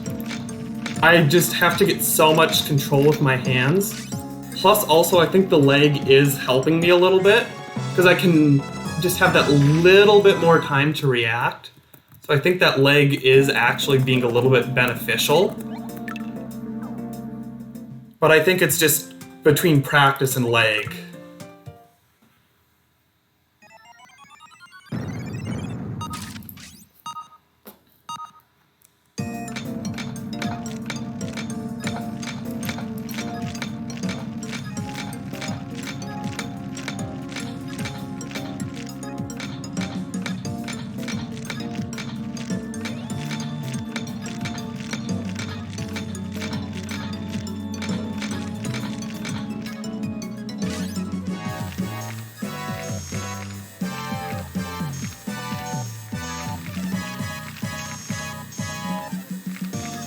But yeah, the other nice part about Emulator is I can just assign the microphone to just a letter on the keyboard, so I don't have to just constantly make random blowing noises while cleaning to clear away the dust. I just have to hold down a key on my keyboard, which right now is assigned to M, so I just hold down M while cleaning.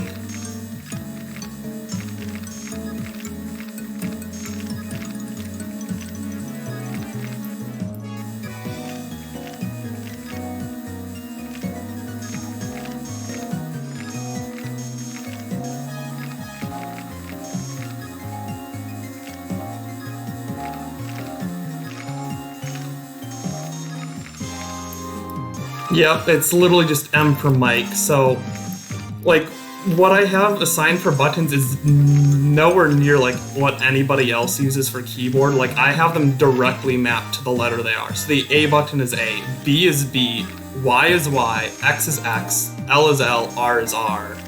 Which, for most people, is very weird, but I just grew up with it on console, so it's like, okay, I'm so used to hitting the X button, so where's X on my keyboard, kind of thing. Rather than trying to remember, oh right, X is now mapped to C.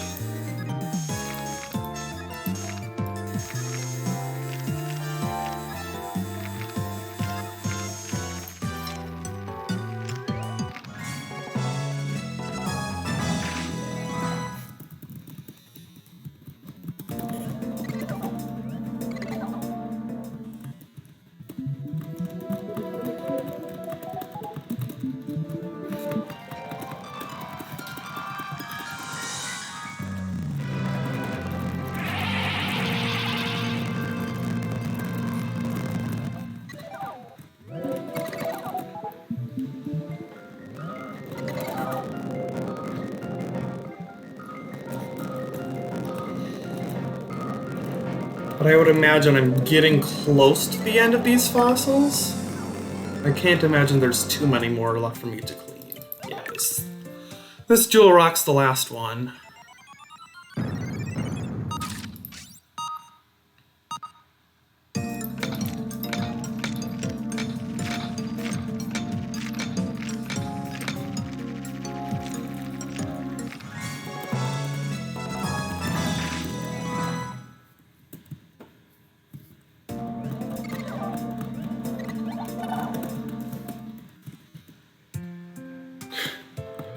Yeah, all three of them are just very weird designs and just kind of off-putting. But I found Guhvhorn to be the worst of the three myself. Just with the horns just... And then like a horn basically coming off of its chin.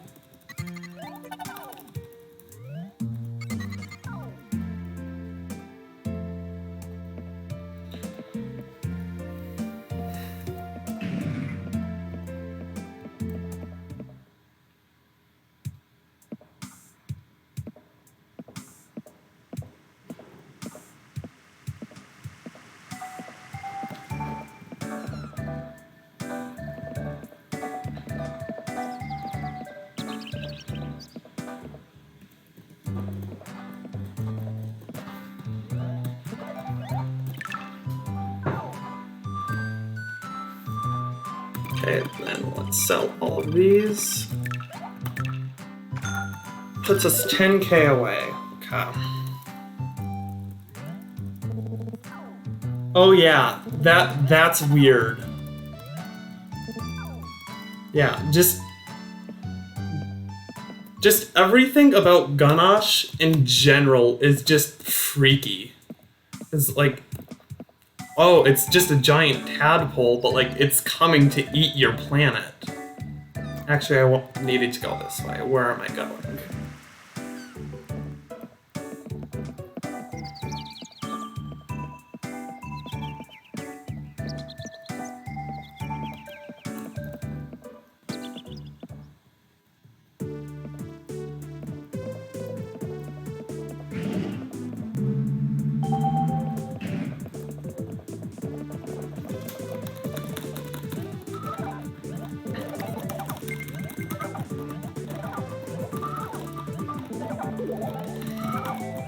But yeah, right now, this speedrun just looks like a just generic playthrough of the game, which it's a generic playthrough that's going fast, because like I still have to dig up a bunch of fossils and clean them. But once I'm into the post game, you just start to see, oh, now this actually looks like a speedrun again. Because there's a lot of interesting routing that I've done for getting all of the post-game stuff that I need to do between all of the grinding and all of those post-game fights.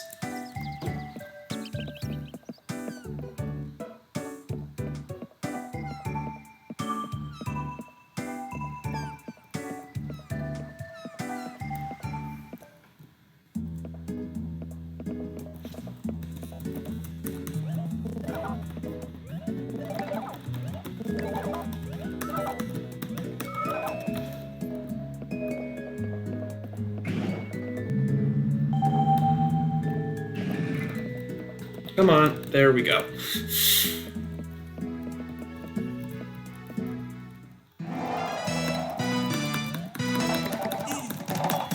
And now Mr. Knickknack.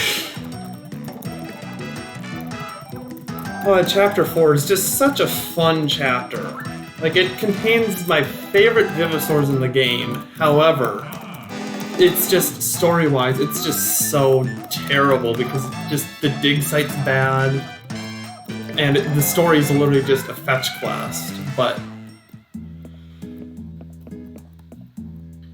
So it's like, I'm very conflicted on Chapter 4 because, as a child, my playthrough team was literally all Vivosaurs from Bottomsump Bay. Because, like, it has really good Vivosaurs. It's so annoying to move in Bottomsump Bay. Then the story is here, just talk to Knickknack, get these 3 items from these 3 different places.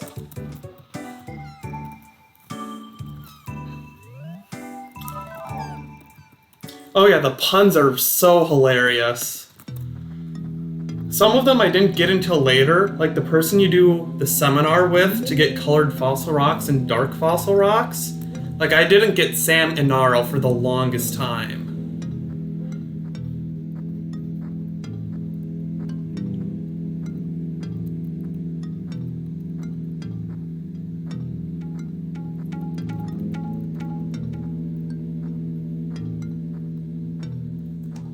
Oh yeah, the story in general for the game I love. It's just Chapter 4 specifically.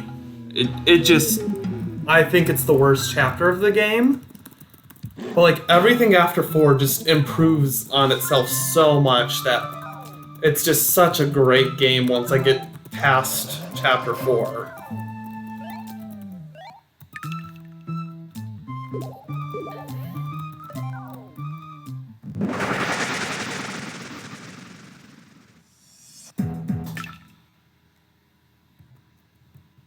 Yeah, I didn't notice that one. I thought Holt was just Holt.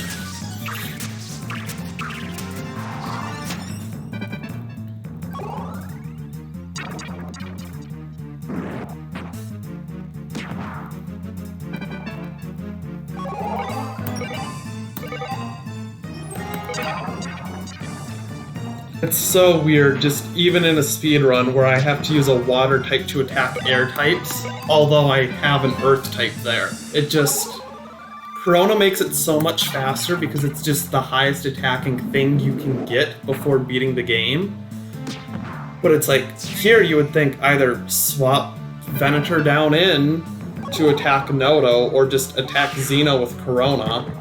Okay, I guess I'm attacking Nodo now.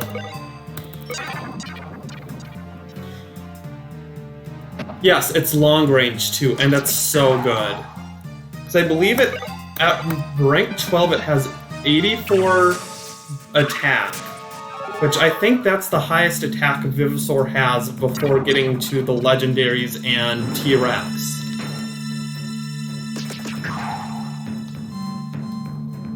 Also, Giganto might be higher as well. But that's still post-game, or if you're extremely lucky in Rivet Ravine. Which, I don't want to rely on luck to get Giganto. Like, there's already enough RNG I have to deal with as it is.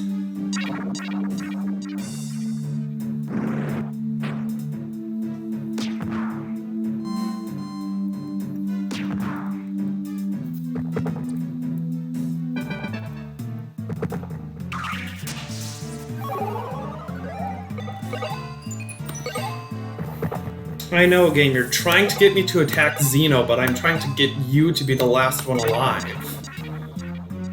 Because you're just completely worthless, Xeno.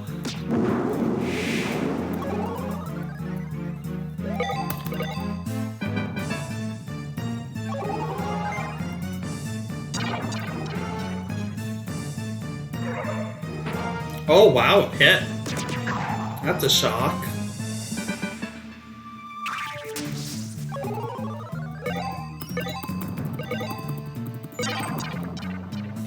Like, I get Corona isn't particularly fast or anything, but it surprises me that it still hit, because it's Xeno.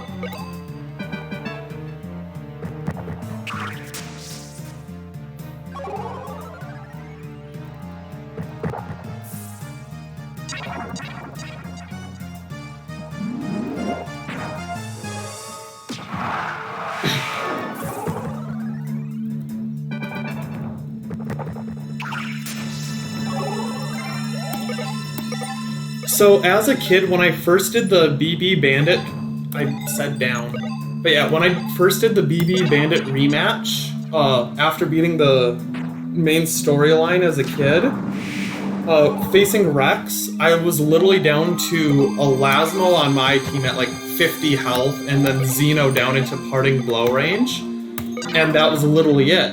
So I thought, yay, I won, because Xeno just can't hit anything, and then just on that final hit, ends up hitting and making me lose against Rex. It's like, I still remember that to this day, because Xeno hit something at max rank, and you're also max rank, which just like never happens.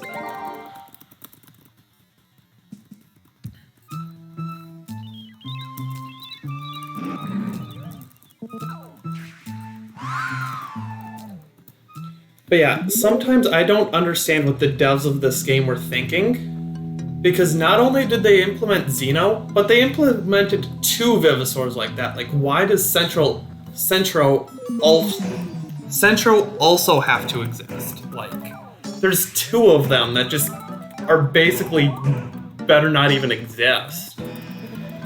It's just nobody knows about Centro, because who would use it to begin with, and nobody important uses it. With Xeno, Rex uses it all the time, so like, we know about it. But Centro is just equally as bad.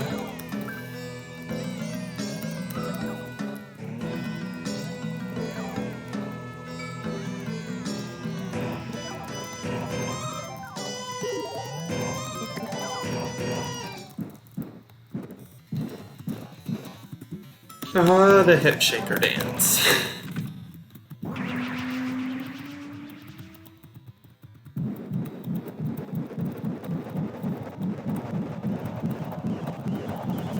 And hello, Duna. Thanks for watching.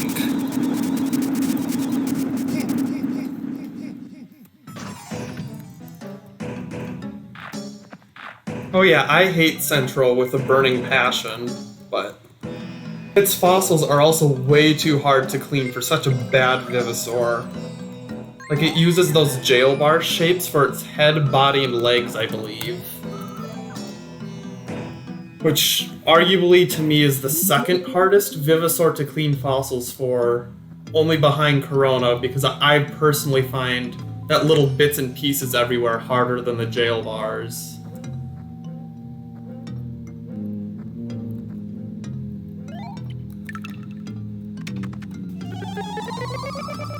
But at the very least, Corona's actually good and very usable, so like, it makes sense on why it's hard to clean. Like, Central was just so horrible, like, why? What were the devs thinking? Same thing with Xeno's head, like, it's super difficult, and it's such a bad Vivosaur, like, why?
Yeah, like, the only bars that I find to be, like, justified are Corona Body, Corona Legs, and Tarbo Head. Like, those bars are truly justified. Those are good Vivosaurs, especially if you know how to use them correctly. But, like, all the rest just suck so much. But then, like, I have no idea what the devs were thinking. But then again, they went on to go and make Fossil Fighters Champions, which just has even more questions on why the devs decided to do things that they did.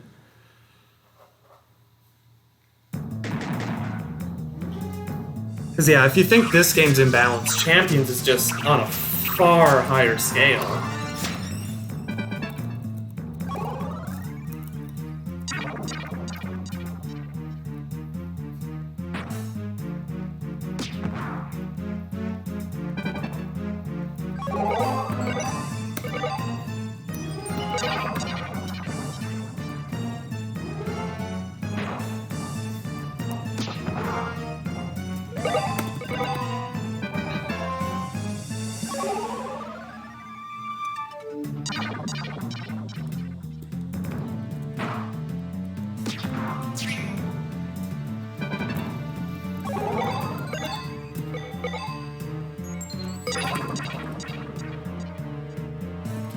Yeah, like, everything got nerfed that was in this game that went to Champions, and then they just added things like Crypto, Pacro, Nigo, Saladon. It's like, why is everything you're adding, like, so terribly balanced, but you're like, let's nerf all of the regular Vivosaurs that appeared in the first game? Like, the only Vivosaurs that somewhat are good, like, the best in Champions are just the super evolvers of things that were in FF1, Hercules, and O-Fiend.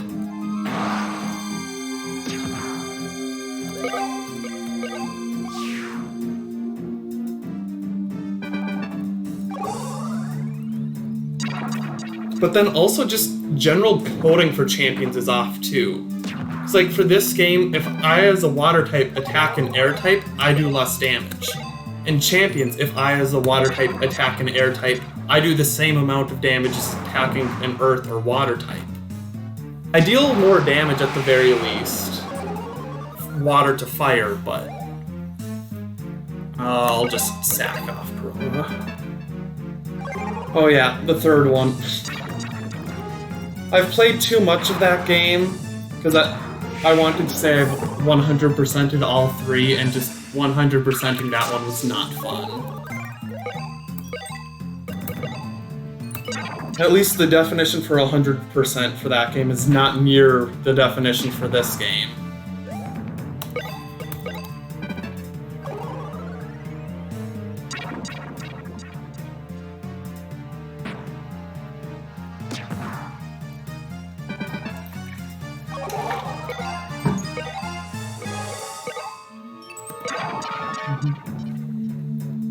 I mean, there's some elements to it that are good, but most of it's just a big why.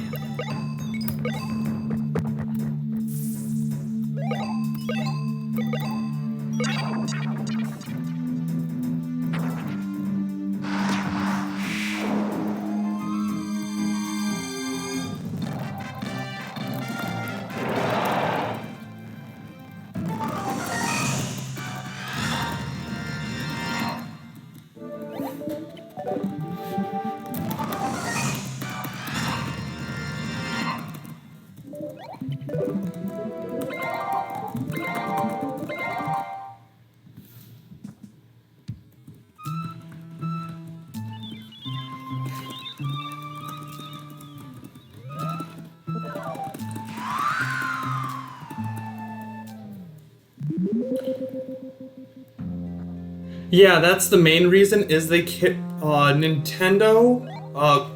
had the company that developed the first two, and I think I forgot to actually. Dang it! Forgot to actually get the sandal fossil.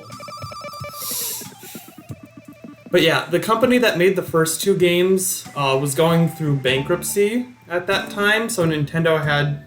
So they started the game, and that's where you see designs of like T-Rex Sue and Tricera being basically the same as what they are in the first two games, because you can tell that they worked through that part. But then they went bankrupt, so they had to find another place to work with it, and that place was known for making racing games, so that's where the cars came from. And it was so stupid. Like, why do we need cars? Just let me roam around in a dig site and find my fossils.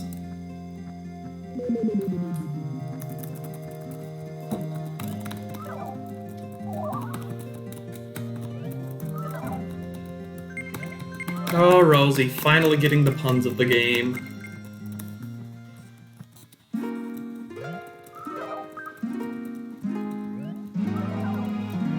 Oh, no, the cars were awful, the Paleo Pals. Like, it would be better if you could at least control what they did. But, like, no, they just attack, and AI in all three games is terrible. That's something all three games are bad at. So, of course, the AI in that game just won't attack who you want it to. Like, I think it was earlier in this stream where I was saying that the best AI in this game is literally just Wesley, who is just some random trainer that you have to defeat to become a master trainer. Like, how in the world do they have the best AI? But then also, in terms of them winning, it's a very bad AI. It's just they go for your weakest Vivosaur. And if you lose anything, you lose, just in general. So it's like, to make the player struggle, it's the best AI. For making that person actually win, it's not good AI, even then.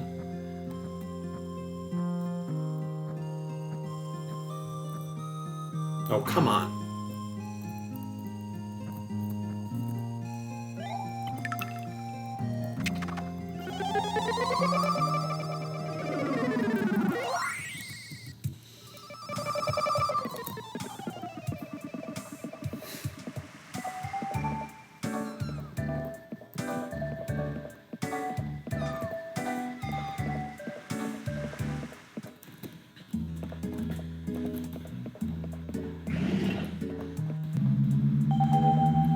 But yeah, hopefully that's the obligated Frontier Bad discussion that almost every Fossil Fighter stream tends to have.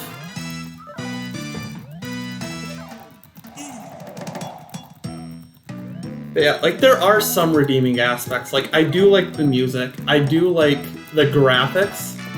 Not the designs of things, but the graphics in general. Because the designs of Vivosaurs are awful in that game. But, like, the graphics in general look really good. But then again, Champions also had really good graphics, especially for a DS game.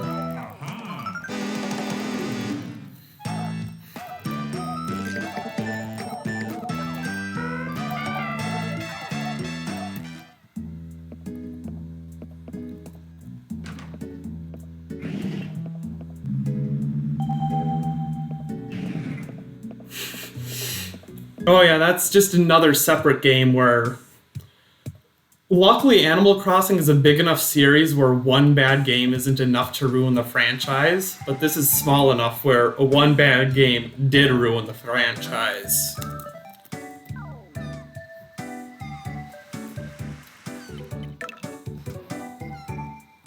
Oh yeah, Karchar is just... Why did they have to change it? And then Mapple's design is awful. It's like, why? What were you thinking? Just keep what you already have.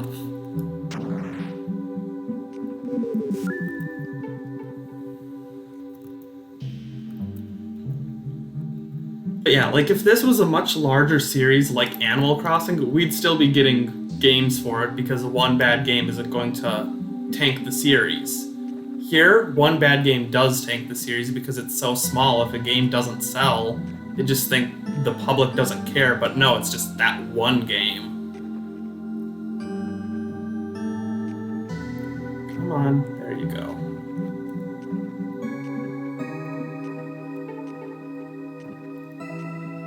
Don't be a jerk, thank you. It's always that last one that's the most annoying, Danger Shark. Yes, that's the other thing, is like, why, like, I'm fine with variants of Vivosaurs, but it's like, you removed, like, other Vivosaurs you already have. Like, there's no point in saying Hipsy AU.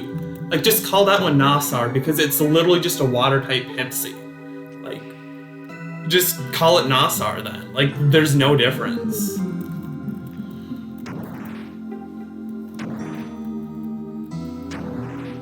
But yeah, like if they had, like, Nasar, Hipsy, all of them, and then decided to go with Hipsy AU, sure, fine. It's like, don't just add regional variants when you can just easily call it something else, and people will like it a whole lot more for that.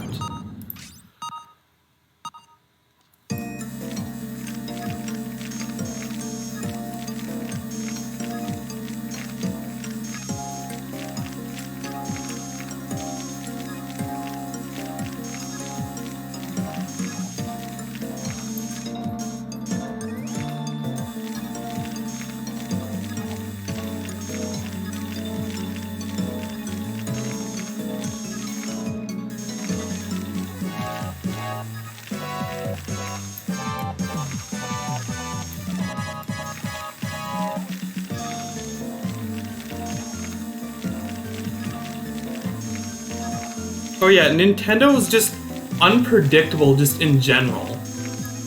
Like they've just started announcing like big games like 2-3 months before they release.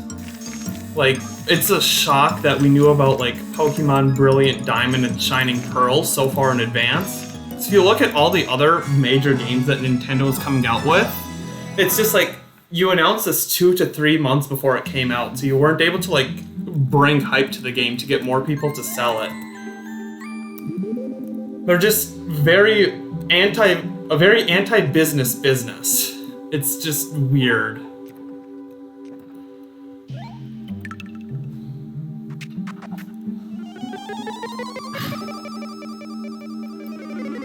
Yes. Yeah. A lot of them are remakes.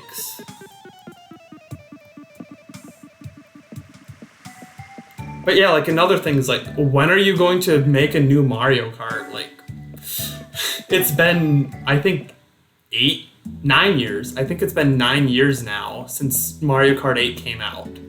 So it's like, sure, the port for the Switch was nice when the Switch came out. It's like, people want another one, so like, give them what they want, but Nintendo's just terrible at that.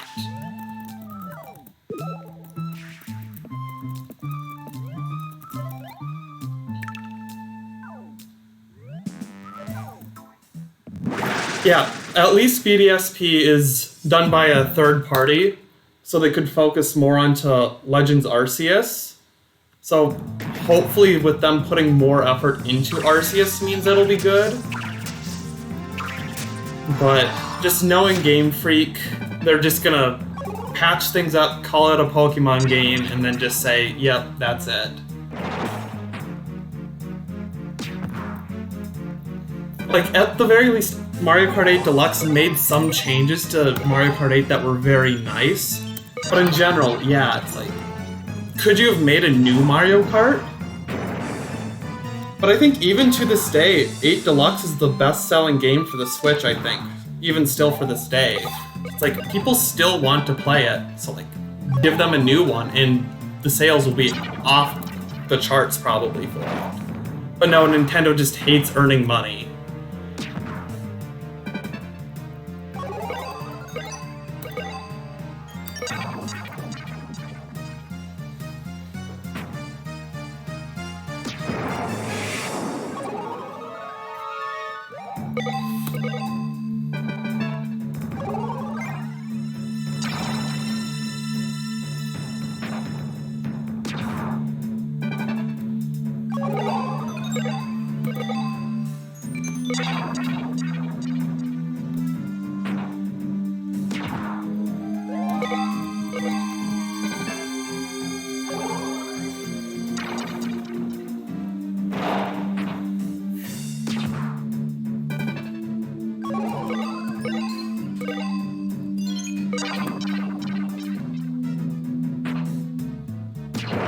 Yeah, this battle is a really good example of why a long range is just so nice to have as your main attacker. Because the two scariest Vivosaurs are Patchorino and Lexo, so it's like those are the two you want to take out first. And you're able to do that with a long range, where if I was using Spinax still, I would have to take out Elasmo, then Patchorino, and then Lexo, and Lexo's the scariest of the three.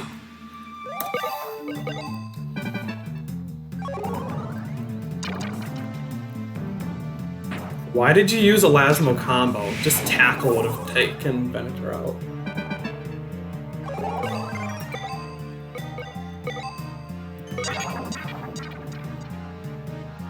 Yes, like Mario Kart Wii, like just all of the mechanics of that just with 8 graphics. Like that's about it, except for the Thundercloud. Like that's literally it, and Mario Kart Wii is probably the best game of all time then.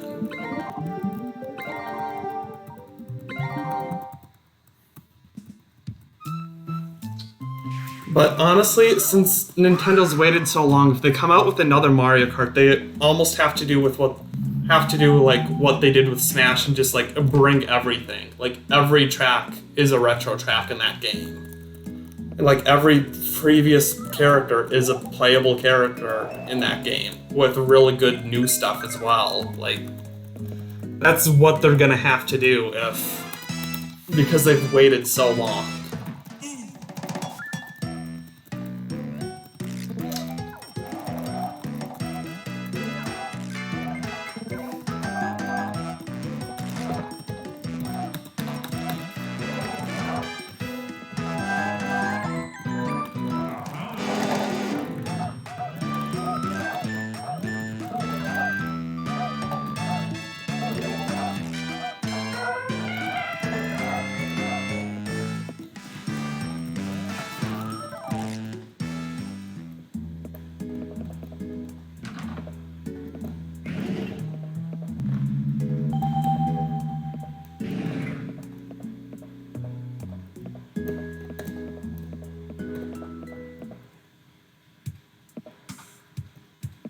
Yes, mission mode, that's something else where Mario Kart's always been more of a multiplayer thing rather than a single player, but DS made it just so fun to play it even by yourself because now you actually have a reason to play it by yourself. It's not just beating CPUs over and over again that are very bad at driving.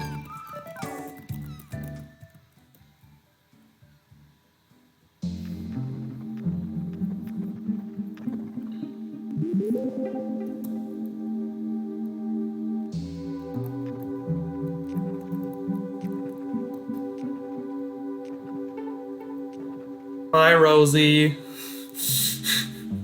She left us, apparently.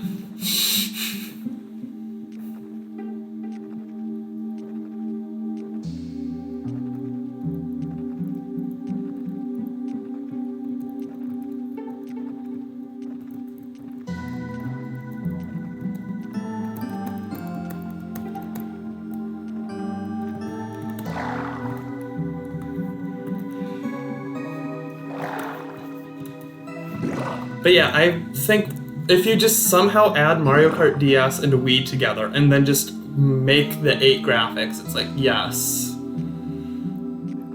Yeah, I like trying to trap Rosie behind things if I can, if it doesn't add more time.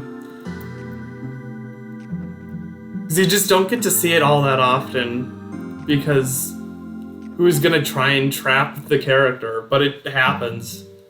It's also very easy to do it with Nevada in Chapter 2 when she's following you. Because just all of those bones and whatnot. Come on.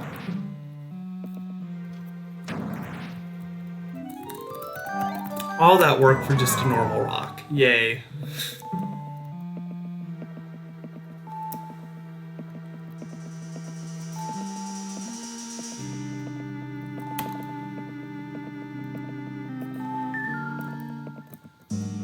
Oh, come on. I didn't hit down.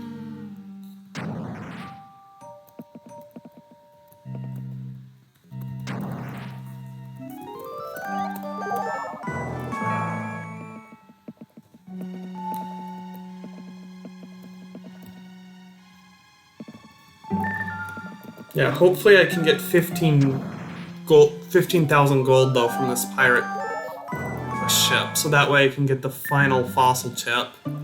So once I do that, the level up battle for Chapter 4 is a lot easier.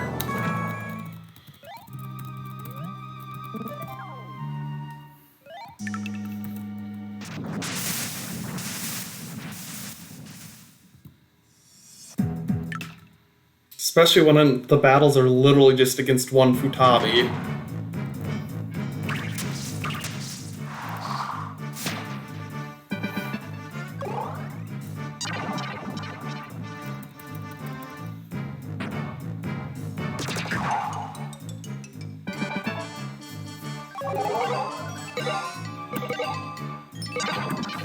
Yes, you can forfeit it. Yes. And that's what I will be doing once I get that far. Because it just takes so long to let it just sweep you. But yes, you can literally just say, nah, I don't want to do this, and just give up. And it works just fine.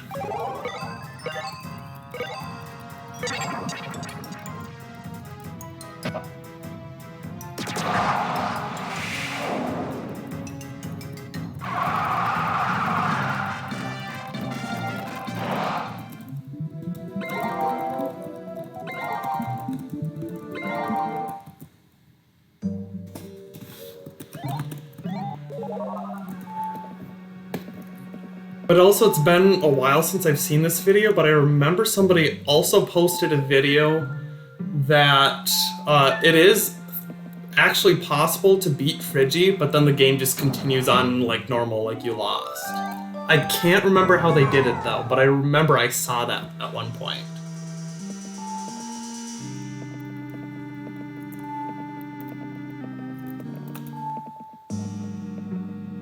Really, 2 fossils? That's a shock.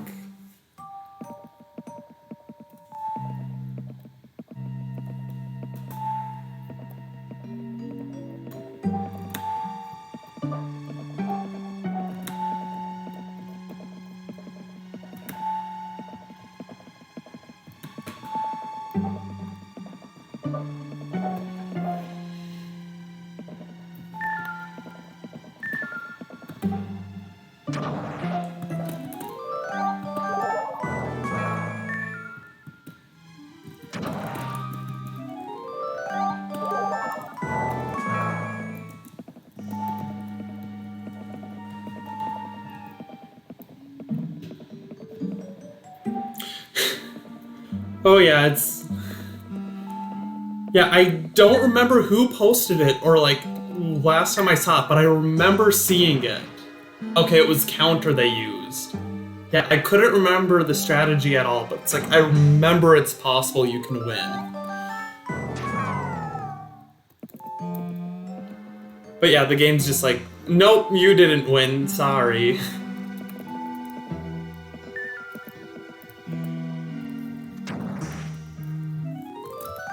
Good, another jewel rock.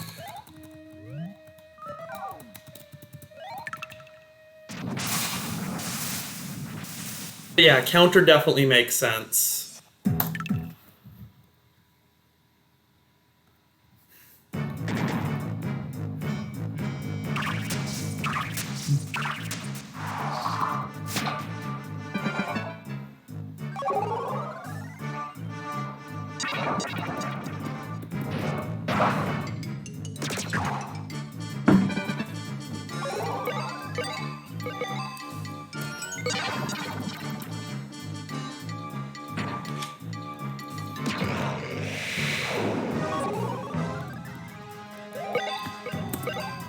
Yeah, I'm just looking at the time right now. So when I do my any percent runs, I'd be about 1.5 through them by now already. I would have finished one and be about halfway through the next. When right now, I'm literally not even halfway through the main story yet. I just find that so hilarious, the difference between any percent and 100% for this game.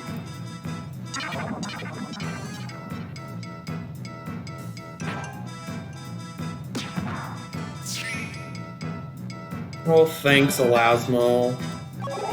You're making me switch. It's the third time Elasmo's enraged me. It's only a 30% chance, and that's the third time.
So, normal speedrun, it literally, just this week, it has changed, because somebody else got a new world record. It has been found you can glitch into Area 2 of Rivet Ravine to get very early access to Lambio.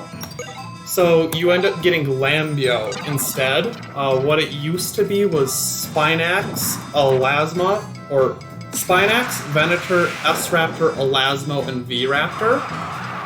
Now, I don't remember quite what the full team is, but I remember Lambio being the huge route change, which is way faster than the route we were using. But I don't remember what you used to go with it.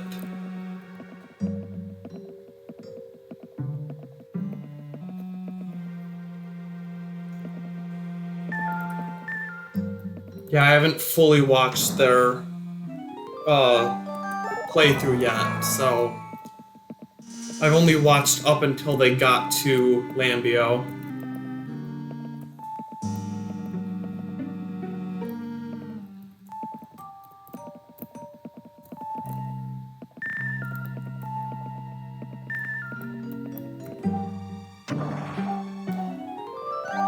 The glitch is barely anything.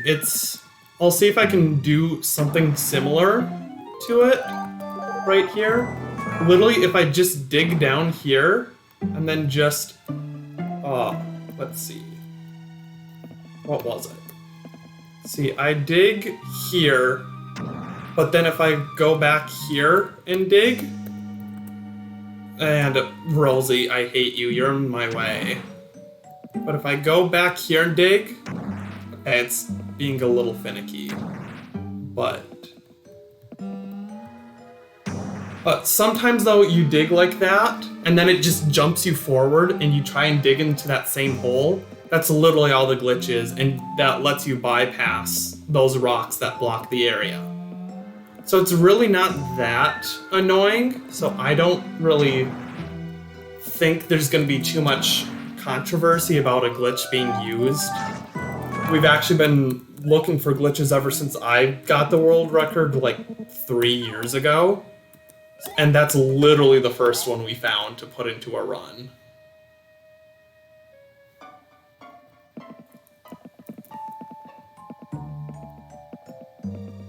Because like we found other glitches, but like one was literally just an out of bounds in the Dig-a-Dig-a-Mid and did literally nothing. It would literally just soft lock you.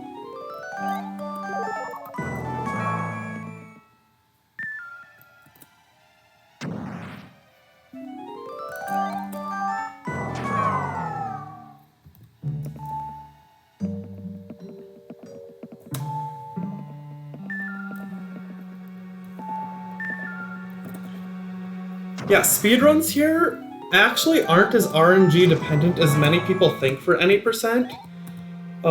Because a lot of what you use is stuff from Greenhorn Plains, at least in the old route. A lot of it was from Greenhorn Plains, and there's only 4 Vivosaurs there. So you're not gonna get that shafted by RNG that much. I say that as I did in this run when I was in Greenhorn Plains. It just would not give me the second fossil for Spinax. But for for the most part, you're not gonna worry about RNG all that much because it's just so likely that you're gonna get what you need in Greenhorn Plains. And I would think even getting Landio wouldn't be that annoying, because I think there's only 4 Vivosaurs in that section, and there's like 20-ish fossils that spawn in there when you have a max case. So it would probably be about 8 or 9 that spawn in there without a max case, so Landio still should come up most of the time.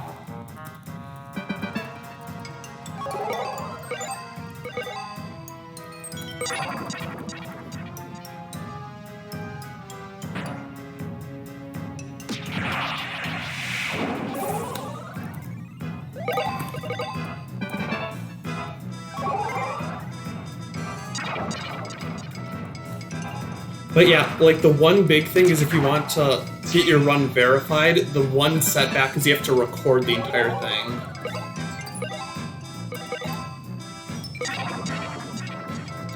Oh yeah, you would probably just have to stick with the old route then, because I know you do have to be kind of fast with that glitch. I haven't gotten it successfully yet, but like I know the general premise for it. But yeah, it is just basically very quick timing.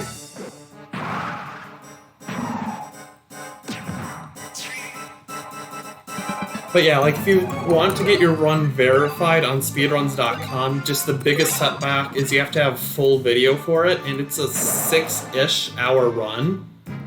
So it's just a lot to record. Even worse is All Vivosaurs, which I don't know why it requires full video, but like it requires full video to upload and be verified, so like I have to record from the start.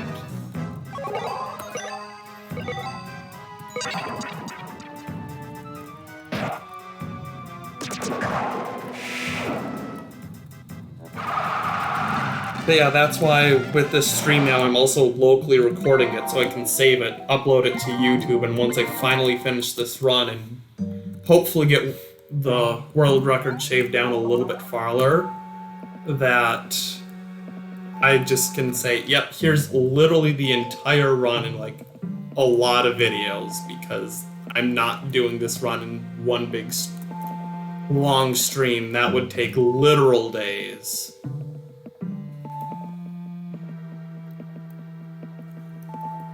Anything? Nope.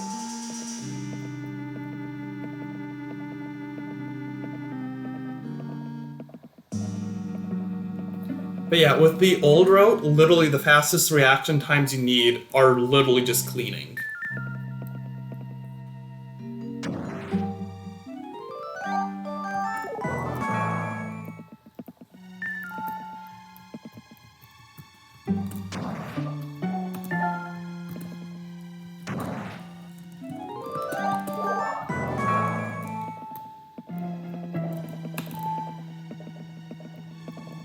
But yeah, like with the old route, before the Landio thing, I know for a fact the fastest reaction time is just, yeah, cleaning the fossils, which if you've been playing this game as a kid or playing this game since you were a kid, it's definitely, you probably have cleaning fossils down by now.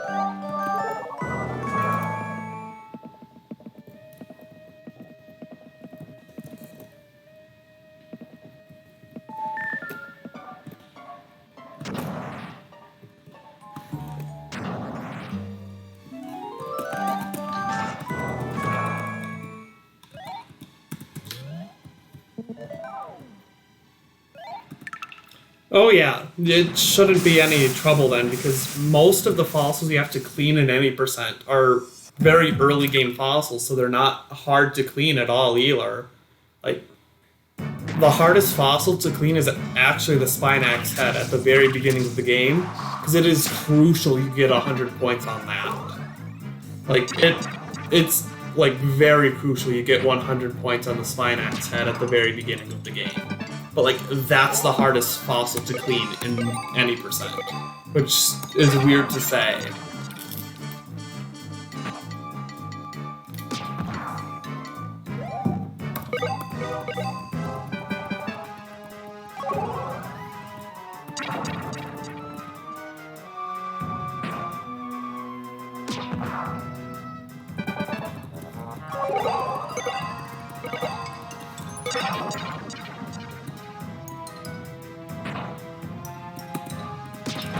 But yeah, like,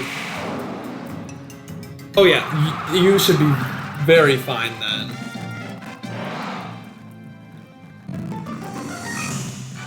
The only bad RNG you can get in the any percent run is what I got for this run, is you choose V-Raptor as your favorite Vivosaur, so that way you're given V-Raptor legs by Captain Travers, so that way you can have the head, body or arms, and legs of V-Raptor while in Chapter 1. So you can have a level 6 Vivosaur in Chapter 1, which you can easily steamroll through the early chapters with it. But you have a 1 in 3 chance that that other body part besides the head you can dig up is legs. So anytime you get that, you just basically have to reset. And that's some bad RNG, but you're like 20 minutes into the run at that point. So.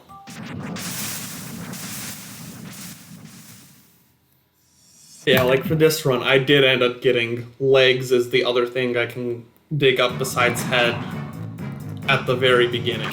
But for this run, it doesn't matter as much. It would have been nice, but it's nothing to reset over in this run.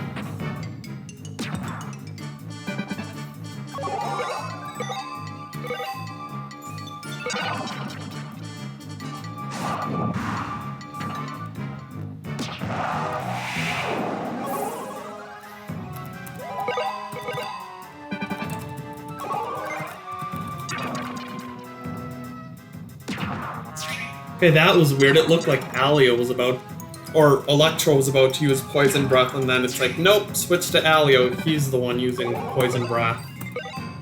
Of course he can't. Why does that not surprise me?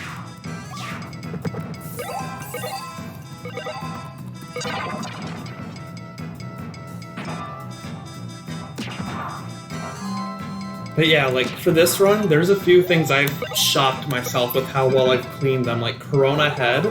I've never gotten a smashing success on Corona... Oh. I do have a Discord server, but currently I'm the only one in it. I don't know if this command's actually working right now, but... Will it actually work, the bot command? It will. But, yeah, like I was saying, some of the things, like...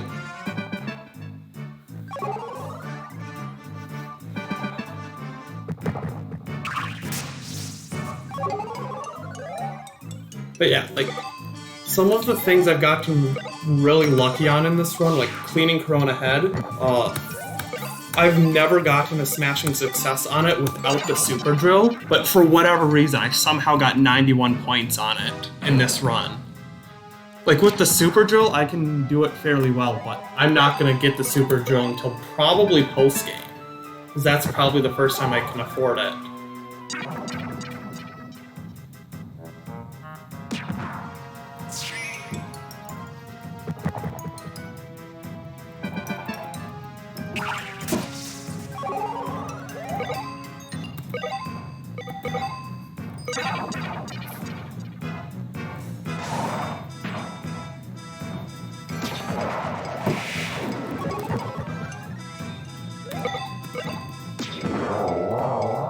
Yeah, I haven't fully set up my Discord yet because, like, this is basically the first stream I've done. I did one earlier today to get to Chapter 1 and 2, then took a short break to eat dinner, and then came back to get through Chapters 3 and 4, and once I do that, I'll finally be able to wrap it up for the day, but...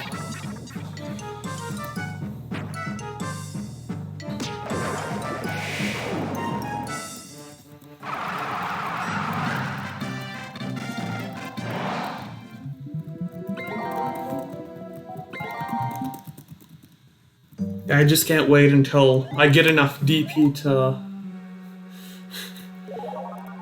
Yeah, I can't wait though until I get enough DP to be able to buy Compso. Because Compso's gonna greatly speed things up once I get it.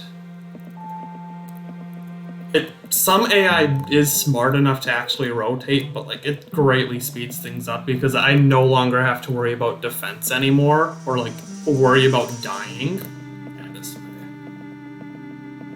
But thanks, that's nice to hear that you'll watch whenever I stream. It's gonna be a lot of this run for a while, which, as of right now, is at least interesting. I'm not looking forward to the actual grinding part of this run, though. And that's a good 40 hours at the very least. But yeah, the length of the grinding just depends on how good luck I get with fossils. Because I know once we get to Parchment Desert, Mihu is very rare to find in Parchment Desert. But that's the only place you can find it. So it's like, I know I'll get a few fossils, but I know I'm not going to be able to get all 4. So it's like, well, now I have to grind you up and do a whole lot more battles for you just because I don't have your arms or whatever.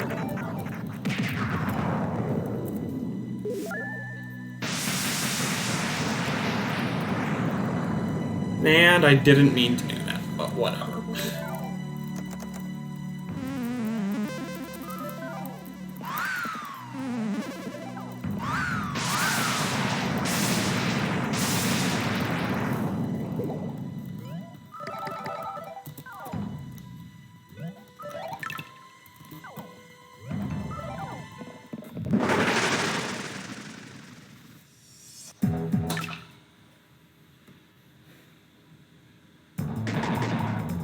I find it hilarious just how similar Woolbeard's team is to my team from my very first playthrough of this game.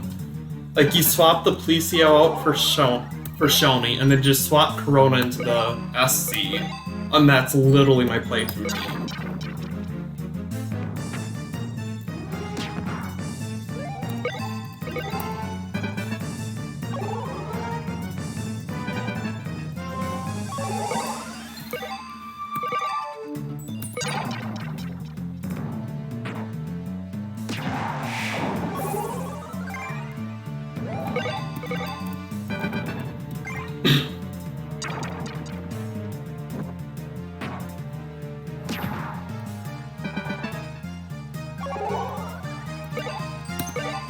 Honestly, the tips I have is just start doing playthroughs of the game. Just try doing it as fast as possible. Don't worry about getting like a world record time or anything to begin with. Just do a run. If you can't do it in one sitting, take a break. Because it is a long run to do in one sitting. So like if you need to, just take a break, and it's very okay to do that. Because all of the categories for this game are based off of the in-game timer, because emulator lags just so much, and plus the timer runs at 5/6 of normal actual time. So even if, let's say for this run, I was able to not have any lag at all, and I finished this in 100 actual hours, my time will say I finished it in 75 in-game hours. So the timer is just really weird for this game, but because of the lag, we just go by that in-game timer to make sure it's always consistent between other people, and oh, sorry, your game lagged the entire time, so you're just not going to have a good run because of it.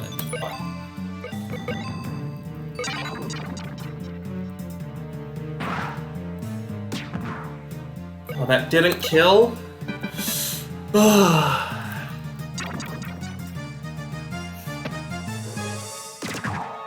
But yeah, like, my tips are literally just start small, do it in segments, and just familiar, I can't say the word. Just get used to the route. I know on speedruns.com there's a guide for the old route. So basically all you have to do is just look at the guide and it tells you everything you need to do.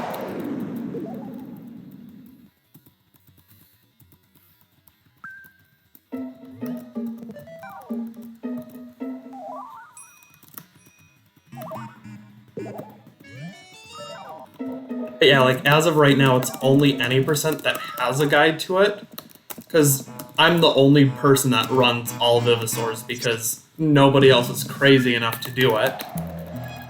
But so I haven't been able to get around to making a guide for it, because I'm still, even with this run, testing out some strategies. One of those things is the Fossil Fighters community might have competition. But yeah, like the Fossil Fighters community typically believes that in post-game the fastest way to grind is battling Richmond with the Gunosh refight.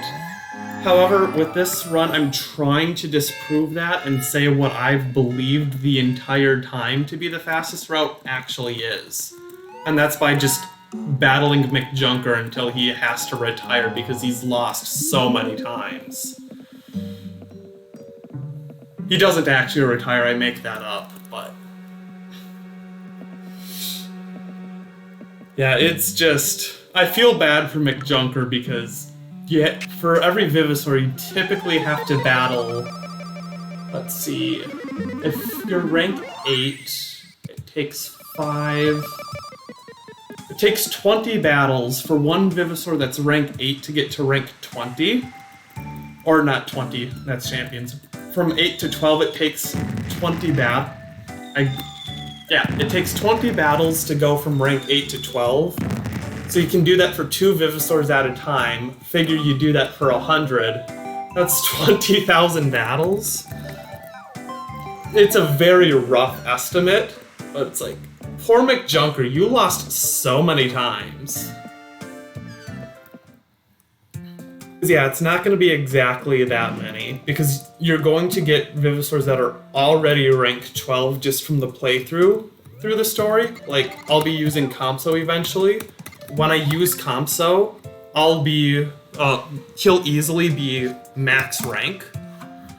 Before I beat the story. Corona's probably going to be the same. Guan might not be. But yeah, so like there's some that will be rank 12 as ready, and there's others that won't even be rank 8 because you're not going to get 100 points for every single fossil in the game. Because that's another mistake I did in my world record of this category is I got every fossil. I don't think getting every fossil is faster now.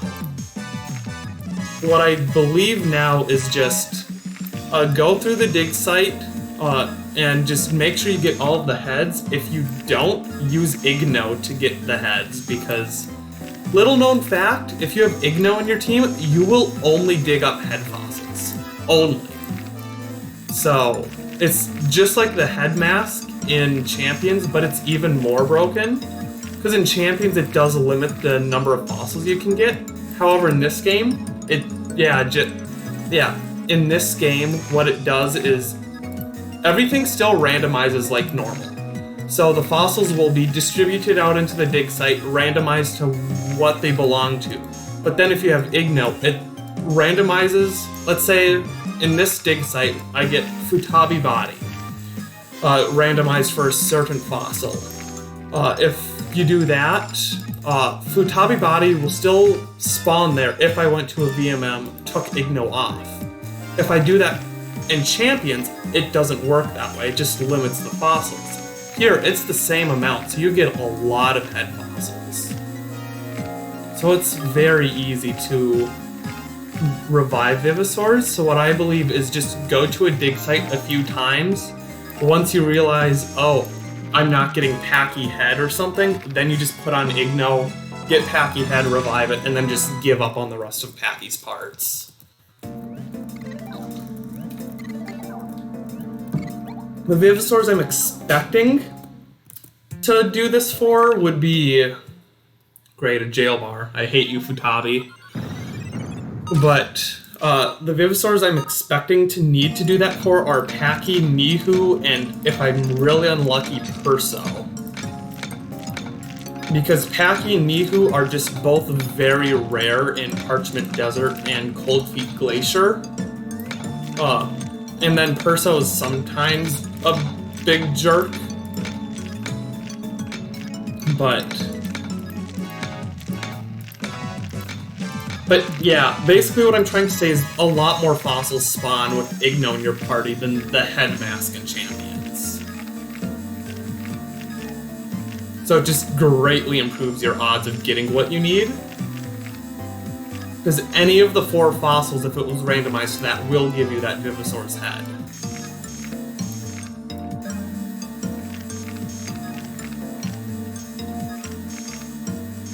Come on. How have I barely damaged this fossil? That is my question.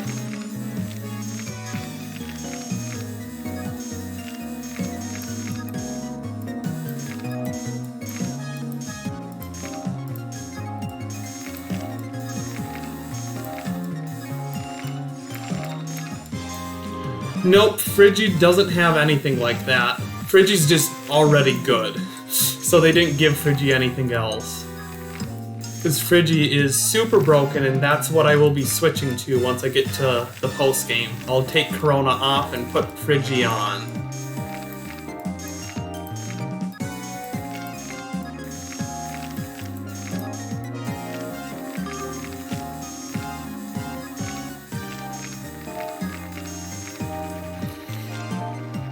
But yeah, Frigi's 3rd skill, Ice Age, is just way too good.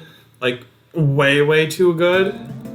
So it's great that they didn't give Frigi anything like that, but it would have been nice for options like the body, arms, and legs mask from champions, because it would make it very easy to get all 400 fossils then, because it essentially just eliminates RNG, but those don't exist here.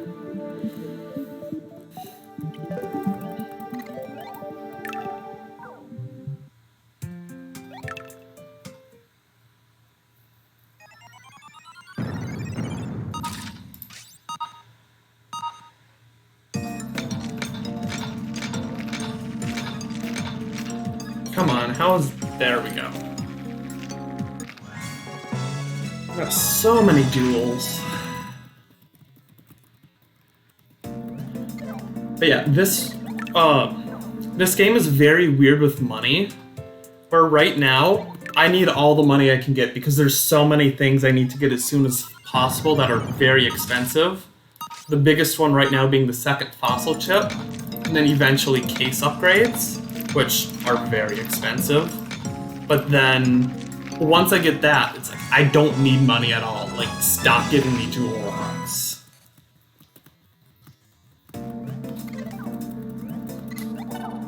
And I didn't mean to exit.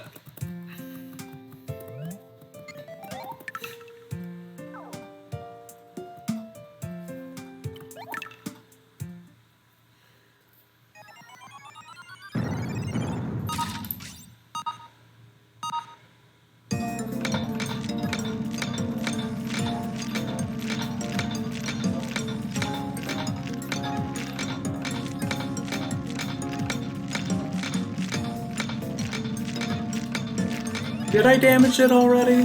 No? Oh well. But yeah, the biggest thing with this run is try to get 100 points on as many fossils as possible. Because the difference between 100 and 99 points on fossils is huge. Like, it'll save you 1 battle for every Vivosaur, which... when you think about that, you times it by 100, that saves a whole lot of time. You times it by 400 if you do it for every fossil, so it's a lot of time save if you do things good. And then there's things like Trim Ahead that have to exist and be like, nope, you're not getting 100 points. So it'll be interesting to see once I get that far into the run where I get Trima to see what score I get on it.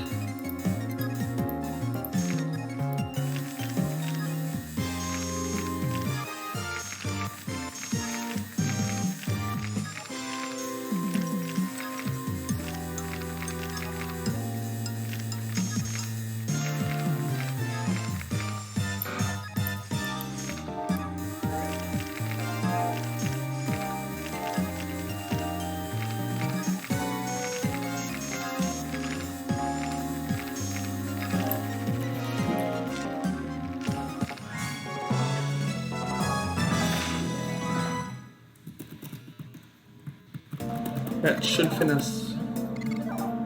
Honestly, I have no idea how often I'll be streaming. Right now, it's basically whenever I can fit it in with my college schedule. Like, today was nice because I just don't have classes on Thursday, so I can easily just... Right now, I've been playing this category for 8 hours. I can just easily put 8 hours into that category. Or into this category to... just get through as much of this run as possible, because it's long.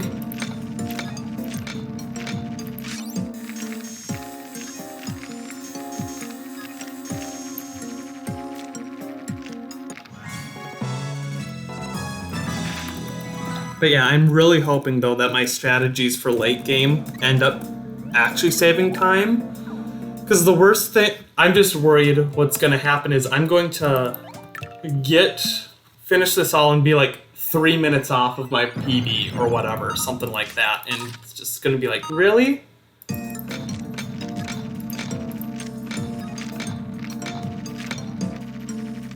There's that. But yeah, I know for a fact Thursdays right now I'll be streaming, but other days of the week I don't know. Do I need to continue cleaning? Yes, one more.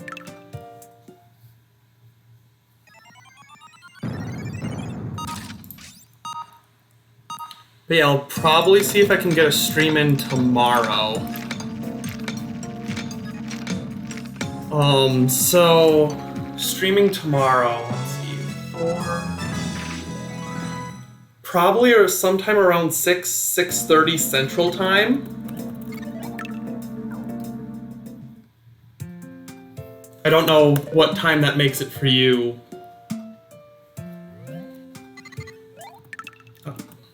Okay, Eastern, so 7:30-ish.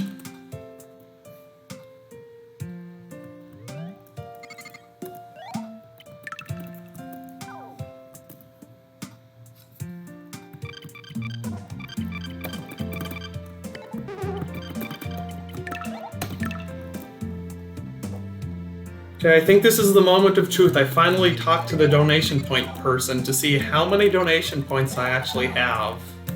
Hoping for at least 200. Because if so, I can make up without having... How many do I have? I only have 105. Dang it. That means I have to grind out money.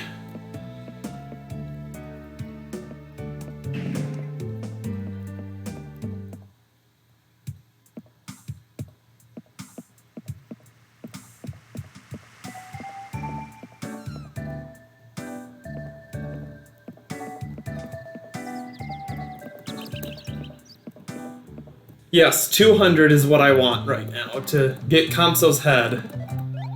Because honestly, Kamso could be weak as it wants to be, but with support effects being as broken as they are in this game, it just...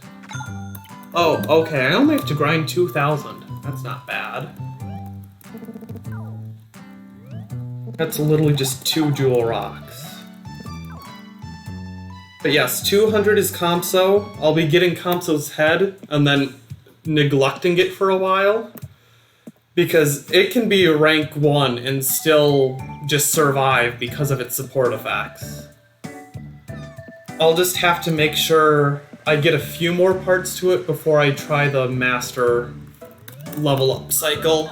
But I just want to make sure I'm able to get F-Raptor and Terra fast as well. But I have a feeling once I hit post-game, the donation points are just gonna flow right on in.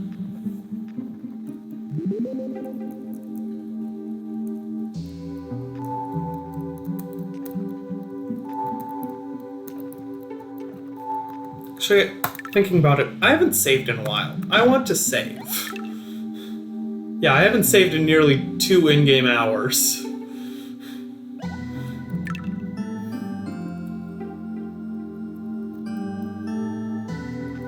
It's also a good way for me to check my in-game time as well, just to see where I am. 5 hours is about where I want to be right now, so...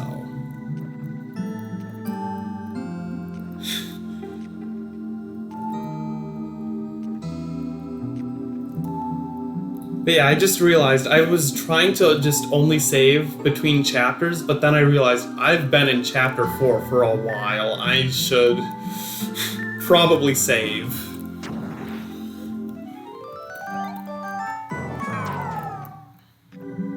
Like, it wouldn't be the end of the world, because I think I have a save state about 30 minutes back, but just losing progress in general is not fun.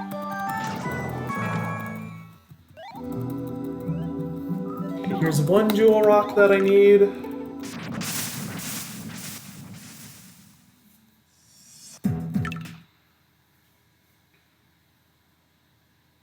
But yeah, basically all I have left planned for tonight is to get enough money to get the fossil chip, then go back to bottom sump, find Corona arms, integrate that, take on the level up battle, and call that a stream.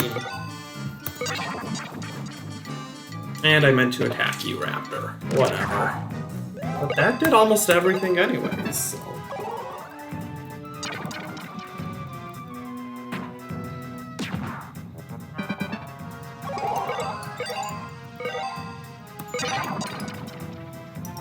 But yeah, I just either have to have Kamsa or I have to have all 4 parts for Corona just so it's high enough level before I take on Knick-Knack, because those air types are scary as a water type.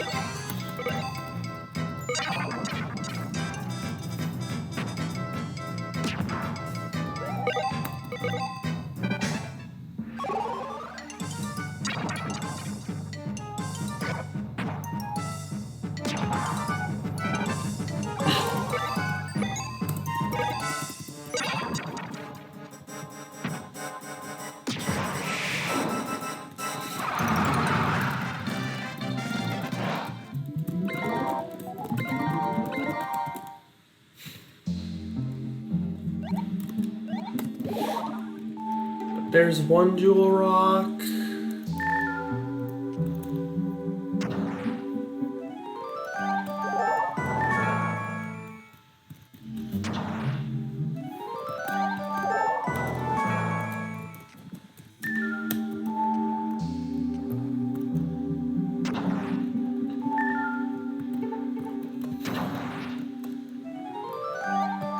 Alright, so it probably the next one or the one after will probably be another jewel rock.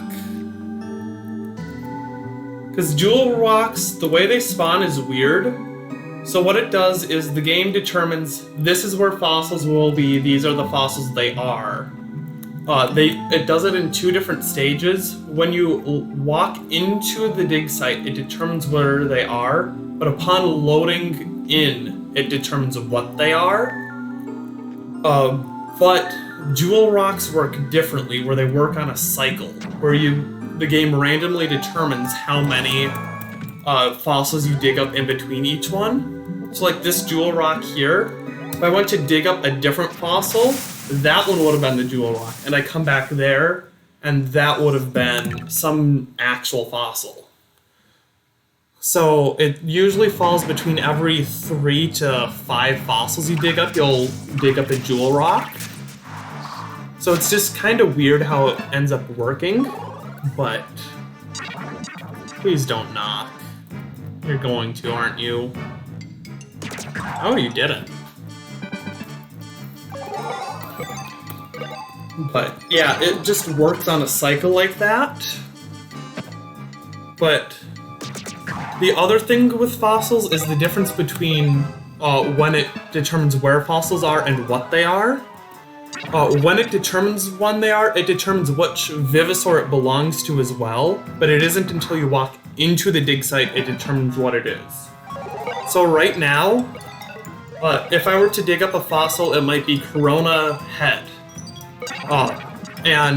Okay, but if I were to save right before it, dig it up, or save right before digging up a fossil, and dig it up, it'll be Corona Head. But if I reset the game, it'll be a different part, but still specifically for Corona.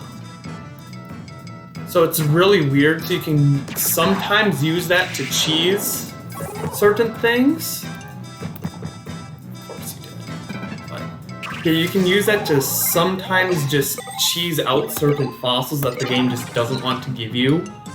Like I've noticed for whatever reason, Sopteryx Arms just doesn't spawn. It just never wants to. So sometimes you can just save right before what you already know is a Sopteryx fossil.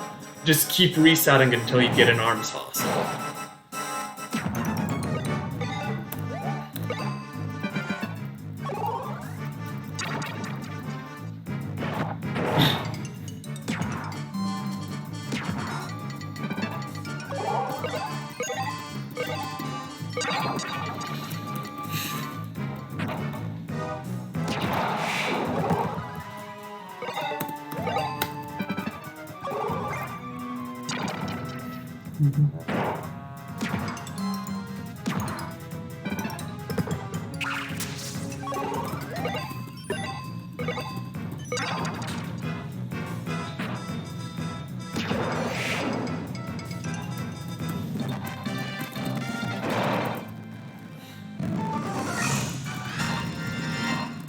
Holy cow, it's level 6?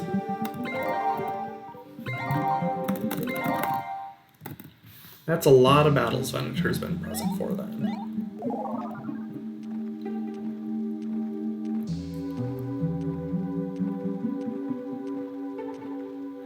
Honestly, I just have Venator on my team right now for Earth coverage. That's honestly what it is.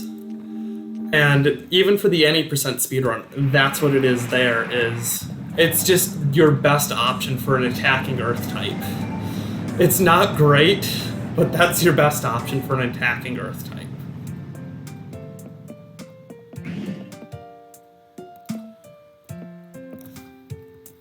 Because the only other good Earth types that are attacking are Salto, which you don't get until the BB base, Dazpleto, which is BB base, Persa, which is post-game. It's like all the good attacking Earth types are just very late. Very, very late in the speedrun. And it does not make sense to transition over to them at that point because they'll be about level 6 and your Venator will be about level 9 or 10. So it's just not worth switching over to them.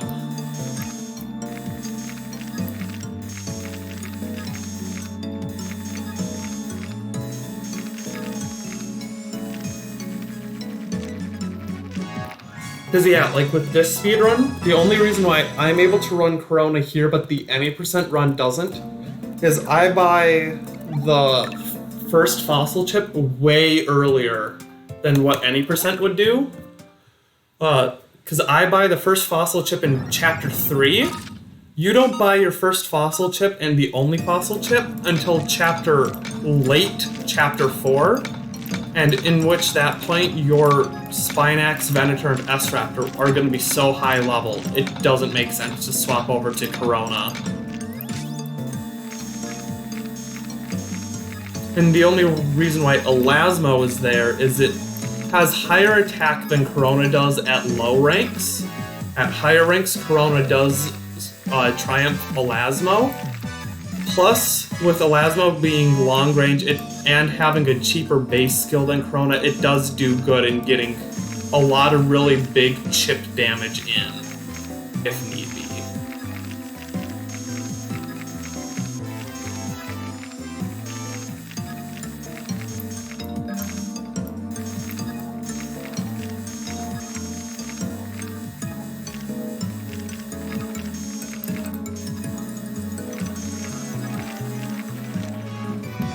can't believe it took this long to get Shoney head.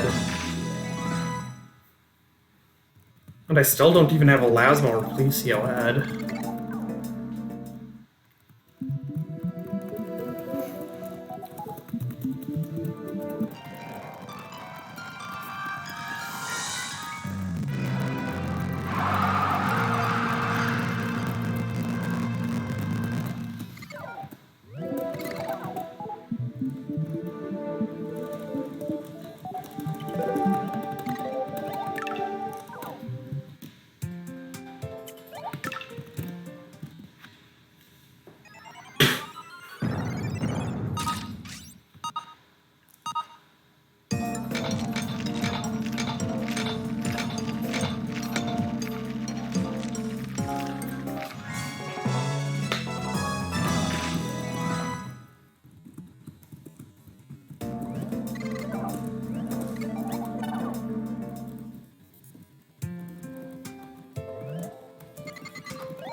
There, I can finally afford it.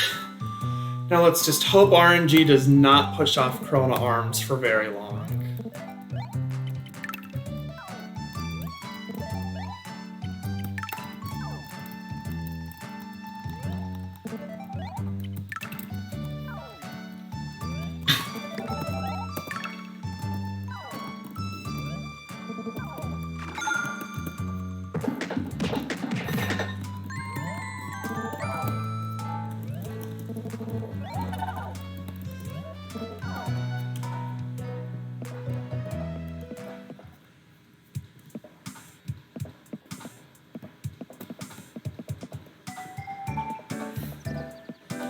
No, please give me Corona Arms very fast.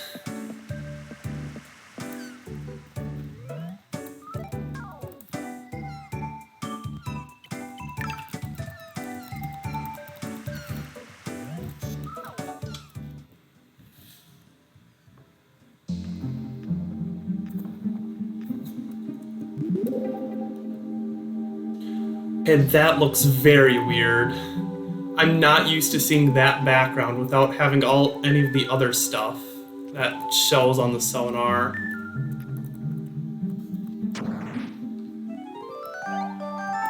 Okay, please.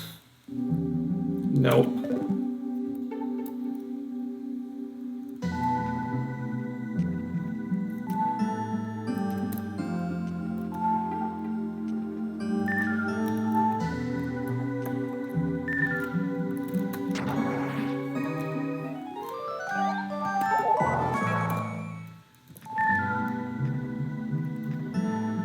I don't want to battle you.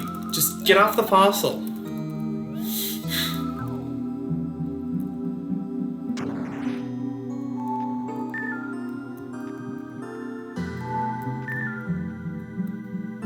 Please. Get off the fossil, lady. Let me have it. Okay, I'm just gonna give up on it.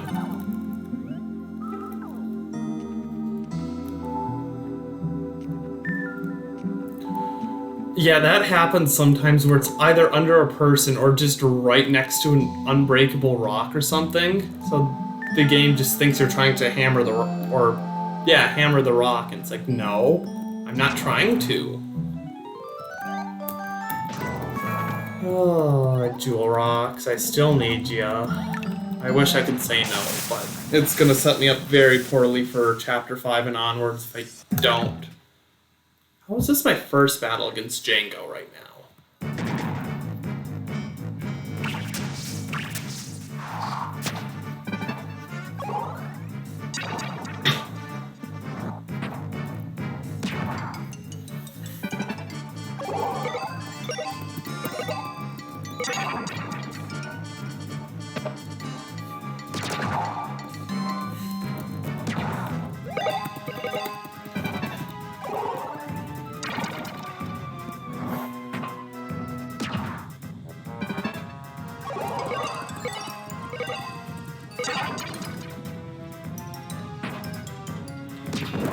go. At least that one was only one Vivosaur. It's a lot easier when there's only one.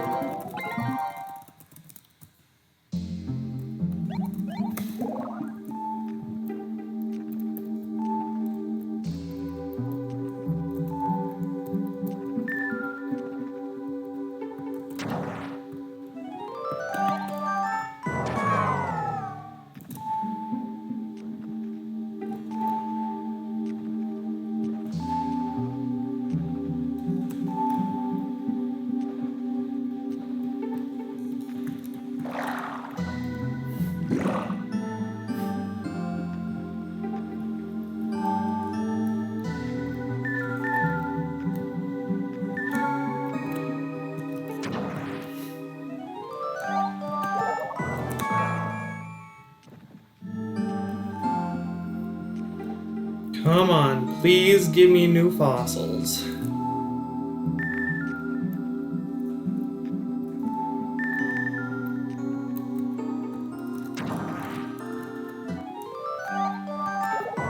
Please. Nope. Why is it just shony arms? Just only shony arms.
Back to back, really?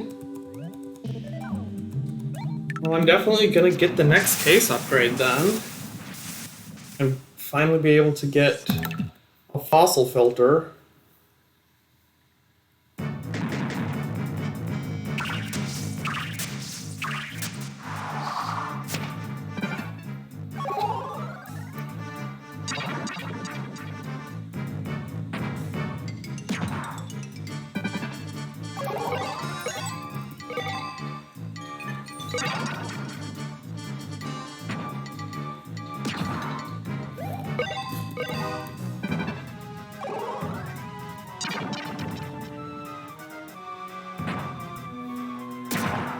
There's the knock I've been waiting for.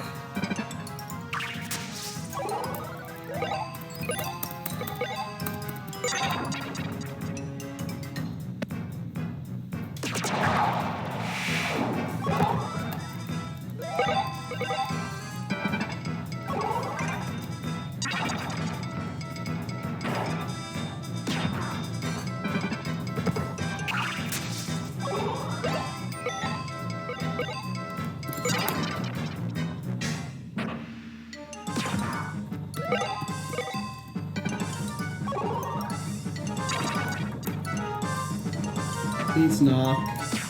And of course, the time I want it to happen, it doesn't. Actually. probably do it this way.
Well, at least it wasn't Shony Arms that time. Still not Corona Arms, though.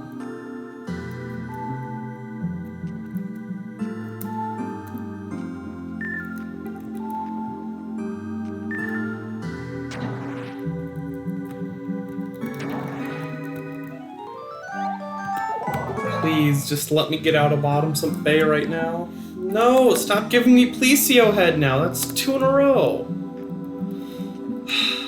First it was Shony Arms, now it's Plesio Head. What's next? Please, Corona Arms. But no, it's gonna be Elasmo Head or Arm.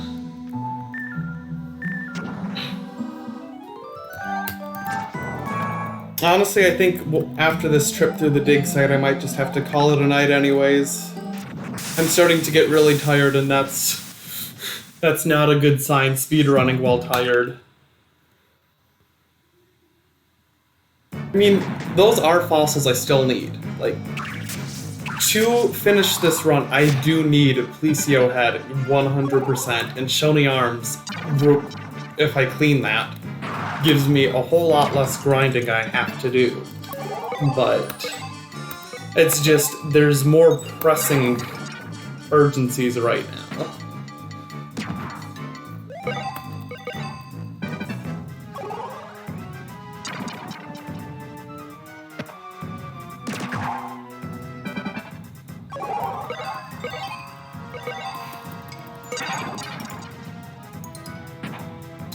At the very least, though, all this searching is setting me up very well money-wise. Because in Chapter 5, you actually can't get any jewel rocks at all. So that means you're going into Chapter 6 with all of those fossils with a very small case. And that's not good, with a very small case and a lot of fossils.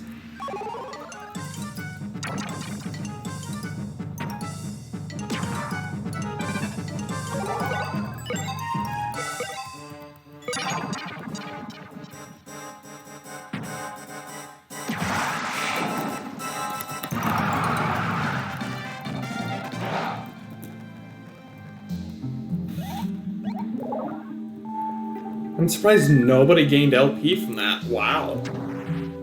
Usually somebody does.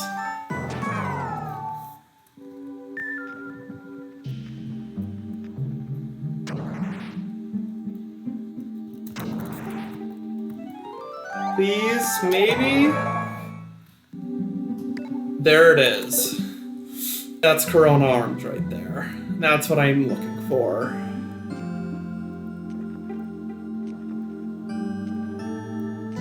Now watch as I got the rare Delta leg spawn before getting Corona Arms. It better not be. But that is the shape, and that is the only one except for that very rare Delta leg spawn. Might actually be able to finish Chapter 4 tonight, which would be very nice.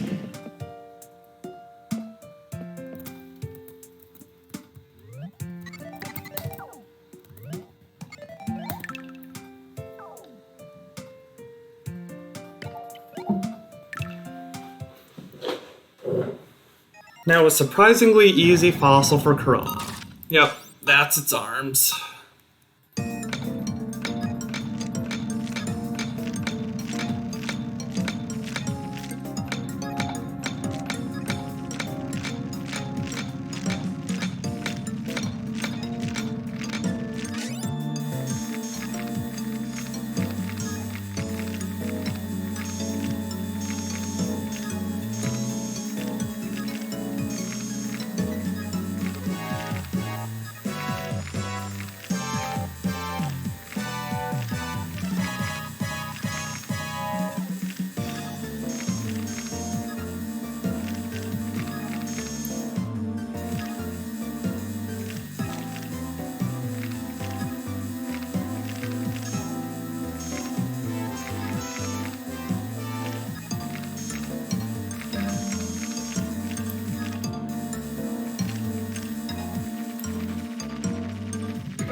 But yep, Corona arm, so we can just finish up cleaning what we already have in here.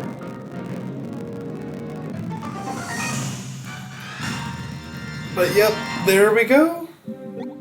And that's enough of a stat boost to get me through the knick-knack fight.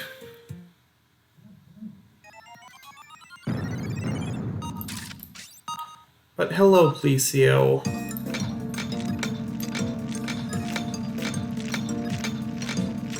But yeah, thank God I'm not running any percent right now because I have not gotten a Elasmo head. And I probably would have had to reset by now if this was my luck on a Elasmo head.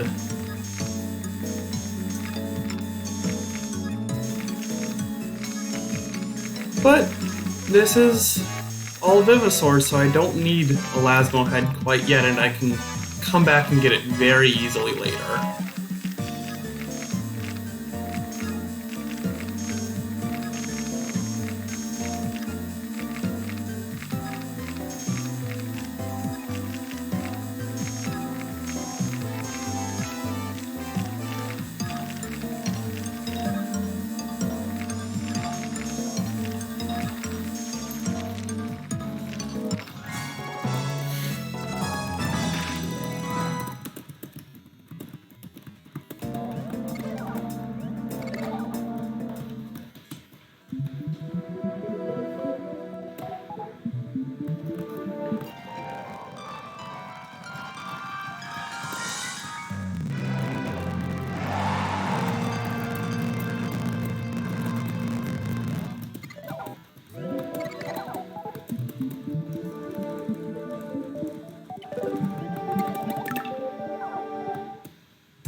And I meant to hit A. Oh well.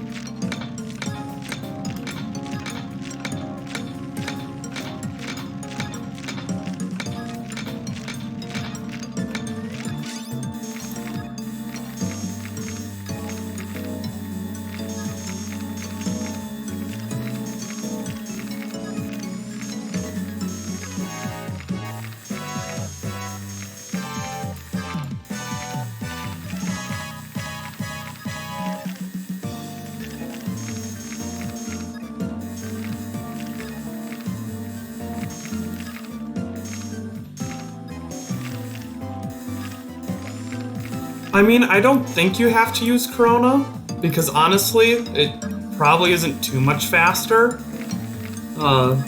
So basically anything that will beat the fights that you need to beat the game. But once you get into post-game, it's very specific on what you have to use. Like, you have to use the team I'll be using, otherwise it's way slower, and you're gonna be, instead of spending 40 hours grinding, you might spend 90, 100 hours grinding. So it'll be Frigi and the AZ, and then Guhwhorn and Compso as supports. And then that will be specifically against McJunker. And the strategy is literally just spam Ice Age. Just spam Ice Age.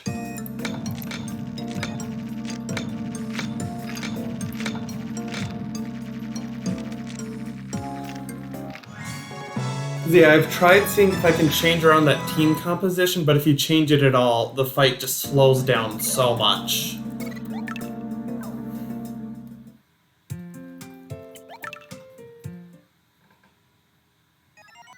But yeah, like, I don't know if Corona is officially optimal because there's just so many choices I can choose from. That 50% is a very big difference. Like, Tro even does not work. Like, I've tried that. I've tried Hoplo, which I believe gives a 50% support bonus, and that doesn't work. Like, you need Guhwhorn's 90%.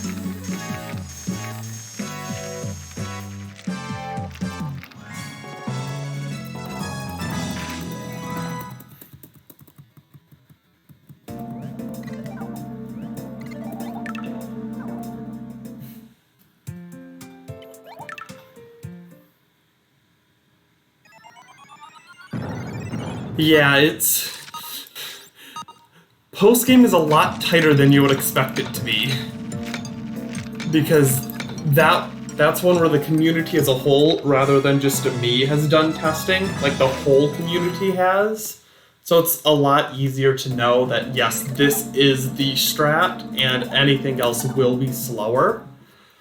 It's just, during getting to that part, is literally just has been me and me alone trying to figure out what's fastest. And as of right now, it could just be my bias towards Corona, but it seems Corona is the fastest option. Especially once we get Compso here shortly, and then once we get Guhwhorn as well, it will allow Corona to basically just one-shot everything. But it'll take 3 turns to do that, where with Frigi, it doesn't one-shot everything, but it can kill everything in 2 turns. Well, 3, because you do have 1 turn of saving FP, but Frigi has a much superior attack stat compared to Corona, and Corona's is already impressively high.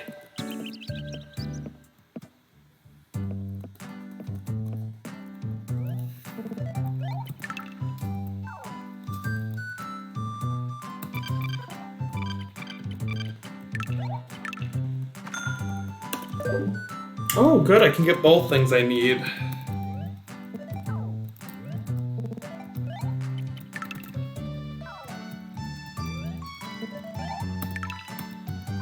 But yeah, I think Tro ended up being 5 turns and 6 turns every now and then. So it just, you're doubling the length of the battle, and that's something you don't want to do, because that means you're spending twice as long grinding, and it's already long enough.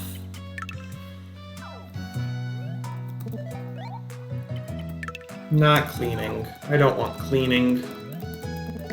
It's gonna be a while before I buy those.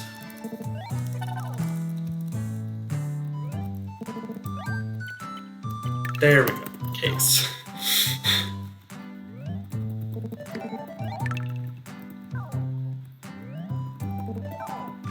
There, we can finally beat up on Knick-Knack now. Go do some level up battles.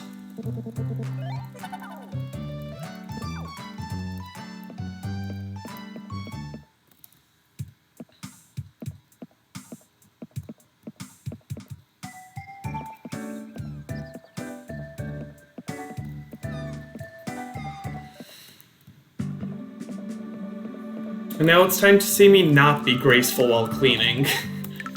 It's the fun of the level up battles. It doesn't matter how good you do, as long as, in this case, you get the 70 points you need.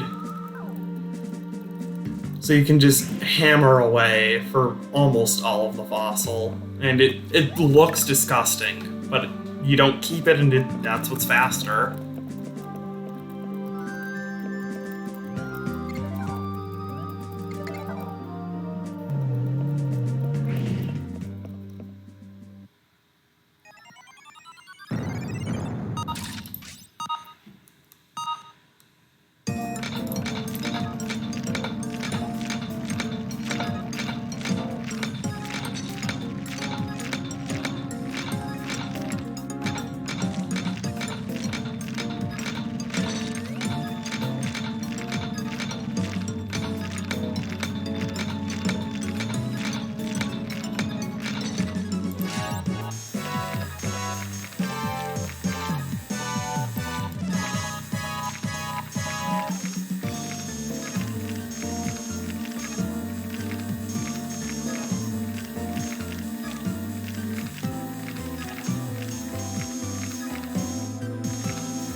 Very ugly cleaning, but you're allowed to be ugly on those ones.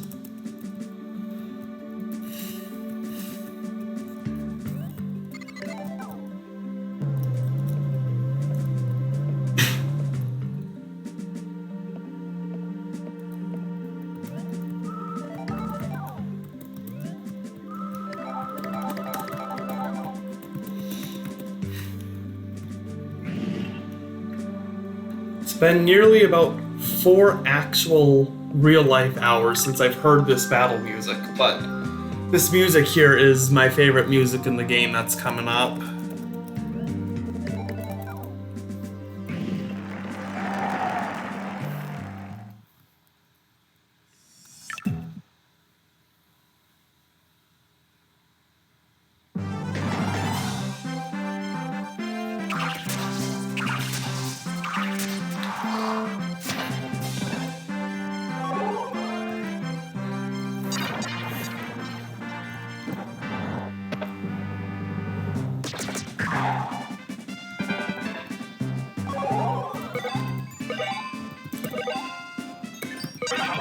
Okay, it's now officially been 4 real-life hours since I beat McJunker.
There's one battle, 2 left to go.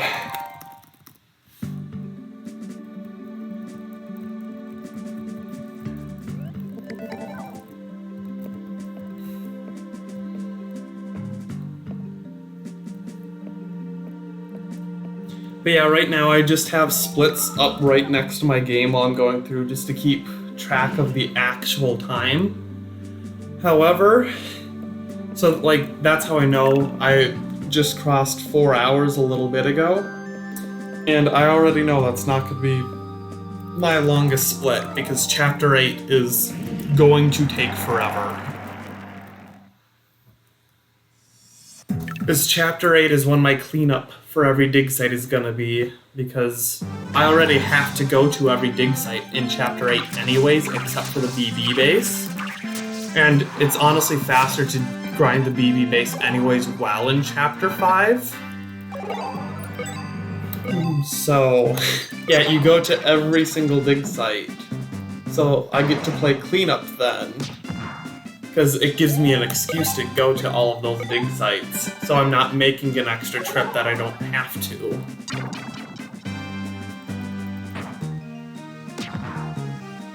And that includes literally start on the 2 pay-to-dig sites as well.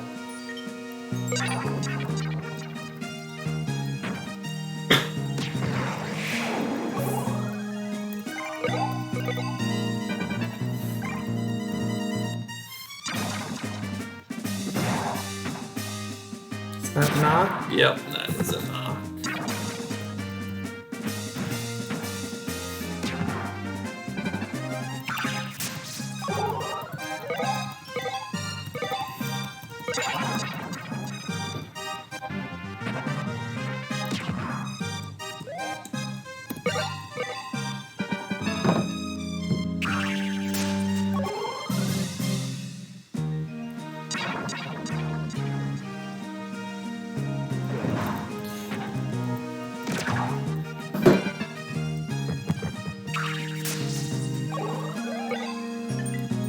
Now that I can safely attack with Corona back here.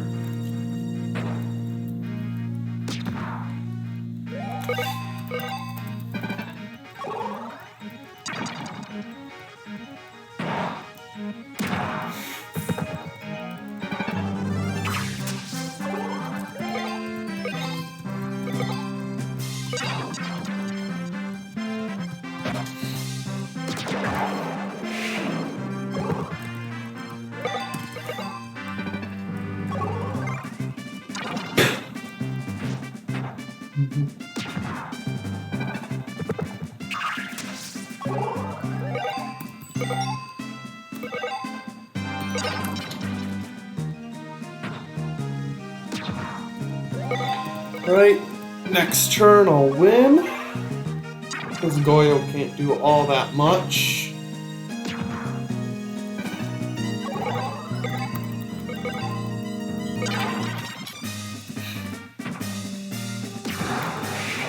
And now we finally made it to Knick-Knack.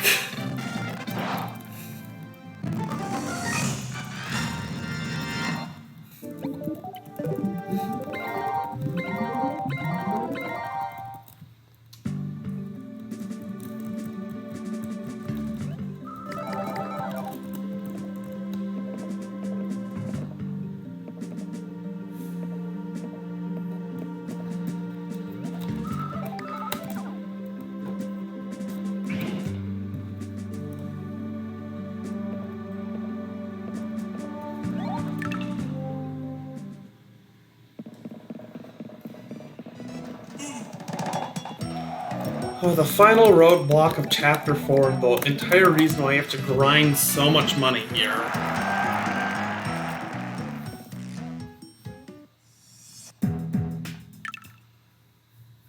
Now please don't knock me back immediately. Let me at the very least get the hit onto M-Raptor. Or you, okay, you do use Moonbeam.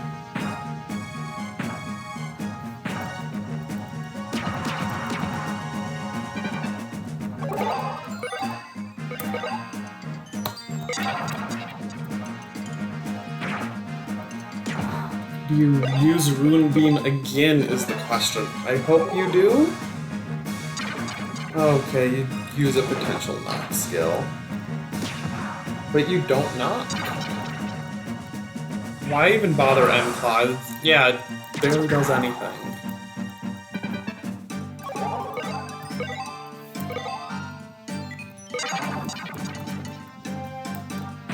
There goes M-Raptor.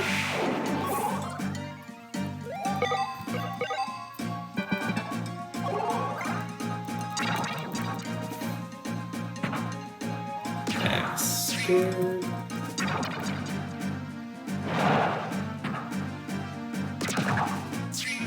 Okay, you're enraged. I'm definitely rotating you out.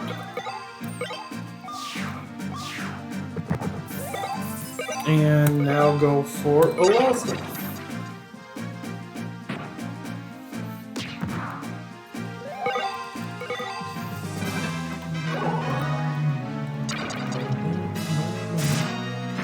And of course you inflicted scare. Please let me, of course, do this. Doesn't do a lot, but like at least it's something.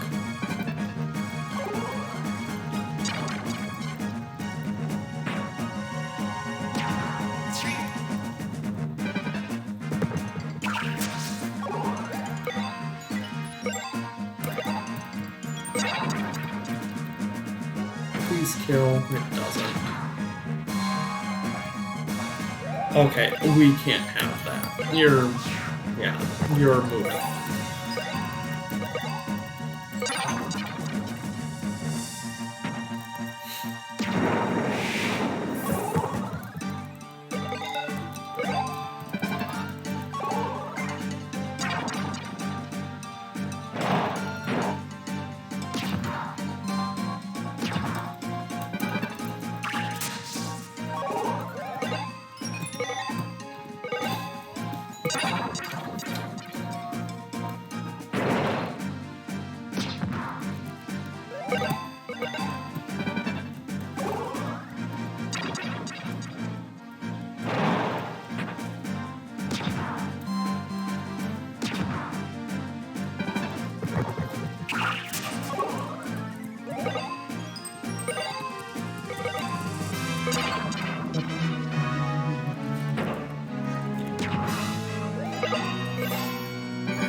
Right, this should be for the win, hopefully, here. And if it is, that's the end of the scariest fight and hardest fight for this route. There we go. We beat up Knick Knack. Oh.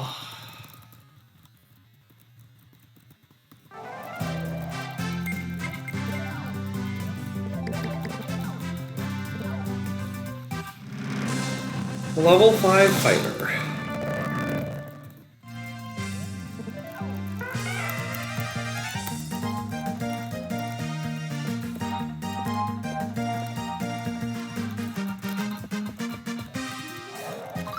Hello, Rosie. What are you going to tell me now about a tacky idol that I received? Or that I leveled up already and you didn't?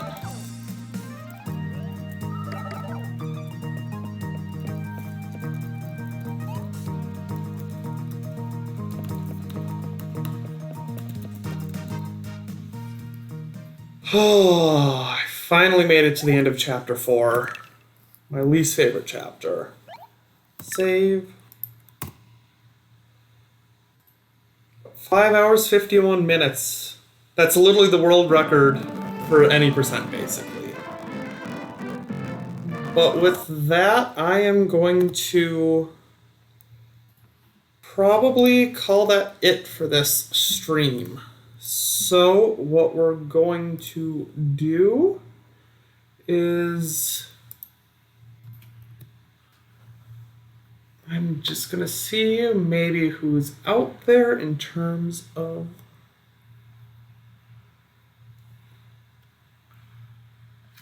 So yeah, I'm probably just going to end the stream here. So have a good night, and I'll probably be back tomorrow.